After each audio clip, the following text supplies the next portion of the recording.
everybody's downloading Dame Vera Lynn singing it with the words. And she could be number one in the charts. That'll be quite nice, won't it? The BBC will have to eat more humble pie. They really can't get it right, can they, honestly? They've got no idea. They've got staff breaking all their rules left, right and centre and doing adverts, you know, for hair colouring and stuff like that. And then they decide to take away the words from Rule Britannia. So I think Lawrence Fox says, go on, download Dame Vera Lynn's. You can hear her. So, you know, why should... I don't know. They really are stupid. One of the papers has basically pulled them out on it and said, listen, all these national anthems around the world, they've all got words in there. There's nothing racist about it at all, but they're such idiots. Such idiots. Talking of idiots, here he is, Harry Maguire. Or as we prefer to call him, you big fat liar. They didn't believe a word, he said. You know, that he was abused and all the rest of it, and that the Albanians who were putting, you know, drugs into people's drinks. Liar, they say. Liar. But he's now got to clear his name after being convicted of assault. Didn't take very long to do it. Obviously got a much quicker system than we have over here. But apparently he did say to them, he said, do you know who I am? I'm extremely rich. Yep, we know you're the extremely rich liar. You know, because when people have got a lot of money, they tell lies. They can't help it. They just think that the actual sort of thing that they're talking about means something. But nobody gives a forex, do they, about footballers? I found more bent coppers. Now, it's very odd, isn't it? There was a thing the other day. I was watching this morning, and I was thinking, where you go on this one. And this is a bloke who was filming on the street. He was filming outside his local Iceland, and he was filming people and stuff like that. And so this woman calls the cops. And the cops say, well, who are you? And he goes, I don't have to tell you that. What do I have to tell you that for? It's got nothing to do with you. I'm filming. You're not allowed to film. Which is totally contrary. Obviously, the police need to go for a reality check, because they had some people on the Interceptors programme, and one of their hoodlums was being filmed by, obviously, the film crew, and the police said to him, and I remember it distinctly, when he said, get that camera out of my face, they said, you're in a public place, he's allowed to film. And yet, if it comes to somebody filming them, they don't seem to like it very much. And again, it was sort of coppers not being totally truthful. But now they're up on YouTube. You know, could be a member of your family, you never know, do you? All of that, and the wind and the rain, and I've still not got the tyre done. I'm going to get it done today. Boris fires back at claims he's going to quit. And, you know, and I'd completely forgotten about it. The Notting Hill Carnival was this weekend. They're going to do a virtual version of it. I mean, I don't know how they're going to do that. I've got no idea.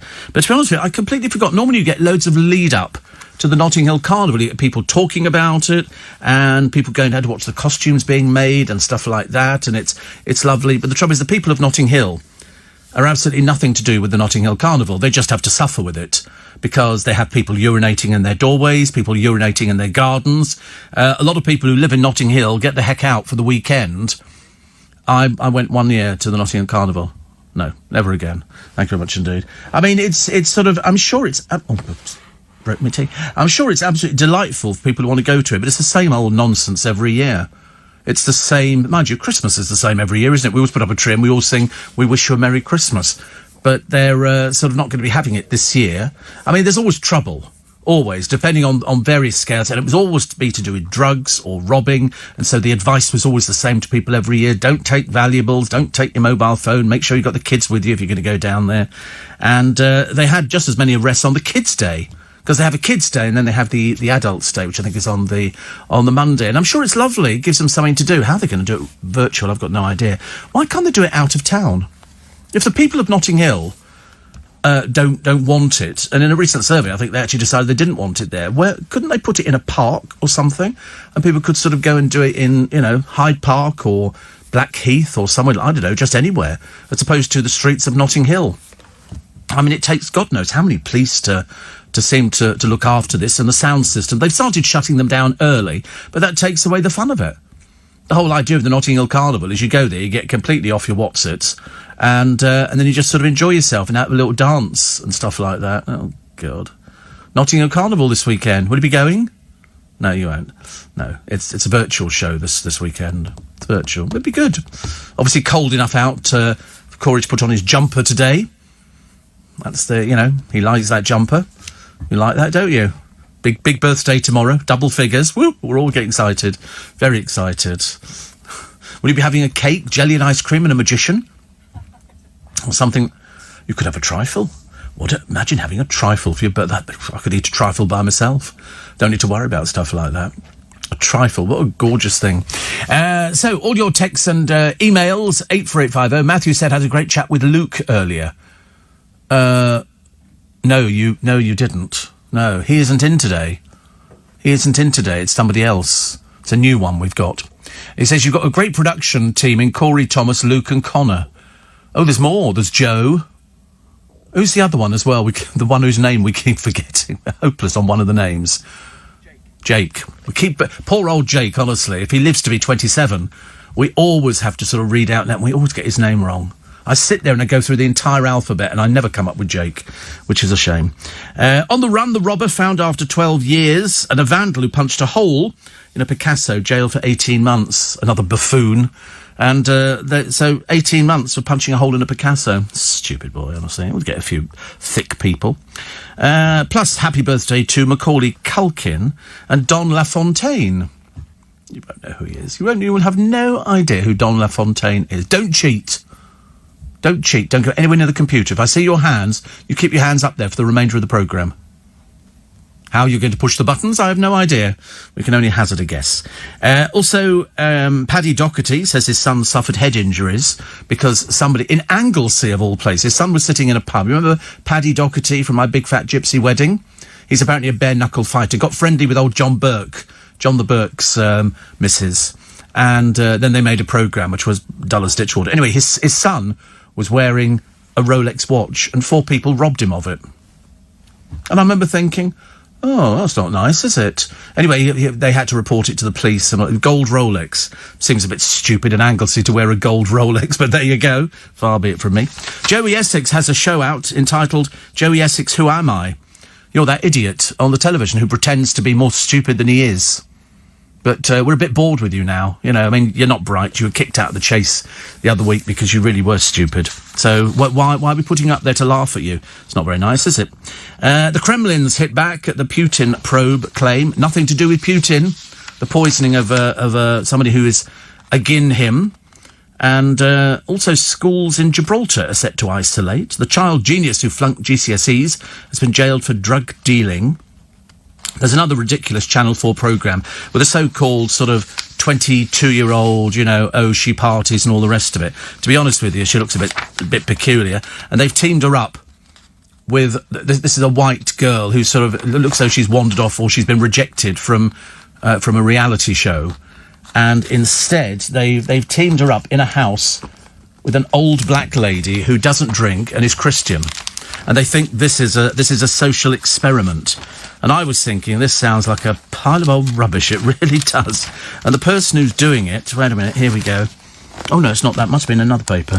I've got Curly Watts here. I like Curly Watts. We could do with him back again. That'd be very nice. Thank you very much indeed. And I got a present in the post. I got a present in the post from La Belle France. La Belle France. Who could it possibly be from? Who do we know in La Belle France, Corey? Come on. Who do we know? No. We know somebody in France. We know 2 people in France, don't we? Yeah. No. Come on. Oh, dear, honestly. You're hopeless. Your brain is obviously wandered off today. It's gone off with the pixies. Who do we know in France? Come on. Not a correspondent, not Nick Ferrari. It is a listener, yes. They're both listeners. But who are they? Oh, God, you're useless. You really are useless, honestly. So I got a present and I got a book as well. And it says, this book belongs to Steve Allen. And it's a diary book, which is lovely. And then it's got important dates for Steve stamped in here. And it's got loved our chat, a little bit of the chateau from each of us. It's Dick and Angel. Woo! They sent some lovely candles. Look how beautiful these are. They have their own set of candles, and they're called the Chateau. The Chateau. That's why I didn't want to tell you the Chateau, because that would give it away for... And so you put your coat on, you're going somewhere or something, Luke, or what's going on? You're cold? Want to come and sit in here, mate? This'll freshen up your day, I tell you. Freezing. But yeah, Dick and Angel sent us some candles. It's lovely, isn't it? Very nice. Thank you very much indeed, you two. We love the show, as you know. Just waiting for something now from the Yorkshire Farm. 84850 steve@lbc.co.uk. And what have we got here? Somebody says it was of course, Shane says it was a chilly 4 degrees in Sydney this morning. 16 degrees this afternoon, waiting for spring next month. Wow. What's the matter? I tell you the flavours. No. Yeah, you said mint to me earlier on. You think that's mint? What, for mint? No. Mint. Do I know what that's meant? No. What do you think it is? Is it mint? I love the way it's hopeless, honestly. Absolutely hopeless. Seriously, not a clue. I don't know what we're doing here some mornings. We sit here and everything's a revelation. You know, Corey can't remember anything and Luke doesn't know anything. So, hear no evil, see no evil. And it'll be the three monkeys all over again. Hear no evil, see... What was the word? Hear no evil, see no evil, speak no evil. So there you go. And that'll be it. But I mean, the... Mint. Why not? You can have 2 mints. Might all be mint, I don't know. Mint. Juniper. Mint. It'll be nice. Protests of Greta returning to school. She does say, I want to go back to school now. And who's the former Blue Peter star saving the day with a pantomime in his garden? Oh, that's given you a bit of a clue, hasn't it? And Boris fires back at claims he's going to quit. 8 police officers now being investigated over a double murder scene photo, which they ended up taking pictures of, a double murder, in a park and putting it up on social media. Can't even begin to tell you how much I think about that. Also, Darren Dowling is in the papers today. What do you think Darren Dowling does? What does he do? He deep fries everything. Everything. All his food is deep fried, including cat food, dog food, everything. He deep fries. Also, Dawn Neeson, back with another hard-hitting column today. She mentions Meghan Markle and the Ginger Whinger. They just decided to call it because he thinks he knows what he's talking about, whereas in fact he's not very worldly wise, unfortunately. Steve says, Matthew, I've really started a hot topic with Anglesey. He couldn't make it up. Still in love with Moira Higgins or Amy Hart? I wouldn't bother with either of them. You couldn't have a long conversation. Seriously, it would not be possible to have a conversation with Moira Hart at all. The only thing that she could, Amy Hart, is go, would you like tea or coffee? And even that was stretching her. So she thinks she's got a career as, I find it deeply embarrassing, isn't it? That in a few years' time, I'm going to be sitting here, because I will be sitting here in a few years' time, and I'll be saying, do you know, their career washed up. Where did they go to? Had to get a job. They had to do something for a living. But as I say, it's almost embarrassing, isn't it? I don't know where they think their life is going. I really am fascinated by what they think is around the corner. If you've been on a reality show and you've been sort of parading your boobies along with your little bikini, and I just want to know what these people think is at the end of the rainbow. Not that I think it's a rainbow. Steve, the Harry Maguire drama is annoying. How did they know there were Albania's gangsters spiking the drinks? Did they arrest them? No. Well, the judge said he was lying. They said he was lying. Because they said there were no Albanian gangsters. And so I wasn't there. I just have to tell you what the court said, and they found him guilty. But he's here. So they drop him from the England football team, because you can't have somebody who's been found guilty of assault, running the England football team. So unless they're going to have their own separate investigation, how they're going to manage that, I've got no idea. You have to assume that he's guilty. That's what the court said. I don't know. I've never been sort of near Greek courts, so I wouldn't have the faintest idea whether they were genuine or whether they were slightly sort of left of centre. I don't know. All I know is they said he was a liar, and you cannot have a liar, who's assaulted a cop. He offered a bribe. He said, do you know who I am? I'm really rich. Well, of course, that goes down like a lead balloon in some of these countries. They're not particularly bothered about stuff like that. But they let him come home. Which is good news, but now he's been kicked out. As somebody said, in fact, quite a few people have said in the papers, he's now fighting to save his career. He's now fighting to save his career. Because I don't think they're going to open up the case again. Once they've had the case, they have a verdict, and he's been found guilty. Now, what happens now, I've got no idea. Whether or not they're allowed to challenge it. I think it's a case of, you pay the fine, or you pay whatever it is to keep yourself out of prison. Otherwise, I don't know whether we have an extradition thing going on. Who knows? 19 minutes. He says, don't you hate it with radio presenters? Morning. Try to sound cheerful. I mean, some people do it very well. I have to be honest, I do it fairly well, because it is a good morning. If it wasn't for the filthy blooming weather yesterday. What's the matter now? God, dear, honestly. One of these days, we'll have a programme where everybody is singing from the same hymn sheet. This morning, everybody's singing all different bits. And Corey, I said, do you want some grapes? So he goes, oh, you'll have some, because yesterday, if you remember, he didn't want any more grapes. And so just put them in the bag, all right? If you don't want to eat them all, don't play with them. They're just grapes. But it's a particularly big bunch of grapes, as opposed to coconuts, which would be even funnier, I suppose. Steve, ironic you were talking about bent coppers straight after you were covering the Harry Maguire saga. The two things are connected.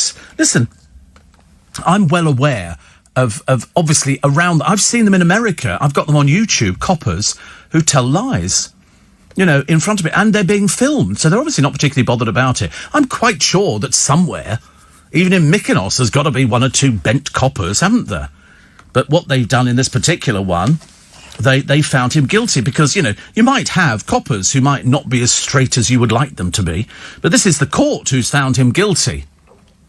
And as Matthew says, you'll find that Harry Maguire will get off with a slap on the wrist. I don't think he will, but he does avoid jail and appeals. He's been axed from the England team, and he might have to pay some money. As far as I know, that's the way it works. So a suspended sentence of 21 months was his first offence. Well, it's the first offence we've heard about. I mean, to be honest with you, up until 2 days ago, I'd never heard of Mr. Maguire. I've heard of Mykonos, and it's obviously because it's so expensive over there. It sort of appeals to footballers with no brain, but loads of cash. I remember a friend of mine. Where did she go to? She went to some place which was quite nice. God, where was it? In Egypt. It might have been Sharm el Sheikh. Might have been Sharm el... I can't remember. And she went there, and she'd saved up for this holiday. She said it was so expensive. A bottle of the cheapest wine was about 50 quid. So she stopped drinking for the holiday, and she got breakfast included in the deal. And what she would do is she'd take a bag, and she'd load up with bread rolls and things like that to keep her going throughout the day, because there was only one meal. She said an ice cream was £10. She said it was being bought by sort of rich, flashy Russians who had sort of more money, and lots of girls in bikinis who obviously all wanted to eat an ice cream. But 10 quid for an ice... She said, I couldn't afford to eat over there. Which sounds ridiculous, doesn't it, really? And money talks all languages, says Matthew. It absolutely does. It absolutely does. It's one of those things, isn't it? But I don't think it helps if you're saying, oh, by the way, do you know who I am? I'm very rich. I don't think that goes down too well with people who probably don't earn a great deal of money. They just see them as being a little bit silly. But because I didn't know anything about him, he was found guilty of cop assault and offering a bribe. How much money does it take? How much to let us go and all that kind of stuff. And I remember thinking, perhaps that's the way it works in his world. Perhaps he thinks you give them a bit of money and they all forget about it. I don't know. It's worrying, isn't it, really? A little bit of a worry. Also, you can join the protest against the BBC and download Dame Vera's version. Perhaps we can get her into the charts, and the BBC will have to play it, won't they, with the words, unless, of course, they don't do things like that. Why do the Beeb hate Britain? That's exactly what they do. They do not like Britain. They do not like us. The BBC's been accused of hating it because they banned Rule Britannia and Land of Hope and Glory. Boris accused the broadcaster of wetness. Well, they are a bunch of sponges, aren't they? Oh, yes, somebody complained about can't have the words because it says Britain never shall be slaves. Oh, that's awful. We must drop the words immediately and have another crappy programme without an audience in it. So you can have the whole Albert Hall, unless they're going to film at a field in Enfield, and then... when everybody be singing, Rule Britain, because that's the whole idea. When they do Land of Hope and Glory, they have somebody who sings, they have the soprano, and everybody waves their, flags and, poppers and everything else, and it's all great fun and all the rest of it. So what are they going to have? Nothing. Nothing. Another typical BBC chronically bad programme. I mean, by God, honestly, I thought the One Show had plumbed new depths. But, no, they've got other shows as well. They just don't know what they're doing, do they? I think we should all withhold our money. I think they should run adverts. And then it would be interesting. Then we're all in the same playing field. You know, at the moment, they just waste your money. And boy, God, do they waste your money. Warning. Warning. Warning. Huge storm hitting the country. And they've got people here, surfers in Perranporth in Cornwall, going down, I can't work out if it's a river or if it's a main street, a bit difficult actually, in Porthcawl as well. Everybody stood there on the quayside as the waves crashed over them. Stupid people with children standing there. I mean, to be brutally honest, this is what happens. You get the huge waves that crash over people, and then all of a sudden it'll drag back out and somebody be dragged with it. Then they'll be running off home, won't they? But at the moment, they all stand there. Must be about 100 people standing there as the waves crash over them in Porthcawl. Obviously, really, really dumb. 75 mile an hour gusts of wind they had. I was hanging onto my baskets like there was no tomorrow yesterday. I mean, they were swinging around in the breeze. And I was thinking, well, I'm never going to, it's ridiculous. I've lashed the umbrella down. And my ball's still turning on my water fountain, so that's quite nice. But they say it's a big storm. But I'm looking at families in Teignmouth, in Devon, with little children as the wave is crashing against the groin. Not their groin, but the actual groins on the beach. I mean, you've never seen such thick people in your entire life. God, blimey. And also, there was a man, he went swimming in the sea with his children in Folkestone. I mean, you couldn't make it up, could you, really? So here they are, the thickos. The thickos. Coronation Street favourite, Sally Denevor, is the soap is back to its best after a few difficult years. Do you know, I haven't seen Corrie. I've watched little catch-up bits, but to be honest with you, I don't know, who's actually hot property and who isn't. I was trying to work out the other day because I saw an old one, which was really interesting. When you see the old Coronation Street, you see all these old great characters who are in there. I mean, and they were fantastic. And now I don't know what they've got. Oh, really? Sally, who's a cobbled legend, has played Sally Webster since 1986. Said it's firing on all cylinders again. I bumped into her once, and she nodded and smiled at me and said hello. And I thought, now is she just saying that? Or does she know me? Because I've had people before who said that to me, and it turns out I know you. Blimey, thank God you're back, Luke. Thank God you're rescuing us from this. You show him a big bunch of grapes, and immediately he just turns to mush, doesn't he? It is a big bunch, isn't it? So you can manage them all. Will you manage those in one morning? Yeah. You'll have stomachache all afternoon, but I mean, it'll be worth it. That is a big bunch of... Actually, the funny thing is, and I took some off. Yeah. That was a big bunch. Oh, they're not that heavy, they're grapes. Yesterday, we had cotton candy grapes, but you didn't have any of those because you didn't want any grapes yesterday. We were doing I don't want any grapes, Steve. You got any money? Give me money. Otherwise, I'll leave the programme.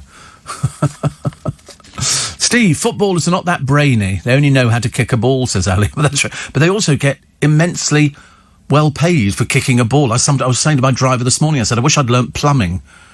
Put the grapes back in the bag. Okay, stop playing around with them. Getting on my nerves this morning, honestly. I'm about to have one of my tantrums, and I don't have tantrums very often. I wonder what picture we're actually going to get from Callum Hyder this morning. I wonder what picture we could possibly get. Steve being fed grapes. Scene from... I don't know how people do things. He does it really quickly, though, doesn't he? I think... How about me and you swimming in Speedos, Callum? I just thought I'd mention it, because I thought it'd be quite funny. Only for me, of course, nobody for anybody else. Police have been given the go-ahead to use tasers so powerful they could cause broken bones. Do you know you can go to France and buy them? You pull into Cannes on a cruise ship, go off the back of the beach on the road that runs along the top, and there are lots of shops that sell tasers. Everything. You can buy everything in France. There's no restrictions at all. Buy your own taser. 50,000 volts. Frightening, isn't it? 4:30. Welcome to It's Another Rain. It's another rain day. It's another windy day. It's another... Half your furniture's disappeared now. Unless you lash it down, it can disappear completely. Especially with little plastic chairs. You get plastic chairs to sit round and you sort of think to yourself, oh my God, fathers, this isn't so good. Dawn Neeson, in her column today, she's talking about nursing a hangover. Man United captain Harry Maguire is an idiot, but he won't be the first nor the last. What was astonishing about his 3-day bender on the Greek island of Mykonos was the sheer amount he and his mates spent on the booze. One bottle of Dom Perignon Cuvée Brut 2002 set them back 18,000 quid. Whilst an Armand de Bragnic Brut was 17,000. In total, the group spent on alcohol in 5 hours £63,000. Now, I don't have any problem with somebody who wants to spend £63,000. You just feel a bit sorry, the fact that they could have got themselves an education for less than that. Do you know that the Dom Perignon that costs £17 more per bottle than a first-year student earns in an entire year? Isn't it absolutely unbelievable? So Dom Perignon, £18,022 in Mykonos. Somebody's having a laugh, aren't they? Having a bit of a giraffe at their time. Shane says the idiots are told countless times not to go on the rocks at Bondi Beach. They get into trouble, then the lifesavers have to rescue them. I think they only do it to get the lifesavers to rescue them. I think that's what it is. Because you could tell people anything, and they're really stupid. It's like we see them on the Interceptor programmes, where you'll get some idiot who's sort of trying to play up to the camera, ooh, and you think, I was like that on my first drink as well. So the police said, go away. Go away. I'm talking to my mate, go away. And they warn them so many times. Eventually, they have to arrest them because they're a bit stupid and simple. And then they embarrass themselves on the television, which they can't really help, can they? What have we got here? Panda brothers, Pit and Paule. They're known as Meng Jiang and Meng Huan. First pandas to be born in Germany at Berlin Zoo to Meng Meng. They always give them funny names, pandas, don't they? Ling Ling, An An, you know, Meow Meow. All those, so they give them all different names, don't they? I've always wanted a panda. They rented 2 out to a zoo, I think, in Scotland. In China, they've got hundreds of the blooming things. And all the staff who work with the pandas have to dress up as pandas so they don't see humans. So they don't... What? They do! Also, I was trying to explain to Luke, who's not really in the real world today, about the spaghetti harvest in Italy, where out on the hillsides outside of Turin and places like that, they harvest spaghetti. He said, no, you know, you make it with eggs. And no, they grow it. Because and you can see this stuff there. And you could see people harvest. He refuses to accept because he read on Wikipedia once, you know, that Steve Allen was 66. And you can imagine, can't you, with that sort of much hilarity on the office desk. And under the office desk as well, actually. Always much hilarity there. But it's a case he says, no, it says on Wikipedia it's a hoax. And I said, listen, you can make Wikipedia say anything. At the moment, it's currently saying Corey's a producer. But, you know, it's like one of those sort of joke kind of things that it says everything. So he didn't buy the thing. And I said, these pandas, all the people who look after them have to dress up as pandas so they don't feel they're being oppressed. So he's now going to have to check, isn't he, on Google and find out in this panda farm, where they have lots and lots of baby pandas, the staff dress up as pandas so as not to frighten them. So they grow up thinking it's okay. You just don't believe anything, do you? You really don't. I said to him the other day, I said, the Titanic went down. He said it never did. Honestly, so you can, you know, he wanted proof. He wanted proof. There is a boat in a museum, and I can't remember where the heck the museum is, and it went down in the 1600s, and it's a warship.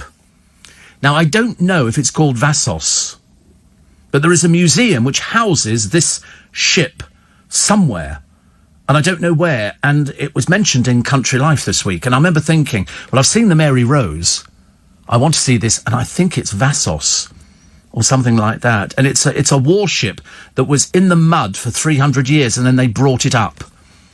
And it's in a museum. Apparently, it's absolutely stunning. But the picture wasn't big enough in Country Life. Is that it? That looks like it's... Wait a minute. Vasa. Yeah.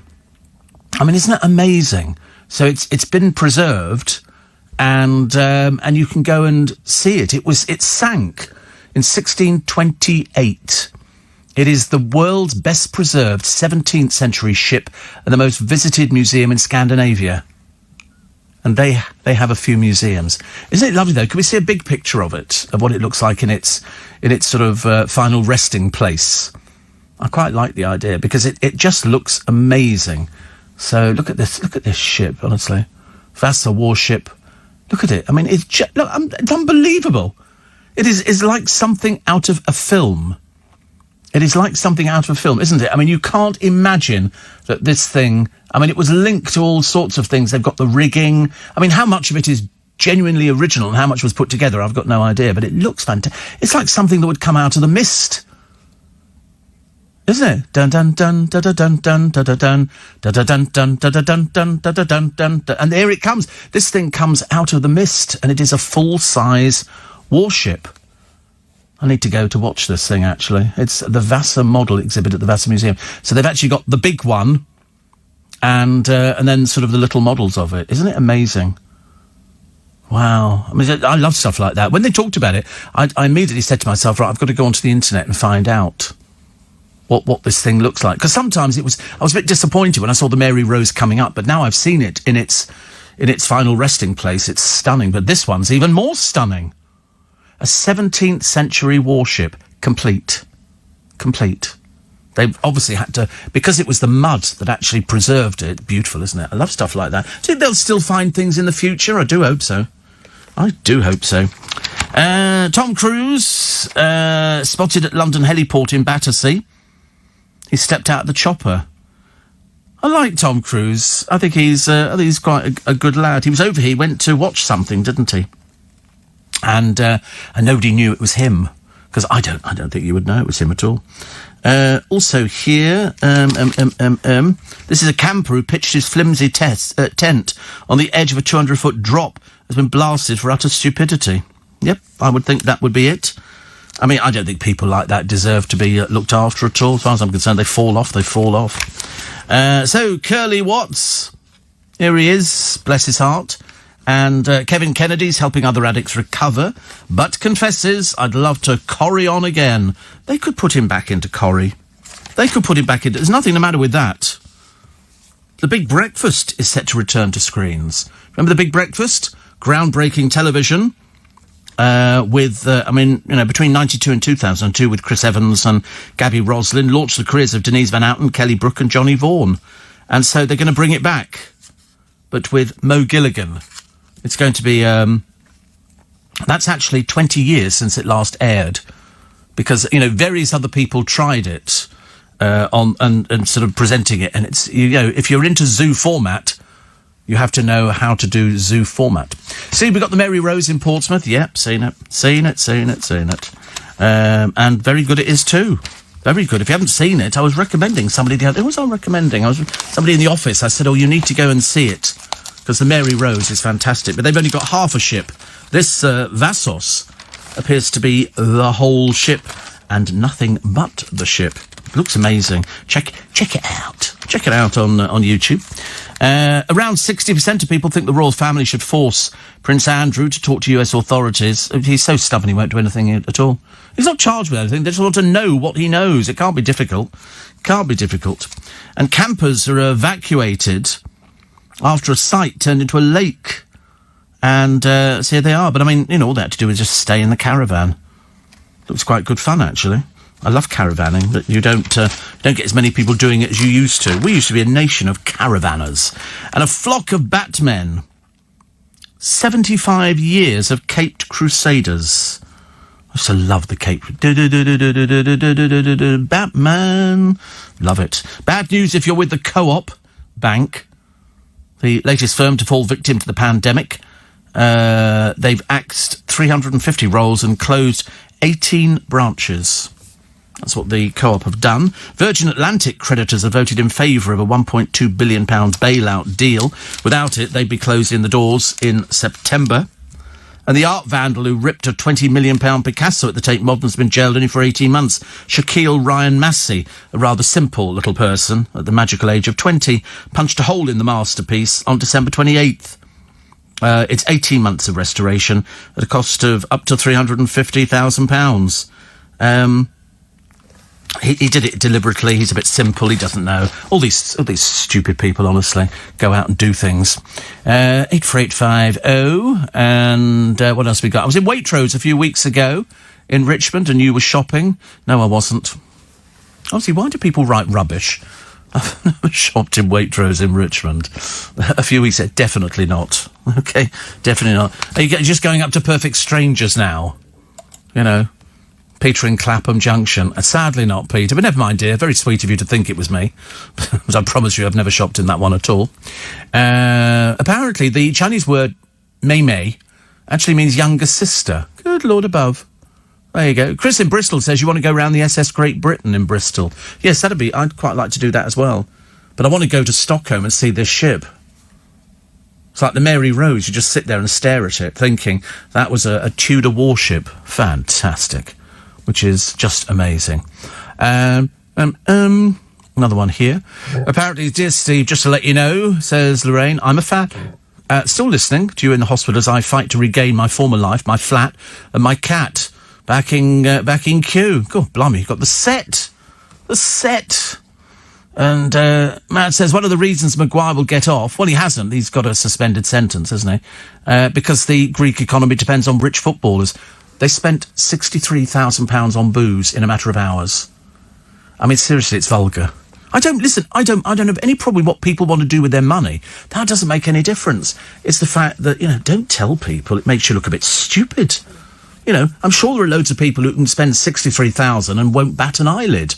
But, you do just kick a little ball around here and tell lies. Not quite the same, is it? 4:45 is the time. Morning. Have you seen these people who jump out of aircraft or off the top of mountains, and they're wearing what can loosely be described as a suit, which opens up, and they sort of glide? This bloke does it the other day, and he just leaps off a mountain and plummets to the ground. Frightens the life out of me. Well, you know me, I mean, I get bad enough watching people climbing up buildings, which is not so good. Steve, happy day for us in Muscat. The Barbers reopens day, closed since March. Now we can also go to the gym and camel races. Busy weekend ahead. I know, those camel races. Good Lord. Absolutely. Somebody says, we have the Mary Rose in Portsmouth Dockyard, yeah. And, well, actually, it's closed at the moment, isn't it? I believe it's closed at the moment. I hope. It'll be open eventually. And, Steve, it is amazing. A must. 90% or more original, says Nick. Looks gorgeous. I mean, it really does look absolutely gorgeous. I love things like that. Steve, footballers are not that brainy. They only... Oh, we did that one, didn't we? And the Beavers caved into PC, says David. They're a disgrace. Oh, they don't understand. They really don't understand. They see it. They go, oh, my God, somebody might actually complain about us. They get terribly panic-stricken. Terribly panic-stricken. And it becomes a little bit of an embarrassment. There's also the takeaway capital of the UK is Manchester. Do you know, I've never done a takeaway. I mean, I bought some Kentucky and I bought, burger and stuff like that. But these are actually people having it delivered. 65 quid a month. The average is £54.60. That sounds quite good, actually. I mean, apparently Chinese was the biggest one that people did as a takeaway, followed by Indian, and then it goes down through KFC and then Burger King and other stuff like that. I never understand why people in the morning order McDonald's. 2 sausage and egg McMuffins, please, and a hash brown. And it arrives on the back of a moped driven by some dubious-looking character. Seriously, it's unbelievable. Have you noticed they're all learners? I didn't think you were allowed to drive on learner plates anymore. I thought you had to go and pass a test. But have you ever seen any police stopping any of these people? No, me neither. Me neither. And pizza fan, I like a pizza, yeah. But not since I discovered that the cheese wasn't cheese. That's why it's sort of synthetic cheese. Yeah. Hello, you facing the right way, Luke? Here we go. So now not only have we got the spaghetti harvest, we would count, sort of doubting Thomases. And now, it's fake cheese, rubbery cheese. Get big bags of it and they just put it on there because it melts at a certain temperature. They don't use proper cheese. I don't think you would call it actual cheese. I mean, it ain't cheddar. Put it that way. Or anything like that. No, it's cheese for pizzas. What? Oh, here we go, honestly. It's hopeless, isn't it? It's like dealing with next door's kids. It really is, yeah. So what if it's not cheese, Steve? What is it? It's pretend cheese. You could probably eat it. It's probably synthetic, as indeed are most of the things on these pizzas. Ghastly. Ham and pineapple. I know. When we did a show years and years ago at the Fairfield Halls in Croydon, I ordered pizzas, and in the end we had 20 pizzas turn up. That's the most expensive order I've ever had, and we had potato wedges and every pint. Because there's something quite appealing about eating a pizza before doing a show. I don't know exactly why, ladies and gentlemen, but and I've not had pizza for ages. I mean, for quite a long while, actually, now. What's my go-to topping? Well, I don't really have a go-to topping. It would... Sorry? Well, quattro formaggi, yeah, but they've stopped doing that in Pizza Express. I don't know why. Perhaps there was a sort of a law about having 4 cheeses or something, probably against the Italian government or something. Probably seen as racist, I'd imagine. 4 cheeses? Why'd you not pick 5, eh? What's the matter with the 5th one? So we go on. No, that was the only one I liked. I did do sloppy Giuseppe, but I can't remember what it was. It just sounded a bit disgusting. So I didn't... but I used to like their dough balls. I quite like the dough ball. But mind you, I tell you who else does them. They do... who does the garlic bread with cheese on the top? That's delicious. Garlic bread and cheese. That's Pizza Express as well. That was delicious. That was absolutely delightful. And also, I quite like it. I went to a place once, and they did like a pizza base with nothing on it apart from garlic butter, which they painted over it. That was nice. Because you could do that yourself at home. You could go and buy the pizza bases, and you can go to Waitrose, and they do Lurpak garlic butter in a pack. You just slice it up, put it on the top of it, stick it in the oven, and the garlic butter mixes into the... So it's good, isn't it? That one, you like that one, you'd like that one. That's a favourite. I mean, you could eat just tons of that. You don't need to eat the pizza. To hell with the pizza, just eat the garlic bread thing. And you could also sprinkle a bit of Parmesan, cheese, I think, on there. Do I like stuffed crust? No, I've never had stuffed crust. I think that's pretentious. Don't you think so? Oh, what are you having? Pizza. We had the stuffed crust one. Stuffed with what? Fake rubbery cheese again. Right load of old rubbish, isn't it? Right load of old rubbish. Talking of takeaways in Manchester, Fallowfield in the same borough does the best curries, says Matt. Oh, lovely. And then Carol, another one who's had a few drinks. You sound under the weather today. Really? Don't think so, dear. Perhaps stop drinking in the early hours of the morning. You should be okay. You should be okay. If you're drinking the early hours of the morning, it probably sounds completely different. And also, get your ears sorted out, which is much easier. Steve, the Vasa is indeed 100% complete and is unbelievably ornate and extravagant. The craftsmanship, hard to believe, even when you see it with your own eyes. It is akin to the Queen's carriage for extravagant and ornate carvings, which, unless you see it, you'd never believe they were on a warship. It makes the HMS Victory look like a river barge, says Steve. Yeah, it looks fantastic. I mean, it really does look lovely. Steve, I lost a fortune betting on camel racing. Gave me the right hump, says Anthony. Yeah. They do bet on camel racing. They showed us a thing the other day. You know, a lot of the people in the Middle East have got falcons and peregrine falcons, and like that. Do you know you can take them on planes? Take them on planes. If you book a first class on Emirates, you can take on 2 peregrine falcons, and they sit there on a perch on the seat with a little tray underneath them to make sure they've got their little hoods on, so they can't see anything. So basically, they're in sort of a pitch black world, and they were doing what? Yes, of course. What about allergies? Well, there was a plane which had 150 peregrine falcons on it, all sitting on perches in the sort of the cabin thing. They do that all the time. The more seats you buy, the more chance you can get of taking a peregrine, because they're considered big business, these peregrine falcons. What is peregrine? The fastest animal in the world. Unbelievable. What, faster than an elephant? Faster than a cheetah? Because they can achieve 70 miles an hour, can't they? But only in short bursts. Whereas lions manage about a foot and then they give up and go back to sleep again. Unless it's easy pickings, like a warthog or something like that. Lions can't eat tomorrow. Can't be bothered. Wait till McDonald's opens up, then we'll go early and get double sausage and egg McMuffin and 4 hash browns, and that's enough. It saves us chasing these stupid blooming wildebeest all over the place. The noise they make when you bring them down, finally. God, blimey, honestly. You'd think they were going to die. Other stories. Steve, why do you think Pizza Express is doing so badly? I don't know, actually. Is it doing badly? I know they've actually closed a number. But that's the same with all of them. You wait till next year. My God, I tell you, you're going to be seeing all sorts of places collapsing. They can't afford to keep going. It's because of the social distancing. You haven't got enough space in there, and you can't really do anything at all. It is a little bit difficult. A little bit difficult, but there you go. Oh, yeah, Carol's cleaned her ears out now she can hear properly. Poor soul, honestly. Nothing worse when you've had a drink at this time of the morning. It's not so good. I keep seeing adverts for electric lint shavers.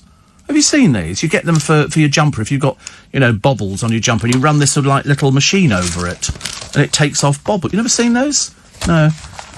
They do them at the same time as the spaghetti harvest. They do the spaghetti harvesting, and then they do the bobbling of the jumpers. They have a feast of St. Bobble, and a lot of people get together outside the church, and it's all hail St. Bobble, all hail St. Bobble, and they're all there with their jumpers on, and the women sit down and they knit another jumper, sometimes deliberately with bobbles, and then once you've been inside and you've paid homage to St. Bobble, then you come back outside and you run your little machine up and down your jumper.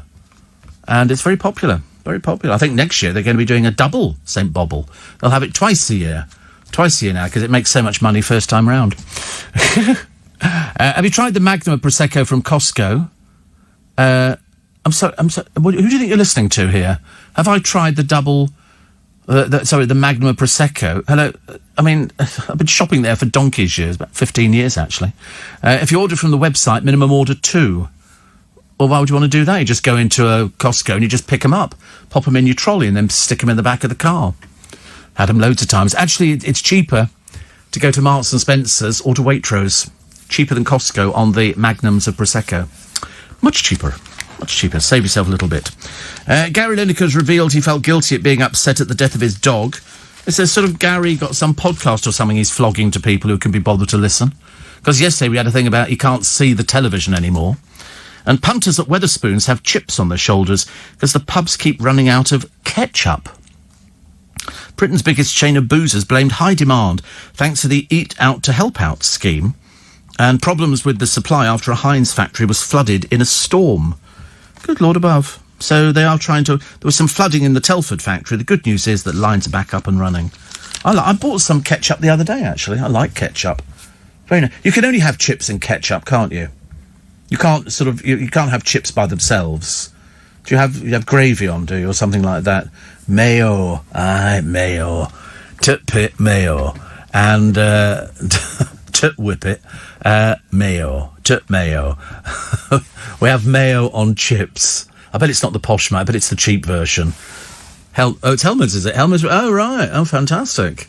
That's my favourite. I had that yesterday. I had some of those little Warburton's things. You know, you toast it, open it up, put a slice of cheese in and a squirt of the mayo. No, not lemon juice. No, thank you, no. That would just be silly. Why would you want to put lemon juice on top of mayo? Lemon juice. It's not the same, is it, really? Not the same. So, Harry Maguire, in all the papers today, exposed in defence. My sister was injected with a date rape drug by Albanian gangsters. Methinks he might have had a bit too much to drink, and he did the "Don't you know who I am?" He then repeatedly kept trying to bribe them, saying, "I'm the captain of Manchester United. I'm very rich. I can give you money. Please let me go." That sounds like a desperate person, doesn't it, really? Definitely. OK, we'll take a short break, and then we shall have more of your texts and emails, except Carol, because we think Carol's had a few sherbets too many. Better to go and sit on the washing line. Do you remember years ago when you thought you could do a tightrope walking on a washing line? A short while ago, the BBC were going, oh, we can't have anything that's too controversial and all the rest of it. So don't want the old Frankie Boyle. Thank you very much indeed. What are they giving him? New series on BBC Two. Hilarious, isn't it? Go on, take the old Michael out of the BBC, Frankie. Do us all a favour. Goodness sake, they've been wasting our money for donkey's years. Must be the only outfit who sort of, they don't need to worry about anything at all. You give them all their money so they can waste it. It's as simple as that, you know. Far too many presenters, far too many people working on programmes. I mean, you only got to look at the one show and look how pitifully awful the audience is. You know, small audience, and yet there's more people working on the blooming show. It's terrible. It really is terrible. You want to come to commercial radio, much more streamlined. You know, working hard. It's much easier if you actually rely on the talent of the presenters, I suppose, to actually get you through. Elton John's former wife This is Renata. And I don't think the marriage lasted very long at all, actually. I don't quite know why you got married, but anyway, they did get married. And she's now taking him to court. She reckons she was on Valium 3 days into the honeymoon. Mind you, I have to be honest. I mean, I wouldn't sort of... I never thought he was going to get married in the first place. Also, BBC Love Is sparked uproar by banning the words from Land of Hope and Glory. And so it's the offending... woke and boring lines, isn't it, really? So the Land of Hope and Glory goes, Land of Hope and Glory, mother of the free, how shall we extol thee who are born of thee? Wider still and wider shall thy bounds be set, God who made thee mighty. Make thee mightier yet. Remember, that's the bit everybody joins in. And then it's God who made thee mighty, make thee mightier yet. Now, in fact, there is the new lyrics for this. OK, as approved by the BBC. Land of woke and boring, smothered by PC. We shall not offend thee. We're the BBC. Right on, bland and dreary, shall proms last night be. Never mind our history, pay your licence fee.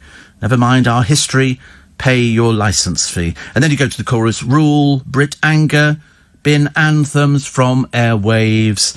Britons ever, ever, ever shall... behave. I did that last bit myself. I was ad-libbing, actually, which I thought was quite good, actually. I'm now always turning myself into some sort of hilarious person who's on the radio. We have a poem for you. Well, in fact, we had two poems. I had to reject one of them. Because it was just not really a poem. It was sort of something that I've used as a gag before. And it was the I'm a Little Teapot. Well, it's hardly inspiring for anybody. That's the one that goes, I'm a little teapot, short and stout. Here's my handle, here's my sugar bowl. And then there was a few other words that go on there, but I decided not to use it. So I made him go back again. So he phoned up his sort of friend and said, so what have you actually got? And they got, well, we got a long one. It's a bit wordy. It's by Roald Dahl. Okay, and this one... it's called The Crocodile and the Dentist. Read by Steve Allen, 33 3/4. Thank you very much indeed. The crocodile, with cunning smile, sat in the dentist's chair. He said, right here and everywhere, my teeth require repair. The dentist's face was turning white. He quivered, quaked and shook.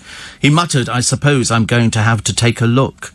I want you, Crocodile declared, to do the back ones first. The molars at the very back are easily the worst. He opened wide his massive jaws. It was a fearsome sight. At least 300 pointed teeth, all sharp and shining white. The dentist kept himself well clear. He stood 2 yards away. He chose the longest probe he had to search out for the decay. I said to do the back ones first, the crocodile called out. You're much too far away, dear sir, to see what you're about. To do the back ones properly, you've got to put your head deep down inside my great big mouth, the grinning Crocky said. The poor old dentist wrung his hands and, weeping in despair, he cried, No, no, I see them all extremely well from here. Just then in burst a lady, in her hands a golden chain. She cried, Oh, Croc, you naughty boy, you're playing tricks again. Watch out! The dentist shrieked and started climbing up the wall. He's after me, he's after you, he's going to eat us all. Don't be a twit, the lady said, and flashed a gorgeous smile. He's harmless, he's my little pet, my lovely crocodile. That was The Crocodile and the Dentist by Roald Dahl, read by Steve Allen, 33 3/4. Thank you very much indeed. I'm here all week, unfortunately. And apparently it's a Dutch thing, mayo on chips. Oh, really? Oh. I don't know. I mean, I put mayo on everything. Mind you, I use double cream on it on most things. I love double cream on things. I might do that today, actually, after I've got the tyre done. I might treat myself to... but I do like these Warburton's things, these thins, which, so you don't need to separate it. Put it in the toaster will do it for you, and it separates them. And then you just lift up one half, stick in a bit of cheese or some coleslaw, whatever you want, squirt of mayo, top goes on there, job done, lovely jubbly. All right. And then we go out and rob a bank. And we make it into about... Do you know how many films there were on the Hatton Garden heist? About 4. 4 different films that all came out, and I remember thinking, I'm not sure if I really care, actually, anymore. Oh, I did watch a couple of them, but they didn't sort of do that for me at all. Like somebody else talking about takeaways. It's amazing how many of you do takeaways, isn't it? It's because we can't be bothered to actually walk down the high street and go to, places where you can go and sit inside. I might go KFC actually today, if I've got the strength. I probably haven't got the strength. Tomorrow's doctor, so I better not actually do it. Excuse me. So hot. So hot. Do you know, I've got a thing, I think I must be a bit psychic. I've got a thing about different mugs in this building. I don't know why. You're strangely drawn to it. This is a mustard-coloured mug. Sometimes they have wording on there, sometimes very rude wording on some of the mugs, because we've got so many different kitchens, and each one has got at least 100 mugs in the actual cupboards. But I was strangely drawn to this mustard-coloured mug this morning, and I thought there's something can you see it? It's lovely, isn't it? It's also it's good sturdy handle, like something a bit rigid, something you can get hold of, and I always leave the tea bag in. Some people take them out, I don't. It's a nice cup of tea. Yeah. Do you realise that now for nearly 6 months I've been making my own tea, and you're still being paid the same amount of money? I find it difficult to believe. I don't know why there's not been a meeting about that at all. So they haven't had to go to get me a cup of tea 3 or 4 times, yet they're still making the same money. Seriously. Honestly, no mention of, Steve, can we reimburse you for shoe leather, as you have to wander around to the kitchen all the time. But I do. And listen, I'm not proud. I can make a cup of tea for myself. I don't like to, because that's what you earn your stripes, don't you, in the business. The longer you've been in the business, I do less and less things. Now I can go to the toilet by myself, and but the one thing I always get is Courtney takes me out to the car in the morning to go home, which is good. My friend Ian watched the Michael Caine Hatton Garden movie. That was okay to pass the time on a plane. Yeah, it's okay. We like Michael Caine, though. Poor man, honestly, the rest of his life, it's always going to be that line, isn't it? Steve, did I tell you my birthday on the 18th of March? I should be 62, says Lorraine. Oh, God, 62. That's so old. 62. Mind you, actually, 62, I think, is about the new 40, isn't it, really? Do you think so? Could be. Somebody else asked you about Pizza Express. Our one's staying open in Twickenham, so if you want one, we've got one in Twickenham. The Englishmen did not come down, it was said at the trial. One of the defendants says, F the police. One of the defendants punched an officer. And it was that. They say 2 Albanian men approached his sister Daisy. They injected her with something and she immediately fainted. I mean, we don't know if there's any truth in this. The judge said there wasn't, but who knows? We never know, do we? And we probably will never know. So, what do we got here? Yes, here he is again, Harry Maguire. Last night vowing to clear his name. Okay. Notting Hill Carnival. And there's a virtual version of the London Festival this weekend. And chef Levi Roots appears in the ad, filmed in 8K by Carnival partner Samsung, which will be shown at Piccadilly Circus on Friday. So that's good, isn't it? People seem to like the Notting Hill Carnival, except the people who live in Notting Hill who have to suffer with it, which is not great for them. Crooks have stolen more than 30 million quid from pension pots since 2017. That's a bit of a worry. I'd rather not know, actually. I'd rather not know. And what have we got here? Oh, it's all this rain, 65.8 millimetres of rain recorded at White Barrow in Devon. But I thought that's the whole idea. If you go camping on a caravan site or a tent site or whatever like that, and it's prone to flooding, well, that's part of the excitement of it. The kids would look on that as a bonus, wouldn't they? I would have thought. So in Liverpool, the Lancashire Golf Club, water everywhere. Brighton, I mean, why you'd want to be silly enough and go for a dip in the sea. Far too dangerous. But you get people who are like that. They don't care. Also, private big money company Carlisle has banned its employees from travelling to work on public transport. And if they catch a bus or train at the weekend, they must undergo 2 weeks of self-isolation. Wow. It's a little bit dramatic, isn't it? We don't want you to travel on any of these things. The Countess of Wessex has said openness is the way to help children deal with the complexities of unkind social media. It's very unkind, social media, isn't it? What's that? Whose watch? Is that your watch? Yeah, I played with it this morning. Yeah, I looked at it, I thought, That could vanish, couldn't it? And then I thought, it's a Fitbit, isn't it? Is it a Fitbit watch? Oh, it's an Apple. Oh, God. Isn't it the same thing? Yeah, basically. How much was that? You got it for a gift. Oh, or you bought it for somebody else? Somebody bought it for you as a gift. Wow. What was it? Sorry? They are quite expensive, aren't they? They're more than £200, aren't they? And somebody bought it for you for a gift.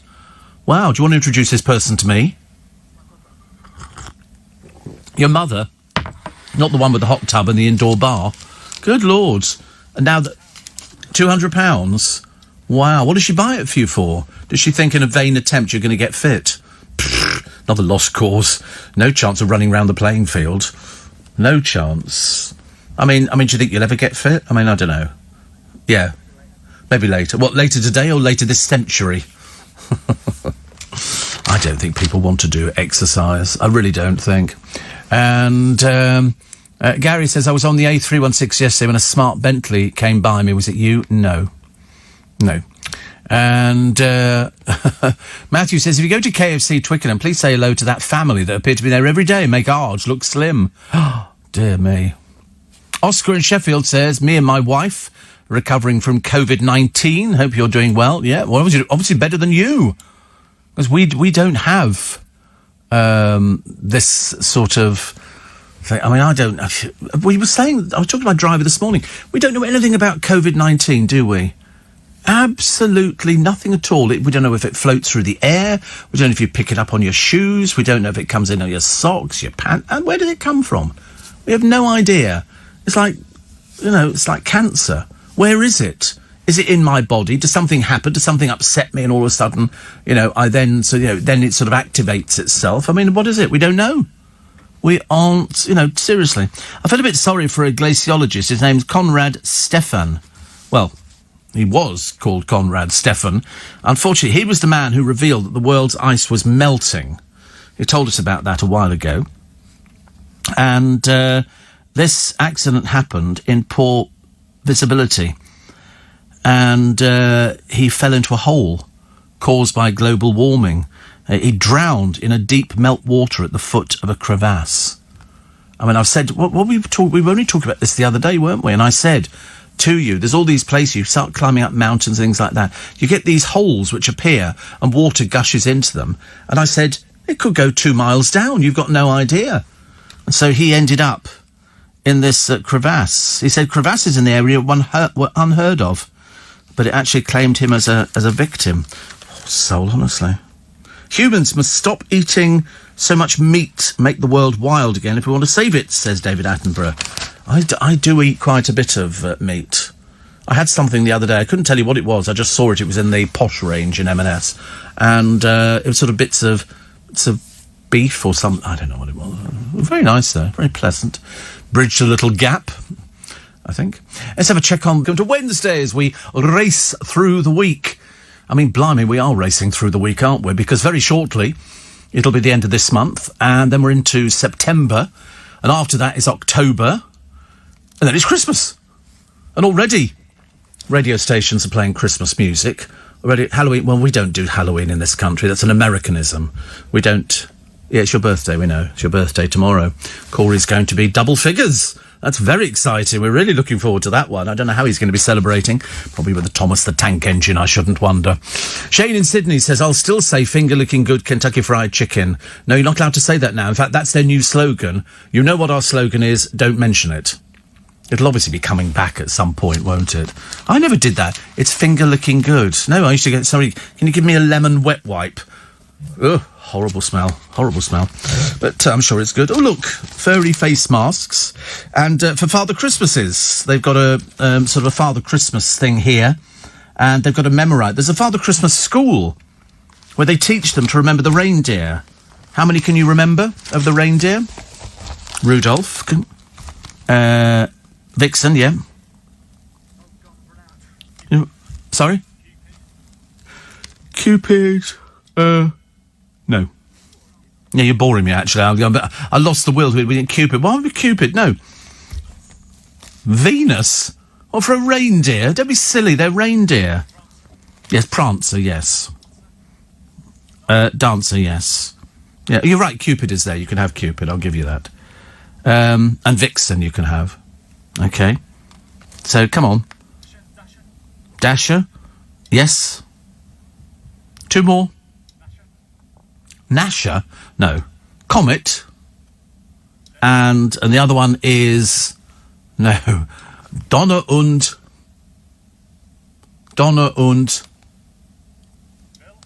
No. Donner and Blitzen. Thunder and lightning, yeah. And so that's it. So how many reindeer were there then? 1, 2, 3, 4, 5, 6, 7, 8. There were 9 in total. 9 reindeer with Rudolph, who was the one who had the drink problem. That's why he had the shiny red nose. I mean, come on, grow up. We all know what went on. You know, they only went working 2 days of the year. The entire year, 2 days. That's all they worked. They must have been the laziest reindeer you've ever encountered anyway. But if there's ever a Christmas film, I love it. Steve, Belgium and Brussels, says Mike on the Wirral, are famous for mayo and chips. When you're ordering, you have to say quick, no mayo, or you get it put on automatically. I know. I mean, as if they invented chips in Brussels. I mean, come on. I don't know who invented chips, but it was a brilliant idea. And they do sort of, because somebody said to me, oh, we'll have a meal out in Brussels. I thought, oh, a little bit, this will be quite nice. I'll have a steak. No, portion of chips with mayo on. It's just ridiculous. And Steve, go for your double cream. I'm just having a fresh cream breakfast and loads of it too, says Grace. I didn't know there was you're the source of knowledge. I didn't know there was a spaghetti thing. Yeah, I mean, they've been harvesting that for years, but they try and keep it quiet because there are television programmes which Luke sort of watches, which sort of tell you how to make spaghetti. You know, if you can't be bothered to wait for the bush, because it's about only the 3rd year that the bush will be growing that it will produce spaghetti, and you've got to sort of wait for it. But then it's worth waiting for because you know you've either got fresh spaghetti or you've got the stuff that you're making, Luke, in your kitchen. And to be honest with you, I'd rather have fresh spaghetti. It's got more of a bite to it. More of a bite to it when you actually sort of harvest it. And you can go along, just drape it over your arms and then just sort of cut it off the bush and it will grow again. Lasagna, well that's another root plant. And you have to unravel the lasagna. It's like rolled up. And if you unravel it, then you've got a sheet of it. Very popular for making things with. And basically anything that's Italian food you can grow in the garden. It's all growable. There's nothing you need to worry about. And it's tastier. Look, you would have to admit, Luke, fresher is tastier. So if you can get fresh lasagna, fresh spaghetti, you know, and fresh basil and stuff like that, you know, you should be all right. I mean, tomatoes you get anyway, don't you? Which is lovely. Do you grow your own tomatoes at home? Oh, you must. Basil. They're the easiest things to grow, tomatoes. They really are. They're so simple. You do not need an IQ of anything more than 3 to actually be able to grow them. You just put them in the ground, water them, and they will grow. Very nice. What? What's the matter? They're very nice. You just put a tomato plant in the ground. I mean, some people put them in a hanging basket. I put them in hanging baskets before now. No, you get a tomato plant. You can buy them in the garden centres, they're called, and you go there and there'll be people walking about in Wellingtons, and you go, excuse me, sir, sorry, madam, and, do you have any tomato plants? And they'll go, out back of church shed. And you go there and they'll have a tray of tomato plants, which have got little yellow flowers on. And you take them back home again and you plant them into earth and then just wait. And then they grow and they get quite hefty. And then all of a sudden you'll end up with, at least 20 tomatoes. At least 20 tomatoes. And the bees will come around and pollinate the flowers. And then you've got your own posh tomatoes, which you can pick off the vine. And then sort of you can sort of make them go red by sticking them in your window in the kitchen. Which is quite nice, isn't it? And so it's fresh food. Hence, look at that, lovely, isn't it? I love watching us play cricket. God, that's a boring thing under the sun. Seriously, whoever goes to watch cricket, there's nobody watching this thing at all. There's nobody in the stands. Why don't they just cancel it? It's like coming out there, yeah, hi. You know, there's nobody there. Nobody there at all. But they're all sponsored, aren't they? They must be the only people next to the footballers who are so logoed up They can barely move for all the sponsorship that they go through. And that's obviously, I don't know who that sponsorship is on there, but it'll be something well known, I suppose. 26 and a half minutes past 5. Also, there's these new lasers, which Priti Patel appears to have licensed. Apparently, they're much more powerful, and you can, break bones with these things. Mind you, it frightens the life out of it. If somebody pulls a taser on you, you're going to go, I'm not doing anything. You watch them on the television. People who get stopped by the cops over in the United States of America, especially one who didn't know the law. He didn't know that if you were Canadian, you can drive in America on a Canadian driving licence, and this copper didn't know. And he said to the bloke, I don't care. He said, you do what I tell you. He said, but you're not doing the law. This is the law.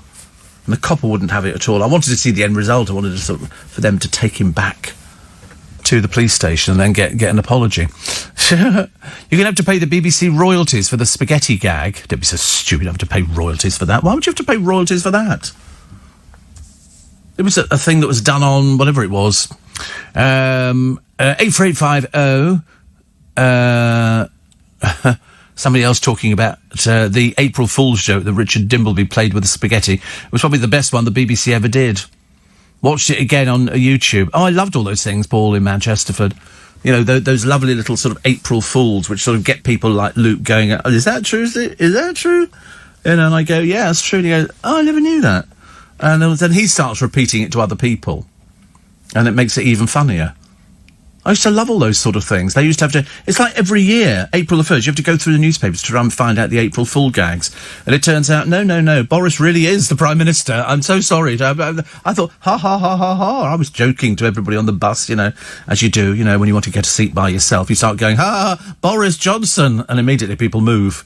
They move immediately and you sort of get your own seat, which is good. Braving the elements, the wind and the rain. It's getting worse. And I shall now ask... Hey Siri, what's the weather like today in London? Cloudy and 17 degrees. Expect mostly cloudy skies starting in the afternoon. Today's high will be 22 degrees and the low will be 16. Do you know the good news? No rain. 0% chance of rain. 0% chance. He does he might have something different. It might be thunderstorms on his weather forecast. In which case it makes me look a bit daft. But I don't know who this Siri is. Do you think he actually recorded all those words separately? Or do you think he just did A, E, I, O, U, and then they just put them together? Do you think that's how it works? Otherwise, how would he know all the words? How would he know all the words? He wouldn't know, would he? Siri. And also, they all have to learn it. There's boys and girls there, isn't there, doing it? No, just me again. It's always the way, isn't it? You sort of mention something and you get blank looks from them. Because we just don't know. We don't know. It doesn't matter. Still to come, On the Run, the robber. Found after 12 years. He thought he'd got away with it. Sadly not. Sadly not. We got him back again, which is good. And what else do we have here? Oh, it's another very odd... I must tell you about this Channel 4 programme. It sounds like the dullest thing ever. And the girl in it, she's obviously known to the film crew. She must be. Steve, I'm glad to pronounce Basil as Basil. And not in future to say Basel. Yeah. Well, I mean, I've always called it Basel. Haven't you? I thought everybody did. Let's have a check on the news headlines, shall we? It's 5:30. And here with the... Oh, sorry. We were having a laugh. We were looking at the sort of ways of getting fit, and we decided that not doing it. Somebody says, don't forget to mention, add something to support the tomato plant. Oh, absolutely. I mean, literally, hawsers, cables to hold it upright, because if it's in a pot, it will throw itself forward. You've got to tie it back to something. Seriously, they're very powerful.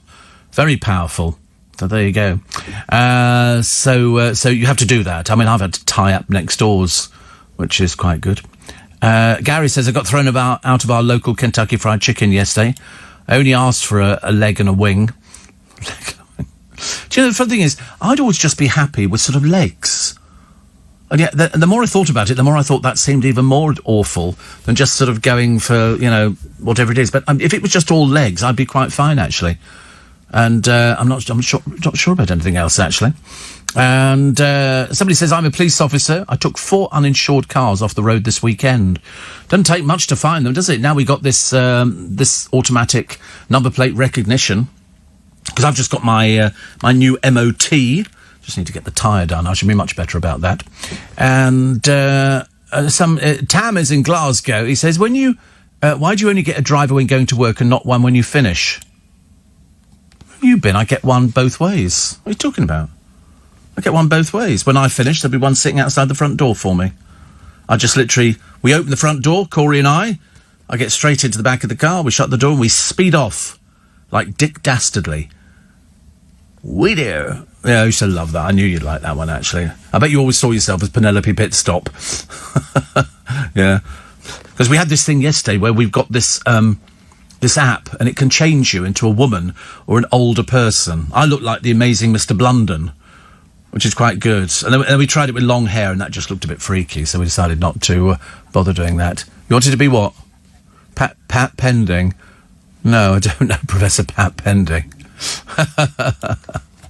No, I haven't. I do get buses, but I don't get from here, thank you very much indeed. Popped onto the R68 from Twickenham to Hampton Court yesterday and got chatting to a girl and we exchanged numbers, but dying to meet Jess, who is Darren's production girl. Gorgeous personality. Jess? No, there's nobody called Jess. No, definitely not. Definitely not. Where do people get these names from? It's like, you know, somebody said to me earlier, I was speaking to Luke, and I said, well, you can't have been, not that, because he has not worked on this programme for ages, Luke. We've got somebody else, Barry, and he's very popular. Steve, April the 1st comes round very quickly. It certainly does. It certainly does.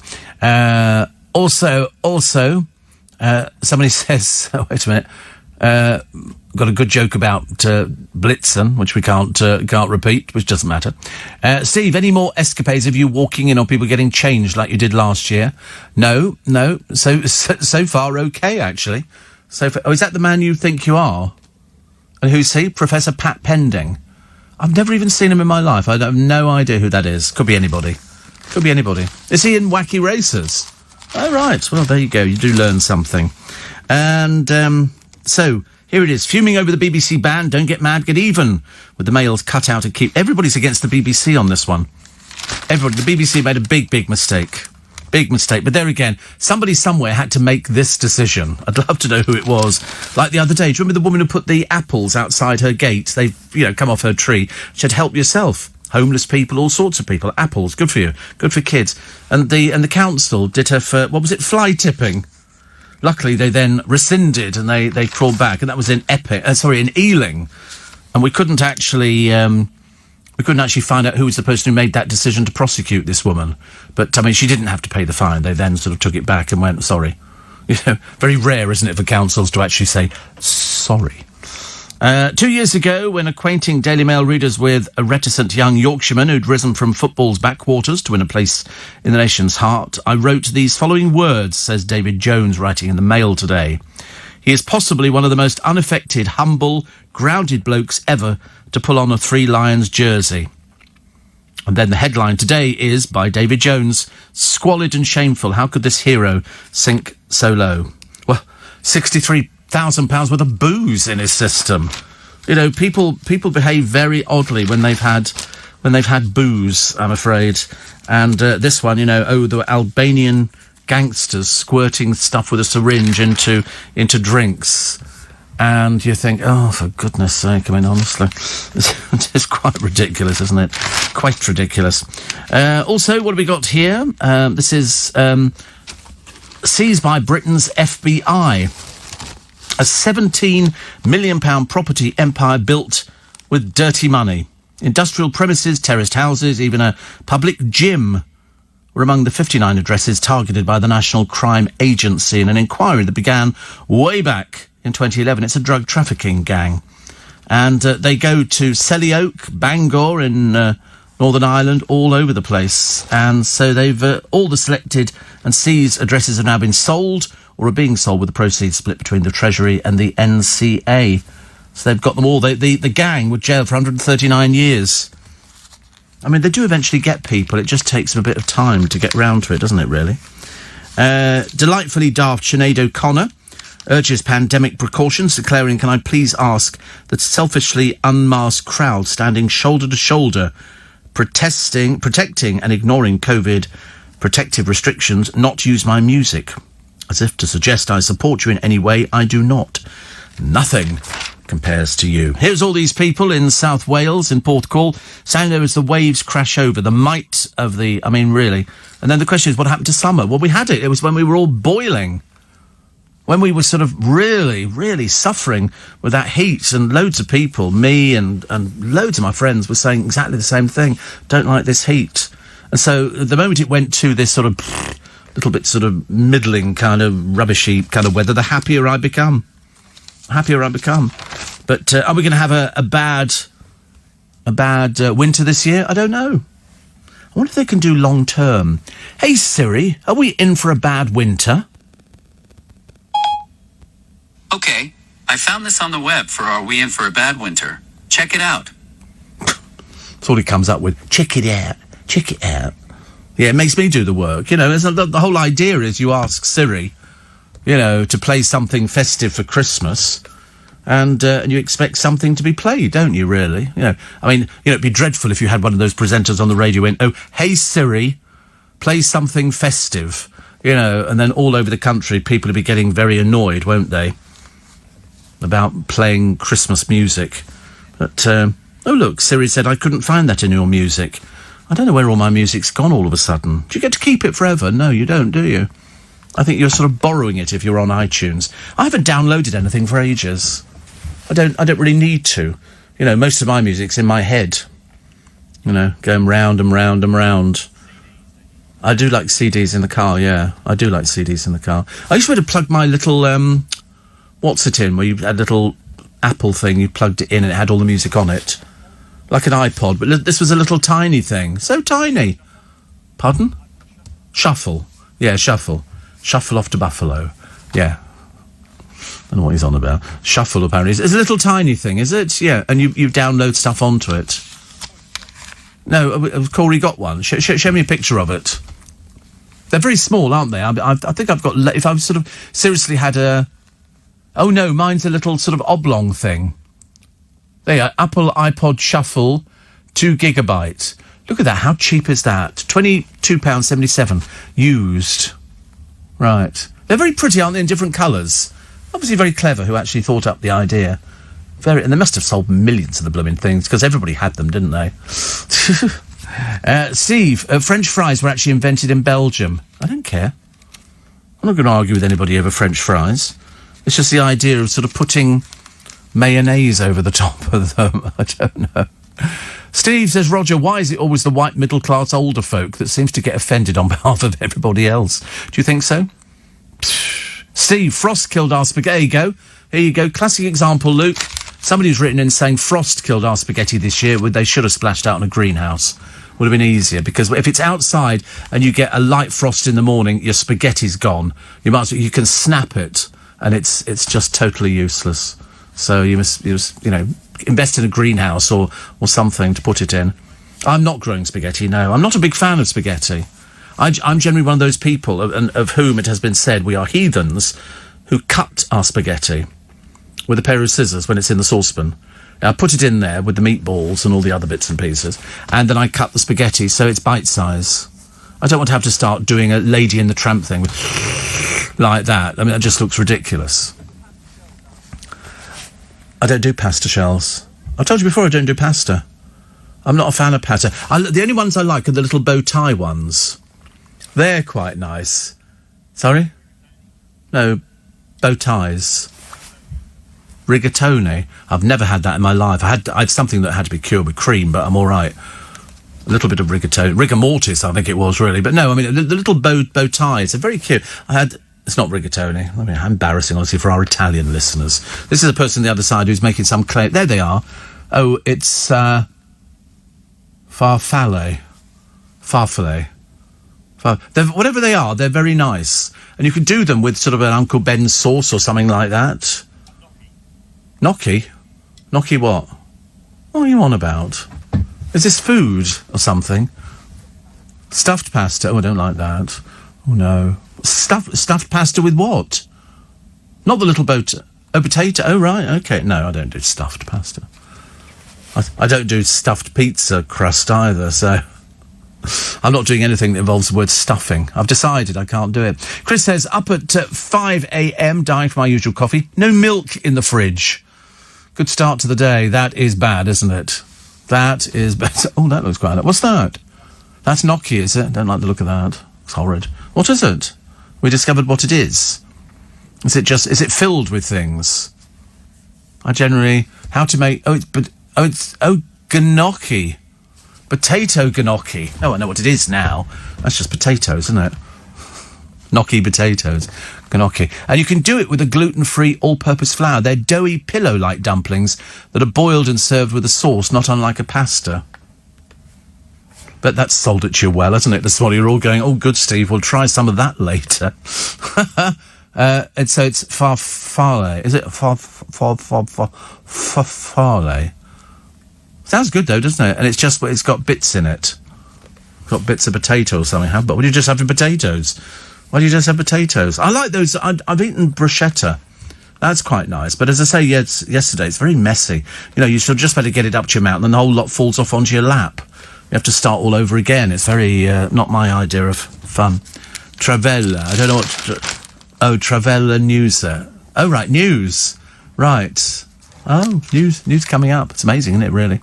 Are you sure it's the news? Morning. Dev says, it irritates me, Steve, when commuters lower their masks to their chin after boarding buses and the repeated calls within the bus auditory has no effect. No, I mean, I have sometimes... I mean, I do... If I'm sitting on the bus by myself, I do pull the mask down a bit. If I'm sitting there by myself, if there's anybody else on the bus... Honestly, I'm sitting on the bus yesterday. There's only me on the bus. It pulls in... And a person gets on the bus, she's on the phone, and she sits directly opposite me. There is an entire empty bus. And I said, quietly, a whole bus, and you have to sit next to me. Not sitting next to me, but in the next seat. Honestly, a completely empty bus. Ridiculous, isn't it? Absolutely ridiculous. Donnie says, any news on Anne Widdecombe? No, I mean, I'm assuming she was all ready to do pantomime. I think. Rachel says, we notice a lot of your conversation is based around food. That's an absolute slur of the worst possible kind. I never mentioned food on this programme. Why would I want to talk about food? I'm a radio presenter. Goodness, I can talk about anything. I can talk about anything I like, actually, including the Beach documentary branded a cover-up. This is Carl Beech's Lies, given credence by Tom Watson. You only had to look at Carl Beech to realise what a compulsive liar looked like. It was so fantastic, nobody would have believed it in a million years.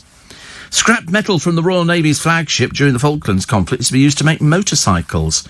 A maritime breakers yard in India, which is where a lot of the ships go, has bought HMS Hermes after plans to turn it into a museum or hotel collapsed. So it goes to this place where swarms of people are all over these ships and they dismantle them. I mean, it really is. It's actually quite something. Quite something. Another one here. Conman Peter Foster was kept behind bars to keep the community safe, a court was told. The convicted fraudster. I remember Peter Foster. Peter Foster. I'm quite sure, actually, that that there's a betting scan. And also, didn't he help Cherie Blair buy 2 flats somewhere? Peter Foster, he wasn't by Lynn T, was he, by any chance? Can you check? Peter Foster. Dr. Foster went to Gloucester. In a shower of rain. He fell in a puddle right up to his middle and never went there again. I don't know how I know that, because a second ago I didn't know it at all. Steve, is there a Marmite shortage? No, but I tell you what there is. And I told you the other day there was a shortage of sweet corn in tins, Green Giant. There were loads of Waitrose sweet corn. I didn't want Waitrose. I wanted Green Giants. Oh, Green Giant. I wanted that one. So I've not been looking for the Marmite. I don't like the idea that there could be a shortage of some of these things, just in case it all gets a little bit bad. Chris says you should try Polish stuffed pasta called something. From your local Polish deli. There are 3 traditional fillings, cheese and potato, mince and sauerkraut, mushroom and sauerkraut. Oh, they sound quite nice. They sound very nice indeed. I'm going for that one. Peter Clarence Foster. So his convictions range from fraud and money laundering, contempt of court. He describes himself as an international man of mischief. Wow. But he has been imprisoned in Australia, Britain, the United States and Vanuatu for a variety of events related to weight loss. Weight loss. Go on to the weight loss clip on that, Corey, because that's the Bailin tea. I'm pretty certain. Where it says weight loss. You see it? Hello? There we go. There you go. Bailin tea, I told you. And who was he going out with when he started talking about the Bailin tea? Samantha Fox. He sort of went out with her, and then everybody was doing this Bailin tea, drink tea and the weight will fall off. Sadly, it didn't. But I thought I'd heard of him before. I just couldn't remember exactly what it was. And Roger says, perhaps the person who sat opposite you on the bus felt lonely or, God forbid, fancied you. I don't think so. I was all ready to beat them around the head with a small sherry trifle. Did you manage to get the football shirts? I don't know if we've got the football shirts yet. I don't think we have. I think we did. When was it? 1st of September, they were saying. I think something like September something. Bucatini pasta is worth a try. Basically spaghetti with a hollow centre, and it sucks up the sauce as it's cooking. Amazing, but rarely seen. Oh, I've never heard of it, actually. But somebody says, this is Martin Henson, he says, all this talk of not liking pasta. You might like my book, Spaghetti Bolognese. Just published. It's a comedic mystery set in London and Italy. It might be the first pasta you really like. We're getting a free book in the post. I'm not sure if it beats candles. That we got from our favourite twosome over in France. So free Rolexes. Yes, I used to mention Rolls-Royce on every occasion. Never worked at all, I'm afraid. I used to go, I could do with a free Rolls-Royce. So Angel and Dick Strawbridge over there in France, they sent us some candles, which is lovely. We love them to pieces. We love the programmes. And I hope that business is picking up. Steve, there was a recall on the Green Giant sweet corn. That's why you haven't seen any. Oh, was there? Oh. A recall. What was the recall? I don't know, because I did find a tin the other day. I do like it. So, I'm sure we'll find out. Marmite shortage made from brewer's yeast whose supply has been reduced because of the downturn in beer brewing. Only one size of jar has been available. I'll have some on toast with honey, says John. Marmite and honey. There you go. Oh, General Mills recalls Green Giant original sweet corn because of faulty seams. So this is pack size, 198 grams, batch code 293-151, 294-151, 295-151. Best before July 2023. It could be unsafe to eat. Well, too late, I've eaten a tin of it. Some seams may be faulty, which could make the product unsafe to eat. So the action taken by the company is to, I think, drag everything off the shelves. So that sort of covers them, I think. But I'm not sure about Marmite with honey. I've never heard of that one before. That sounds a bit peculiar. Winnie says, is Kim Jong-un dead? They're not sure. He's not been seen for a little while, and when somebody was seen, there were rumours, because it's very easy to start rumours in this world of ours, was that it was a lookalike. It was a lookalike, and they weren't too sure. They said that he's not been seen for ages and ages, and they think it could be, but I'm sure I read this before, his sister could take over. I don't think she's any more pleasant, put it that way. But he's apparently, they said, I mean, whether you believe it or not, take it with a pinch of salt, he's been in a coma for ages and ages.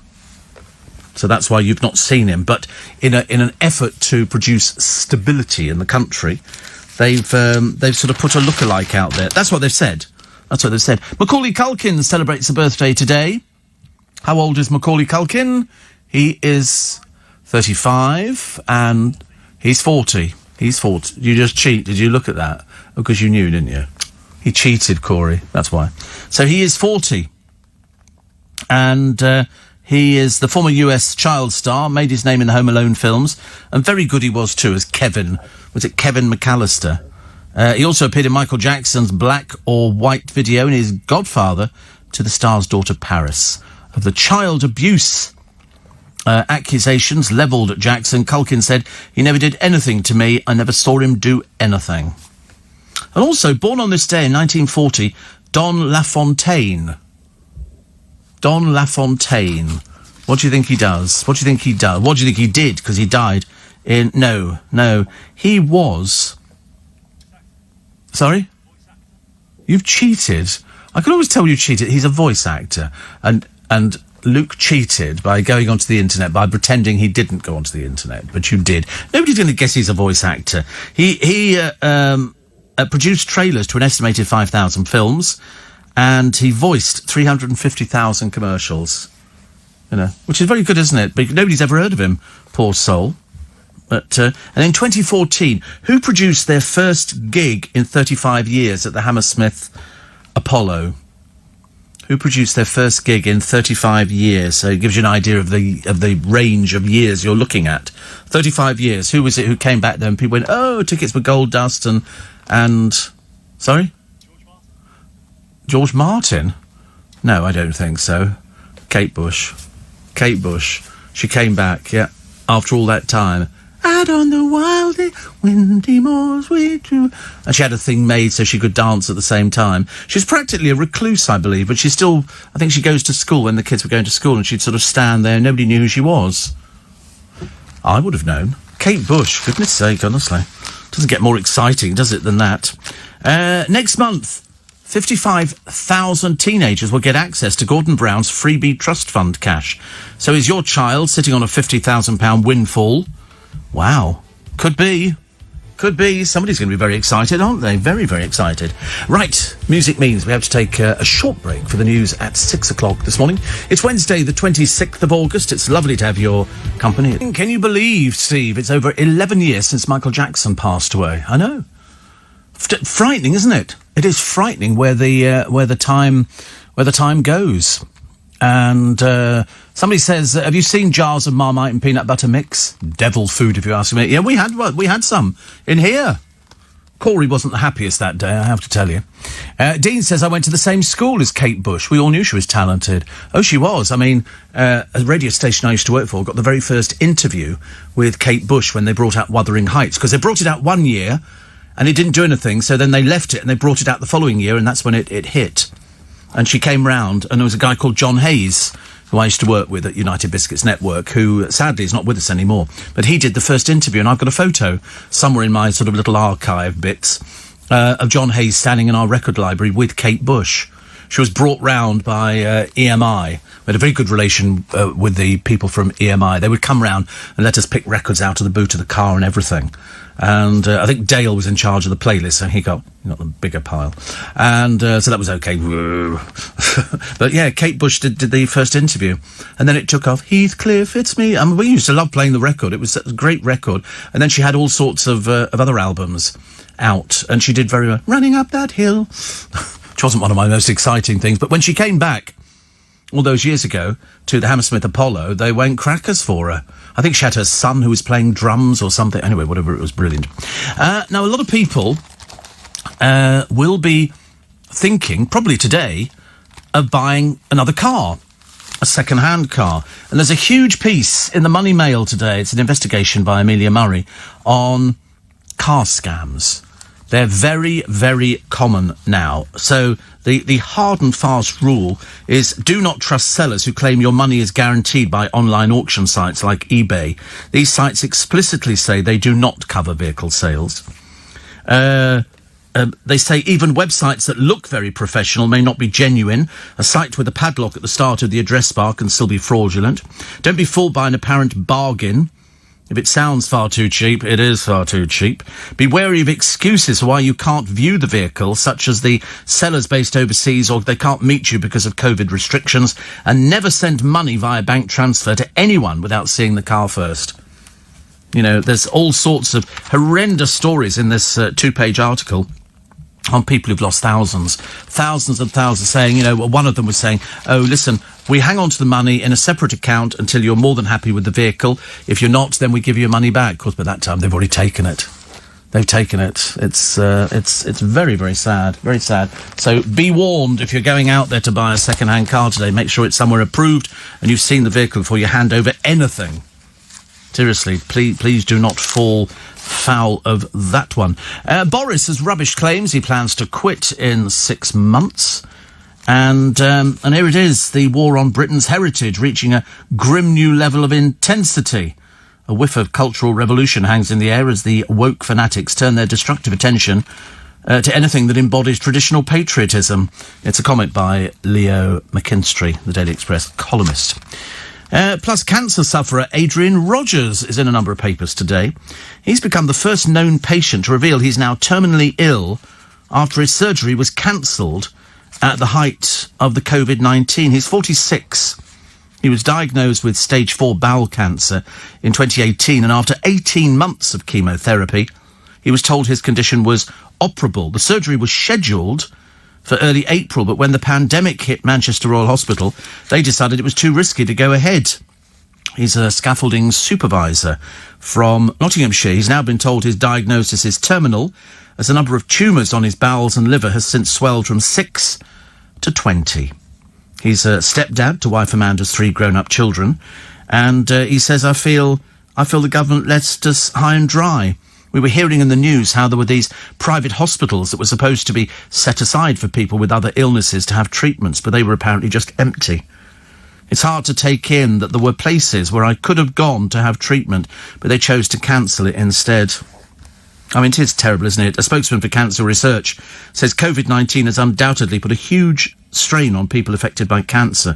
We've been hearing many of these stories over the past few months, but the trouble is that's not the answer, is it? You know, no good hearing these stories. What are we doing about it? This is a man who's terminal. You know, the family are not giving up hope. They've set up a fundraising page for the drug Avastin, which Adrian is not eligible for on the NHS, but could buy him time. Costs £600 a fortnight, and already many generous supporters have contributed £10,000 to the fund. We seem to be really good on these Just Giving pages, don't we? These fundraising pages. So he's got 10,000 already. But, you know, for Cancer Research, they say it puts a huge strain. We know that, I should imagine the strain on him is unimaginable. If you're told you're terminal, you know, and then you say, same as everybody else, you know, how long? And they go, how long is a piece of string? That's what you get when you're dealing with things like that. Tim Newark, writing in the paper, says the BBC can win back trust by ending its political posturing. I mean, it's, you know, they just lurch from one disaster to the other. I can't quite work out why they get it so wrong most of the time. Gary Lineker has revealed his eyesight's now so bad it's affecting his work. Well, put your glasses on there. He says he admits he writes his presenting notes in large letters but still struggles to read them without the glasses on. Well, keep your glasses on or get contact lenses. Stop moaning. God, you never the amount of money you're earning. Top earner. Top earner and you're moaning, oh, I might have to wear glasses. Oh, goodness me, honestly. Get over yourself. Everybody knew Dr. No would make Sean a star except 007 himself. He nearly quit. Sean Connery nearly quit because he thought it was too glitzy. And I'd love to have been there when they were filming these things. It sounds fantastic, doesn't it, really? Also, the American woman wanted over the death of British teenager Harry Dunn could face a virtual trial without even leaving America. Well, I see no reason why they can't have a trial without her being there. You can do that. They managed it in Greece, didn't they, with the footballer?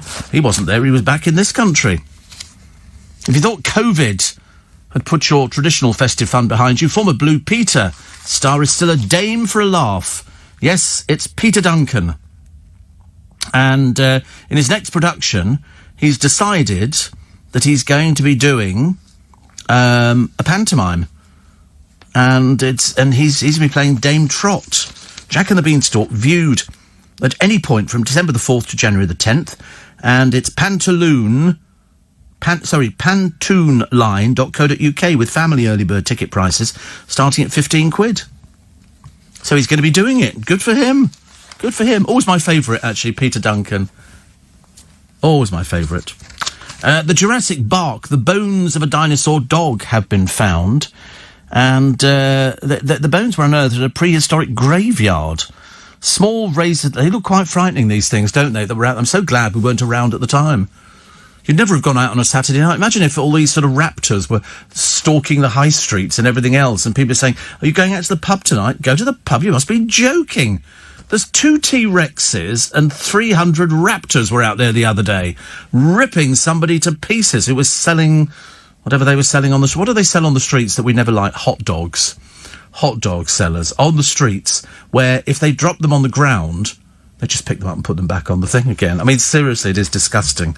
It is disgusting. It's so... And they seem to have no control over them whatsoever. It's like these blooming rickshaws. I wish the mayor would pull his finger out and get rid of the rickshaws. Wrong way down the one-way street, ripping people off, don't pay tax. It's ghastly, isn't it? If ever I see a company named on the back of one of them, I make a mental note. Don't ever deal with that company ever again. Seriously. The car auctions are still closed, Steve, but you can buy online. Problem is, it's hard to gauge the condition of it from a picture, and you can't hear the engine. Very risky. Well, you can buy things that make engines quieter. I remember buying something years ago, and you poured it in, and it sort of sealed the inside of the engine or something. That's what they said it did. And the trouble is, you know, I could never buy a car at an auction. I'd be too worried about the fact that I'd be ripped off because I wouldn't know what to be looking for. But lots of people buy them. Lots of people buy cars at auction, but you've got to know what you're looking for. You really have. And here it is, the Commando watch. This is a very rare Rolex issued to a Special Forces Commando. About 1,200 of these Rolex military Submariner timepieces were made for the Ministry of Defence to give to members of the Special Air Service and Special Boat Service. And this one here is, I mean, to be honest with you, it doesn't mean anything to me. I know nothing about watches. But they think 200 of them only survived military service. The stainless steel watch that has now sold was produced by the Swiss watchmakers in 1978. Crucially, it's still in its original condition, unlike other examples which were modified to a more civilian timepiece. This one here, an anonymous collector put it up for sale with an auctioneer in Birmingham. Experts gave it a pre-sale estimate of £70,000 for a watch. 70,000. But interest in the item took off, and it sold for 140,000, which is 165,200, including fees. I couldn't wear something like that out on the street. Can you imagine? That's why that Paddy Doherty from My Big Fat Gypsy Wedding got all uppity, because one of his sons was wearing a very expensive gold Rolex in a pub in Anglesey, and 4 men came. They'd obviously seen it, and they just decided to pinch it. And so they beat him up and took it off him. So Paddy Doherty goes to the police.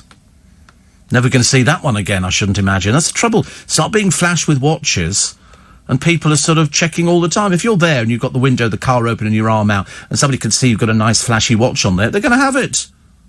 They're going to have it. So, you know, poor old Paddy Doherty's son, but I mean, more fool you for sitting in a pub in Anglesey with a gold Rolex on.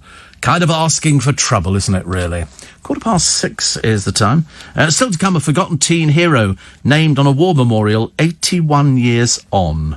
OK, all of that. Nice to have your company. Steve Hellman's with oven chips. Very nice, says Martin. Windy in Margate. And somebody says Rolex is not a Swiss company. It is a Swiss company.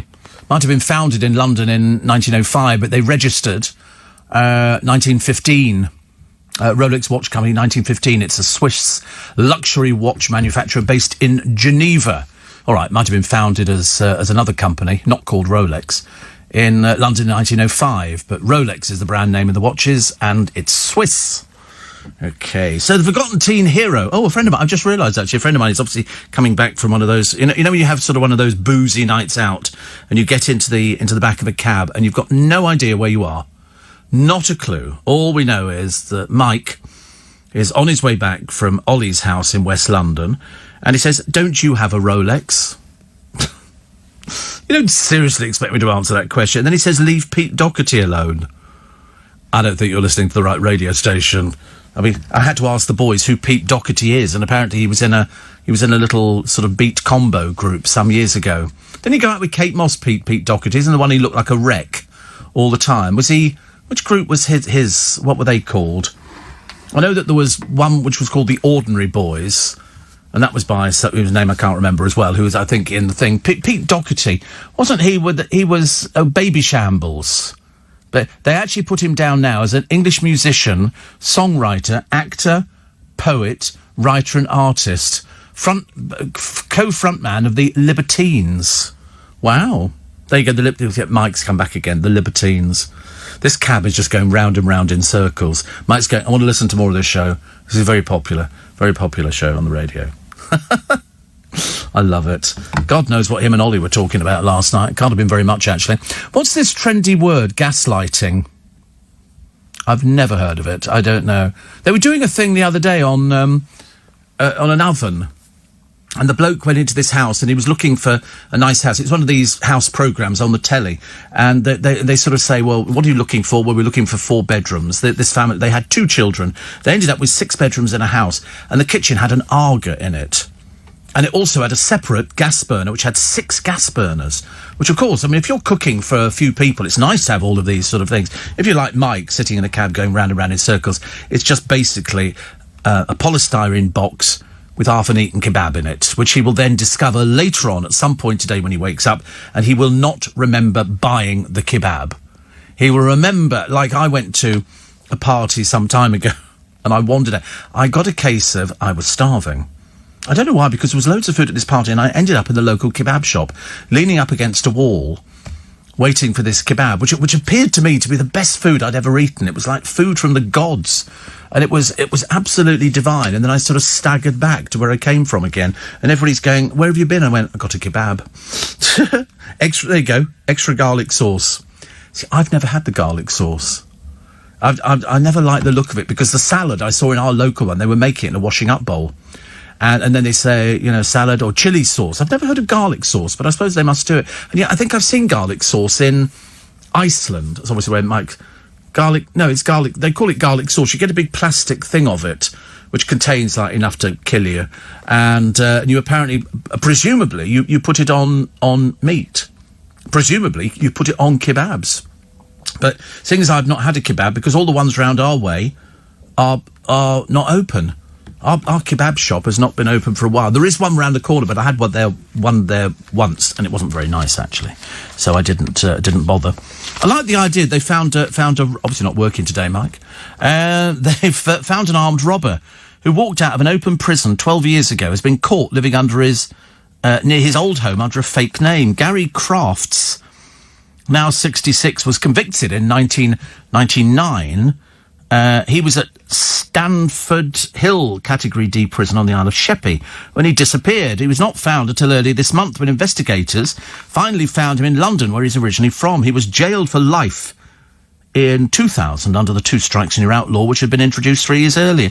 He'd acted as a getaway driver for an attempted raid on a Halifax in Richmond alongside a fellow crook. Oh dear. Back to prison you go, dear. And they'll just add the 12 years on, I should imagine. Also, a Google boss has insisted the tech giant will always pay the tax it is required to pay in the UK. It's nice, isn't it? It's nice. We all have to pay our tax. You don't really want to pay the tax, do you? But you have to pay it. It's one of those I was talking to the driver this morning, actually. We were talking about how difficult it is now to make a living.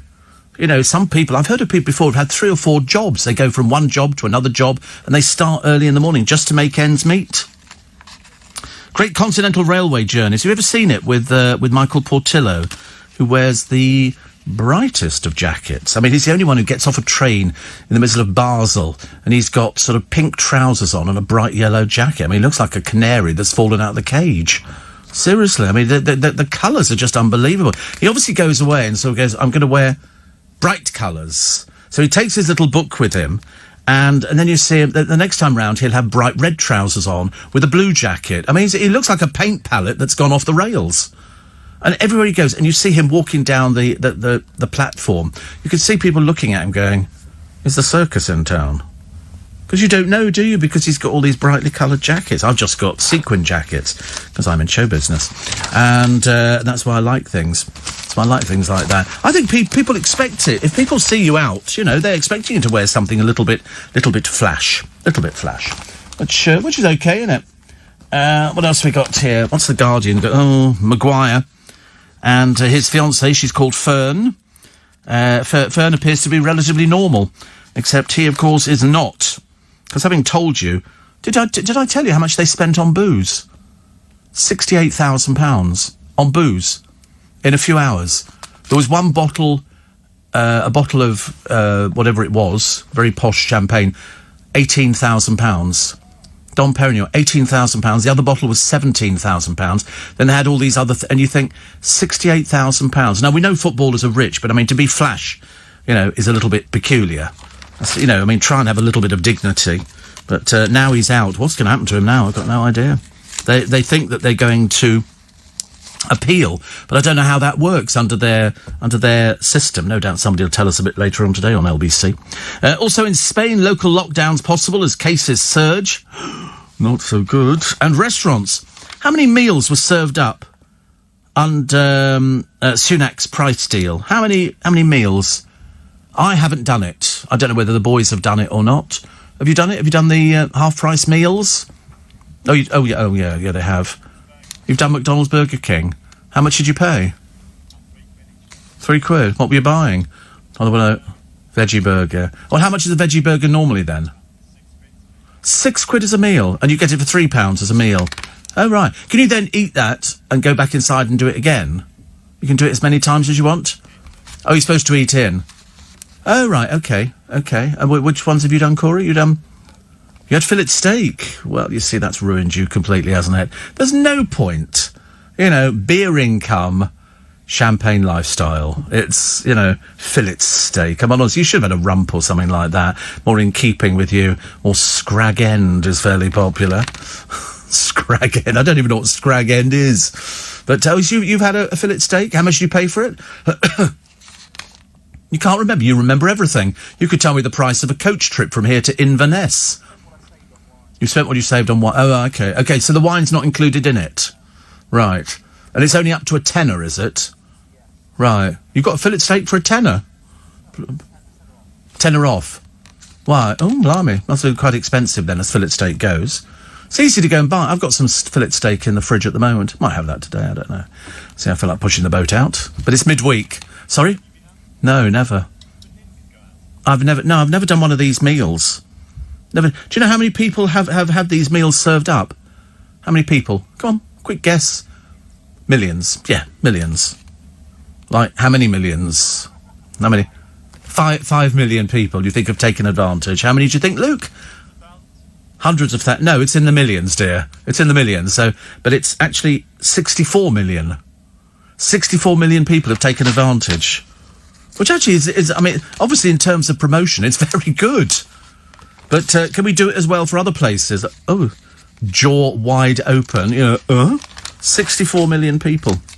Isn't that great? Now, have you ever been to the British Museum? Have you ever been to the British Museum? The one thing that seems to attract the most people around it is the Rosetta Stone. The Rosetta Stone is one, I think, of the British Museum's most famous treasures. And what they're trying to do, I mean, it dates from 196 BC. I mean, it's quite beautiful to see. It really is. It was found, I believe, in caves, and it was inscribed in 3 languages, including one from 196, hieroglyphics, the former writing system, demonic, the Egyptian script used for daily purposes, and ancient Greek. It's all on this thing, and so what they're doing, they're struggling to crack the ancient code. Should have given it to Bletchley Park, shouldn't they? They'd have been able to crack the thing. But if ever you get the opportunity to go to the British Museum, if and when, go and have a look at the Rosetta Stone. It's the only thing that all the kids want to have a look at, because you can't believe it's so old. It really is. I love stuff like that. I think our museums are absolutely cracking places. Really good. One of the columnists today said there's a reason the Sussexes get so many freebies, because they do, don't they? They apparently, since they've been together, they've secured more than £3.5 million in gifts. Good Lord. I mean, we know that there are other people, but why should they get freebies? Why should they get we know that the royal family get freebies, don't we? But why on earth would Harry and Meghan? They're nothing to do with the royal family, and they don't live here. Why should they get freebies? £3.5 million. Whew. Too much. Too much. Steve, of course, the grandmaster of bright, flamboyant jackets, none other than Dale.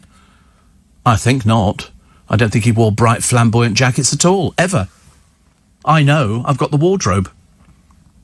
Not one flamboyant jacket in there. Where'd you get that from, Roger? Absolutely not. He wore suits all the time.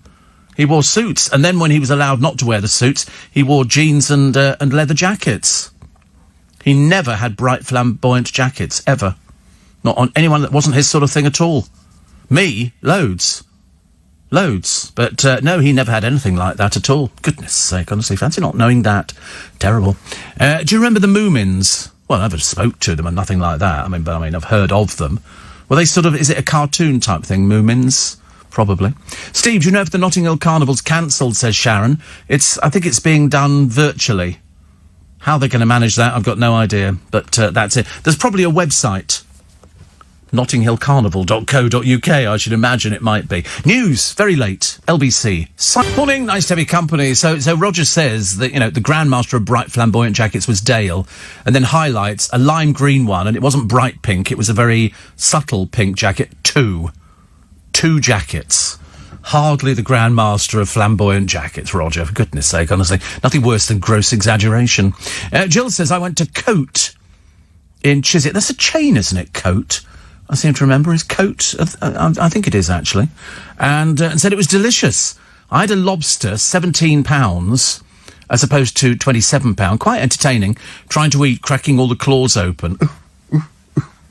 Told you, it was my worst nightmare. We all went out. Clive, from Nick Ferrari's programme. Can't remember who else went, actually. We went to a place round the corner from here. Well, certainly not too far away. And they do...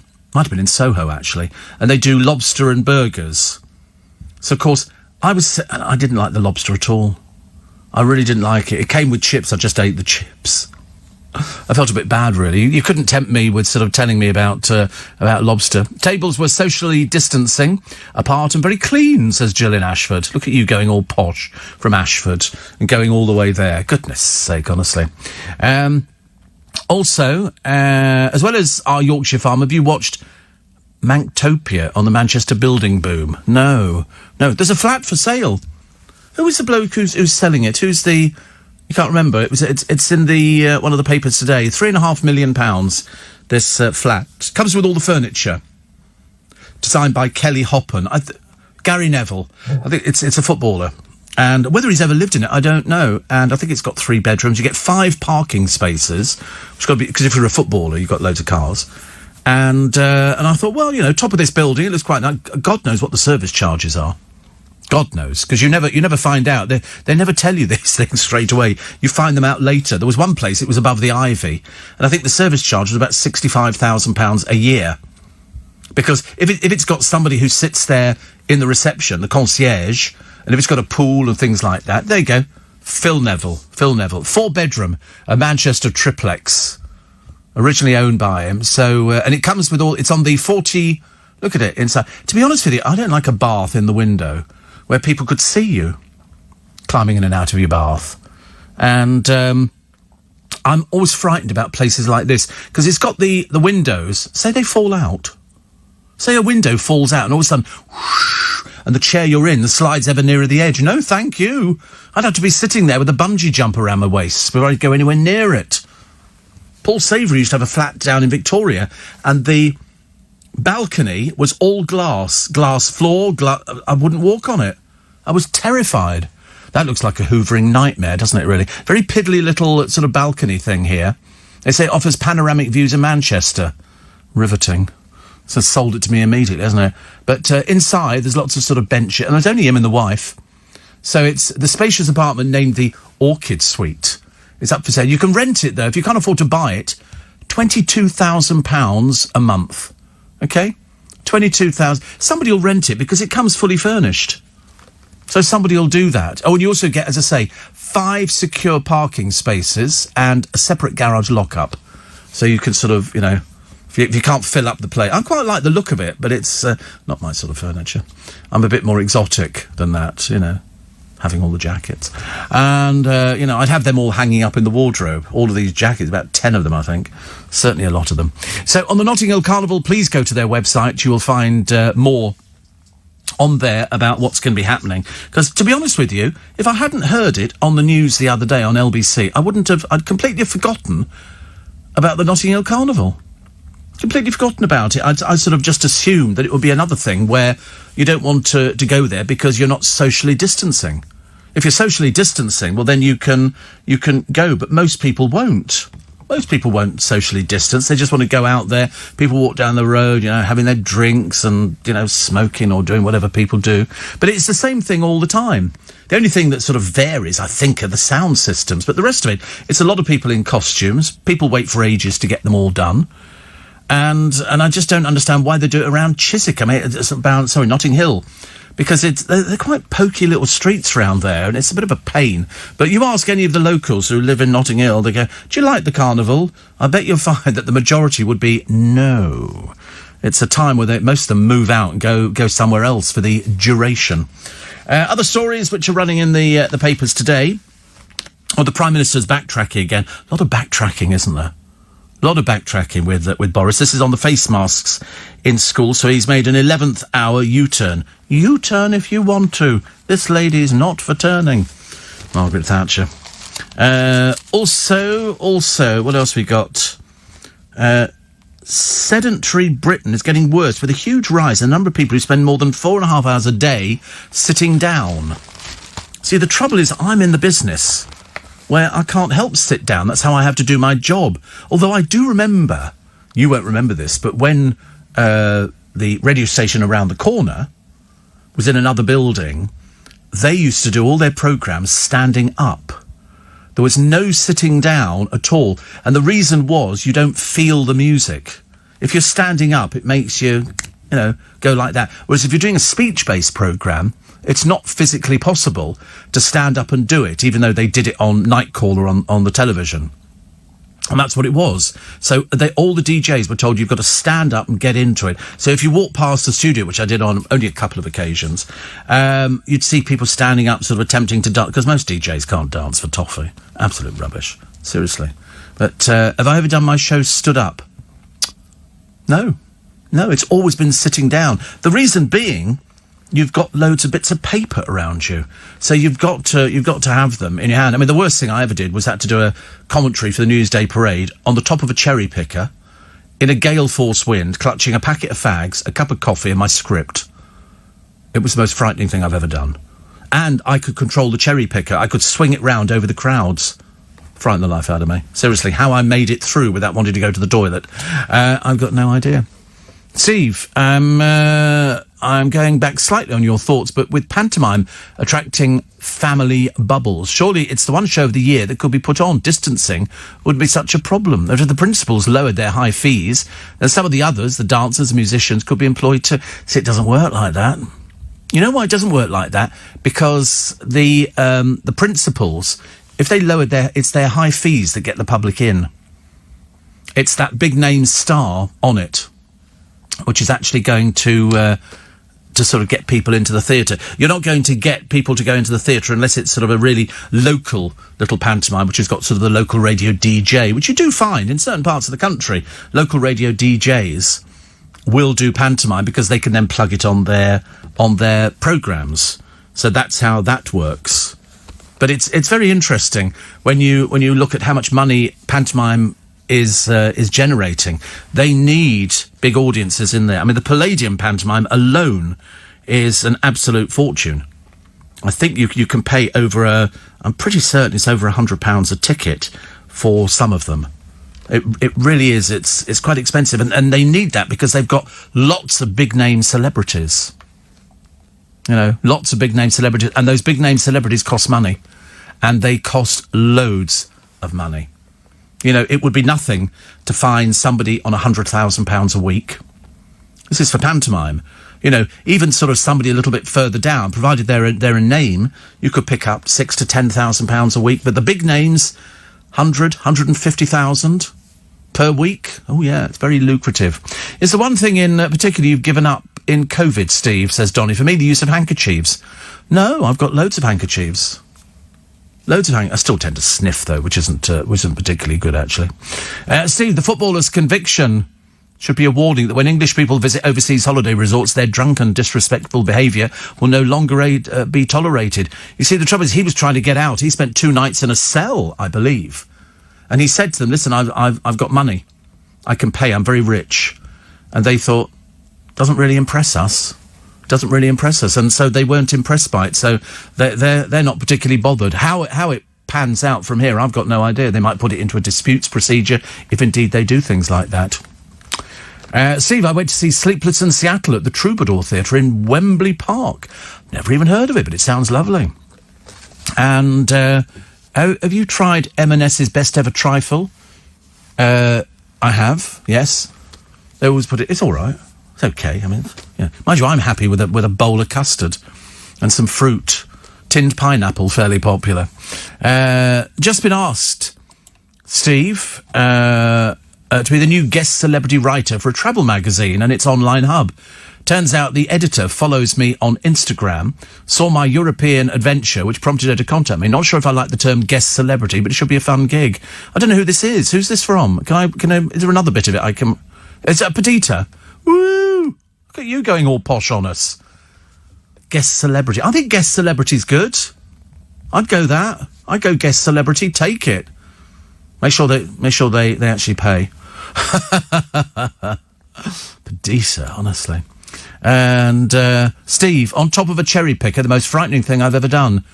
That's the Eddie Mayer soundbite. I don't think so. Steve, would the LBC, would the LBC ever do a roadshow? No, I had an idea some years ago that if we were doing a big theatre, like, you know, a big theatre, like sort of 1,000, 2,000 people, and you could put at least 5 presenters up on stage, you know, I think that would be fantastic. That'd be a great thing to do to raise some money for Make Some Noise. You could do, you know, if you did a 2,000 seat theatre and you got, you know, like Nick, who's done it before, me, Ian Dale, you know, a few other people as well, and you could go, all these people appearing live on the stage that night. I think that'd be brilliant. Don't you think so? Could wear one of my jackets again. So no rain today, which was good, and as I say, the rest of the weekend, well, we'll worry about that tomorrow, shall we? Worry about it tomorrow. 10 to 7 is the time. Steve Allen with you till 7. Nick Ferrari will be here as well. Daily Mirror, kids set to wear masks in school after the latest U-turn. You can imagine, can't you? You can just about... This has got the word disaster written all over it. Steve, I'm a computer programmer. Says Bill, I have to sit down for my job. I'd end up with varicose veins if I stood all week. I wish these surveys would plug in a bit of common sense. So the trouble is, there's loads of us. I don't think I could do this programme standing up. I don't think so. I don't know if I thought about it. But if somebody said to me, all of a sudden, if we take the chairs away, do you think you could actually do the programme? And I thought, well, obviously with a little bit of push, of course I could. But to be honest with you, most people enjoy sitting down because I'm constantly shuffling backwards and forwards in the chair. It should be on rails or casters or something. Well, it's on casters. Steve, the King's Theatre in Portsmouth are going ahead with Panto. Sean Smith from Same Difference, who were on X Factor years ago, is the main name, and everybody else is from Portsmouth. No big touring celeb, says Mason. Oh. Does that do well? See, the trouble is, I mean, I don't know. Re the Pantos, Chris says, is the principals reduce their fees to get the show on. Why not if they care about the theatre?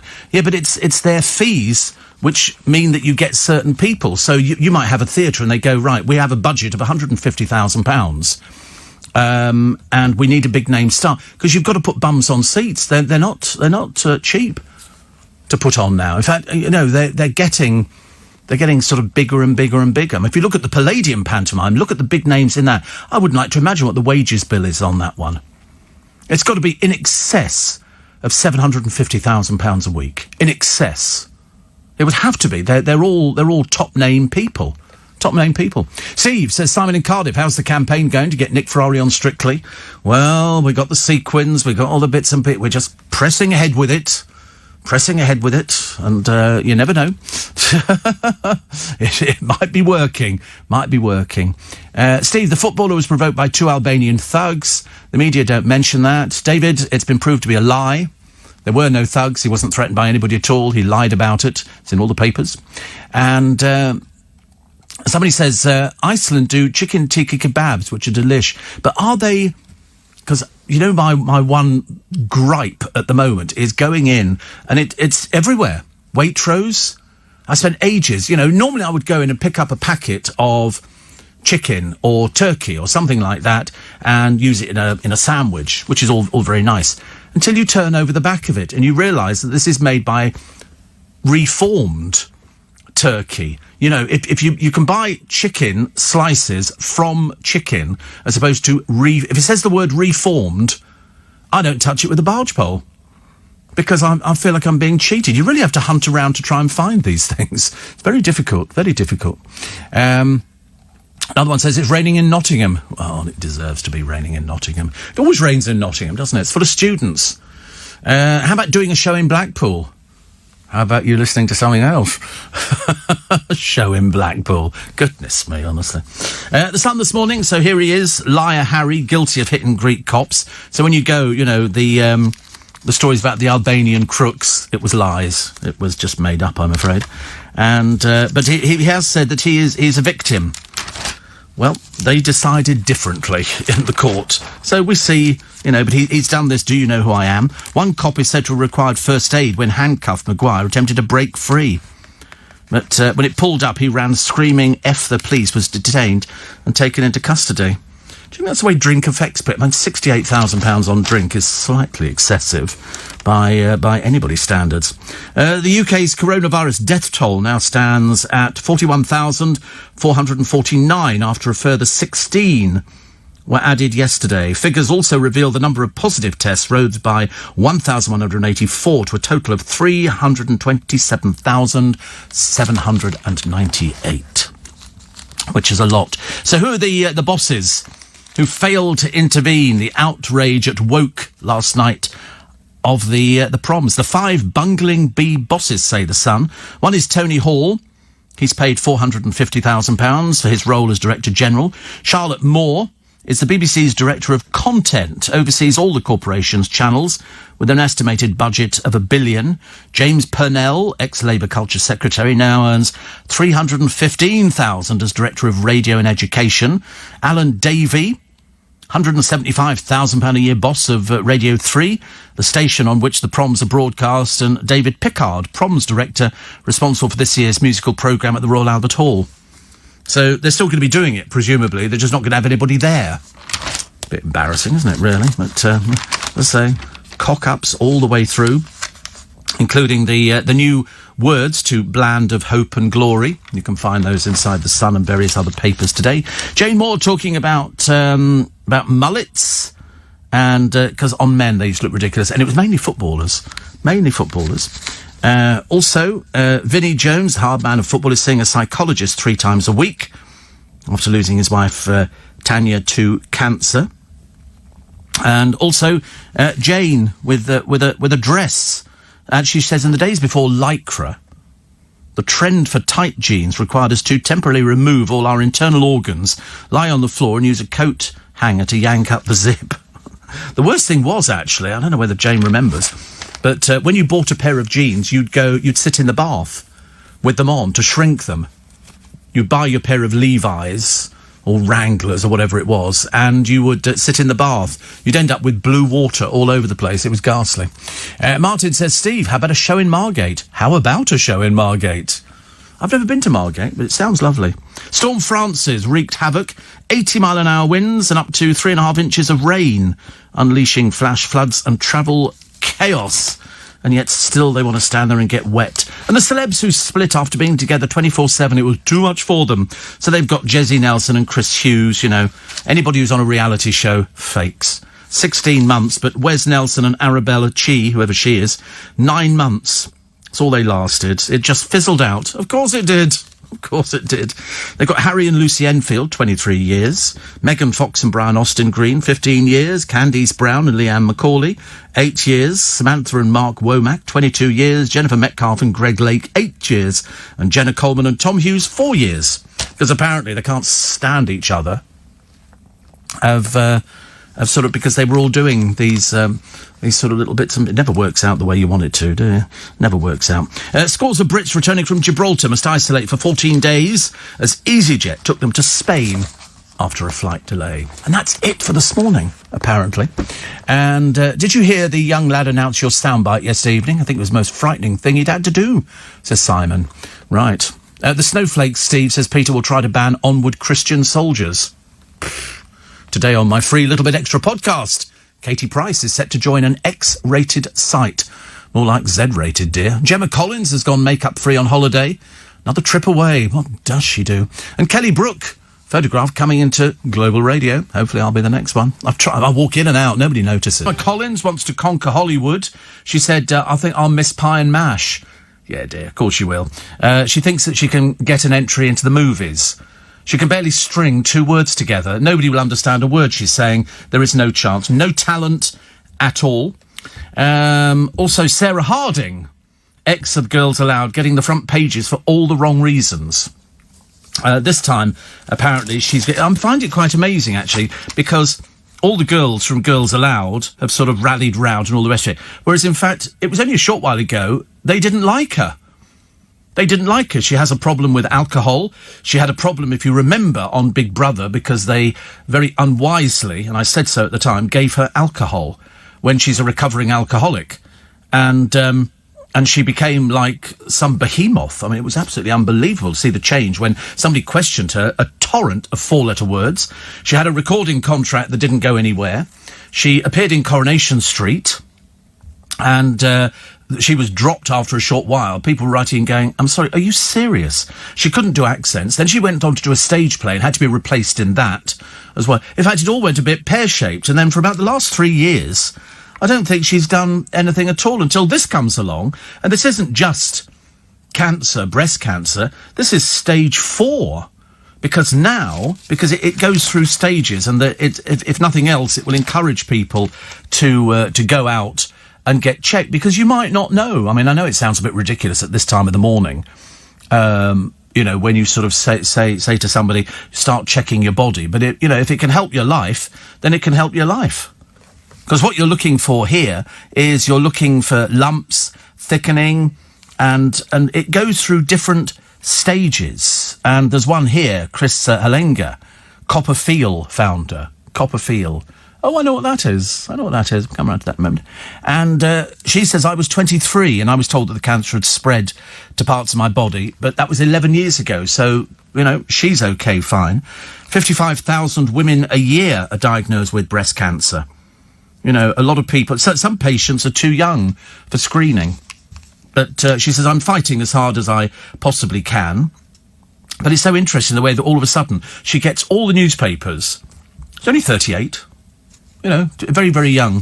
Very, very young. And, as I say, she's made all the front pages of papers for all the wrong reasons. You don't really want to make, the newspapers if it's something as disastrous as that. But never mind, I'm sure we'll be watching it. Although she's pleaded for privacy. And yet she sent out things to her fans. So, obviously not that much privacy. Obviously not that much. What else have we got for you this morning? 3 household names given the boot by Sky Sports. Pundits Matt Le Tissier, Charlie Nicholas, and Phil Thompson have racked up almost 50 years' service. They've got rid of them. Apparently, Le Tissier had questioned Boss's decision to wear a Black Lives Matter badge on air in June, as he didn't support the group's anti-capitalist views. But he said yesterday, I've enjoyed my time at Sky Sport. They've been there for ages, apparently. Corey celebrates a birthday today. Yes, we don't know how old he is. We're trying to work out. We think it's in double figures. We're not too sure, which is very exciting. So to celebrate, here we go. There you go. Hooray! Party popper time. Woo! So that's very exciting. So I've got a bag of those for him so he can sit there and make as much mess as he wants in the studio. We love the smell. Of course, I've probably got fire alarms in here. There's probably fire alarms. I've suddenly thought about it. Then, God, I tell you need the strength of Job. Cool, blimey. Do you think some little factory somewhere in China, mainland China, they're turning out millions of these? Do you think they make them by hand? Or do you think they're made on a machine? But you get loads of them. You get like 20 for £1. Very cheap. And somebody's got to roll this paper up, and you can imagine how long that takes to put in there. They're pretty, aren't they? Very pretty. I like those. Yeah, happy birthday. I haven't bought you nothing, of course. You never bought me nothing. My birthday. I shouldn't bother. How old did you say you were? I can't remember.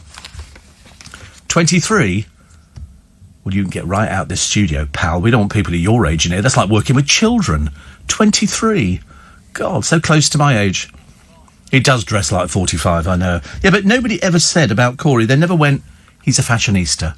Nobody... Oh, my stomach. Nobody ever said anything like that about it. They always said, that's Corey. They never mention his clothing. It's best not to, actually. It's too embarrassing, because the sort of clothes that he's wearing would not have looked out of place during First World War. You know, he used to, I mean, sometimes he's walked in here in the morning with a little case around his neck. So what's that? He went, it's my gas mask, Steve. And I used to go, oh, that's nice, Corey. He's obviously been shopping around some of those military shops. Because he came in last week dressed as a German stormtrooper. And I began to wonder how many old outfits he's got. Because he loves the charity shops. He loves the charity shop. Camouflage clothing he has in abundance, don't you? You've got a wardrobe full of camouflage. He loves that kind of stuff because it suits him. You know, because when you're his shape, it's very difficult to buy something that's sort of going to fit. So I bought him a card. You know, I don't want to make too much about it, but hopefully it's tax deductible. And so I shall pass on the card and the party poppers. I think have a bit of fun pulling the party poppers. Do you feel any older? Because you certainly look it. Do you feel older? I felt old yesterday. But I was so glad I got the tyre done. So glad, because I waited, and he said, and in fact they ended up dropping me home. And it was so funny to watch somebody else driving my car, because I've only ever seen me in it. And he took it away, and then they phoned me about 2:30, because I was very psychic yesterday. I was very good on the Antique Roadshow. I guessed the price of an item, 20,000 quid. And 2:30 yesterday, I knew I was going to get a phone call from Nigel. He said, I was just going to phone you. I thought, I sent him a thing saying, any news? You know, you always hope. And he said, they're just putting it back together now. And so that was quite good. So I then paid, and felt a lot better. And it was all looking very good. But it means I didn't get home till quite late, so I didn't really have a chance to have something to eat yesterday for tea. So you probably noticed the trimmer Steve Allen this morning, not the usual little fat blob that's sitting here. I'm sort of the trim, firmly chiselled kind of bits and pieces. 84850 steve@lbc.co.uk. Somebody says the comments about Sarah Harding, I think all factually correct. What's the matter with that? Do you not like the truth? Silly little person, honestly. Honestly, you have to know the truth about her. Nobody in the group were talking to her. She was the one who wasn't invited to anything. She was the one who wasn't invited. You need to check your press details. Mind you, if you are terminally stupid, I can't do anything about it. We banned somebody this morning, actually. We banned somebody, which I was very pleased about.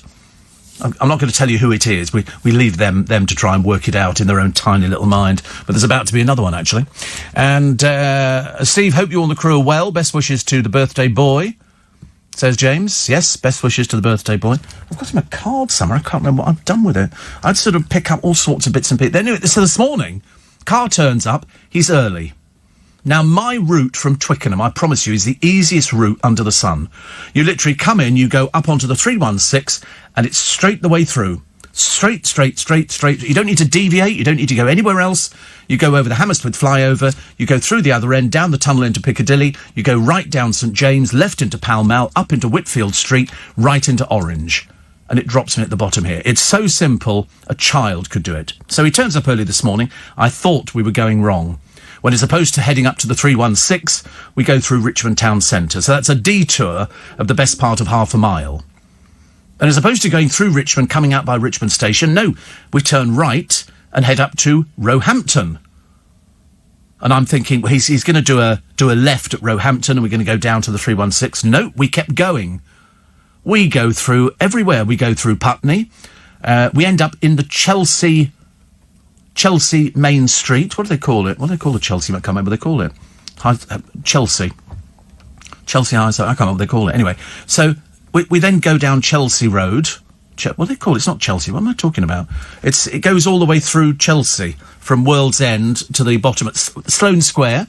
Then we go past the entrance where I think we're going to go down to Knightsbridge. No, we've already screwed that one up. So far, I'm now running late. The time he picked me up, I should have been here by 2 o'clock.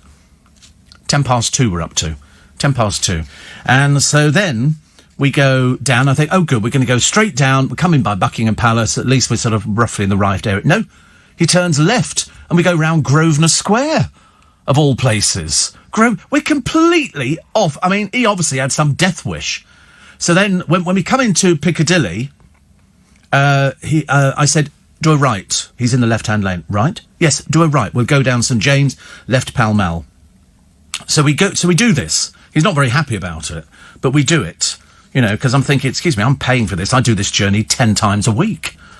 And so we then go down Pall Mall, and then you turn left into Whitfield Street. So he turned left into Whitfield Street.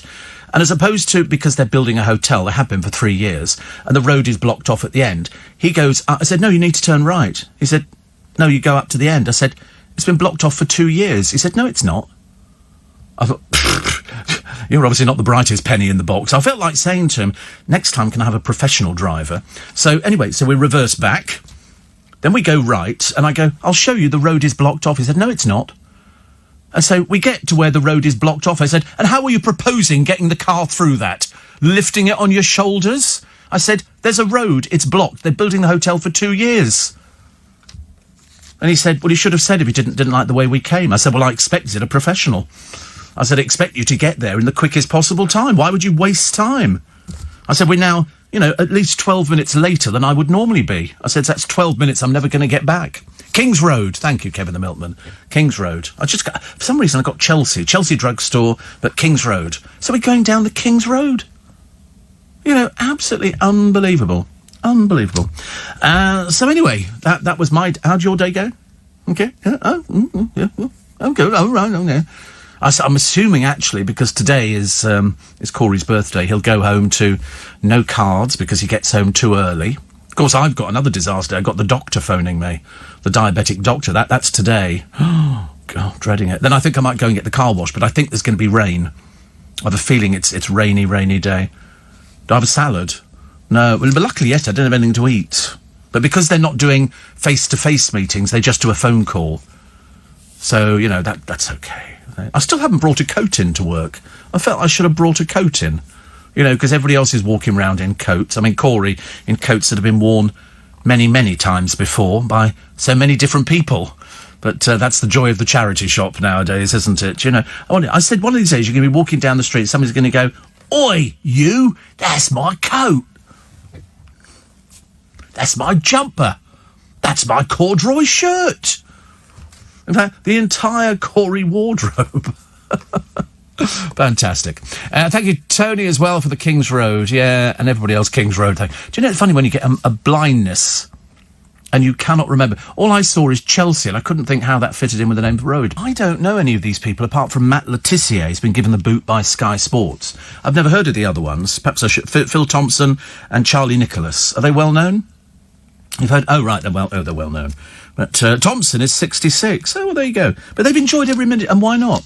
Listen, if you've enjoyed every minute of it and you've earned some money out of it, that's all it's about, isn't it, really? Mind you, talking of earning money, have I got some revealing facts for you today, ladies and gentlemen, on how much money the celebrities have got stashed away, including Anton Deck, and no mention of Joe Swash, which obviously I don't think there's much stashed away there, but even Ollie Murs. You'd be quite surprised how much money Ollie Murs has got stashed away.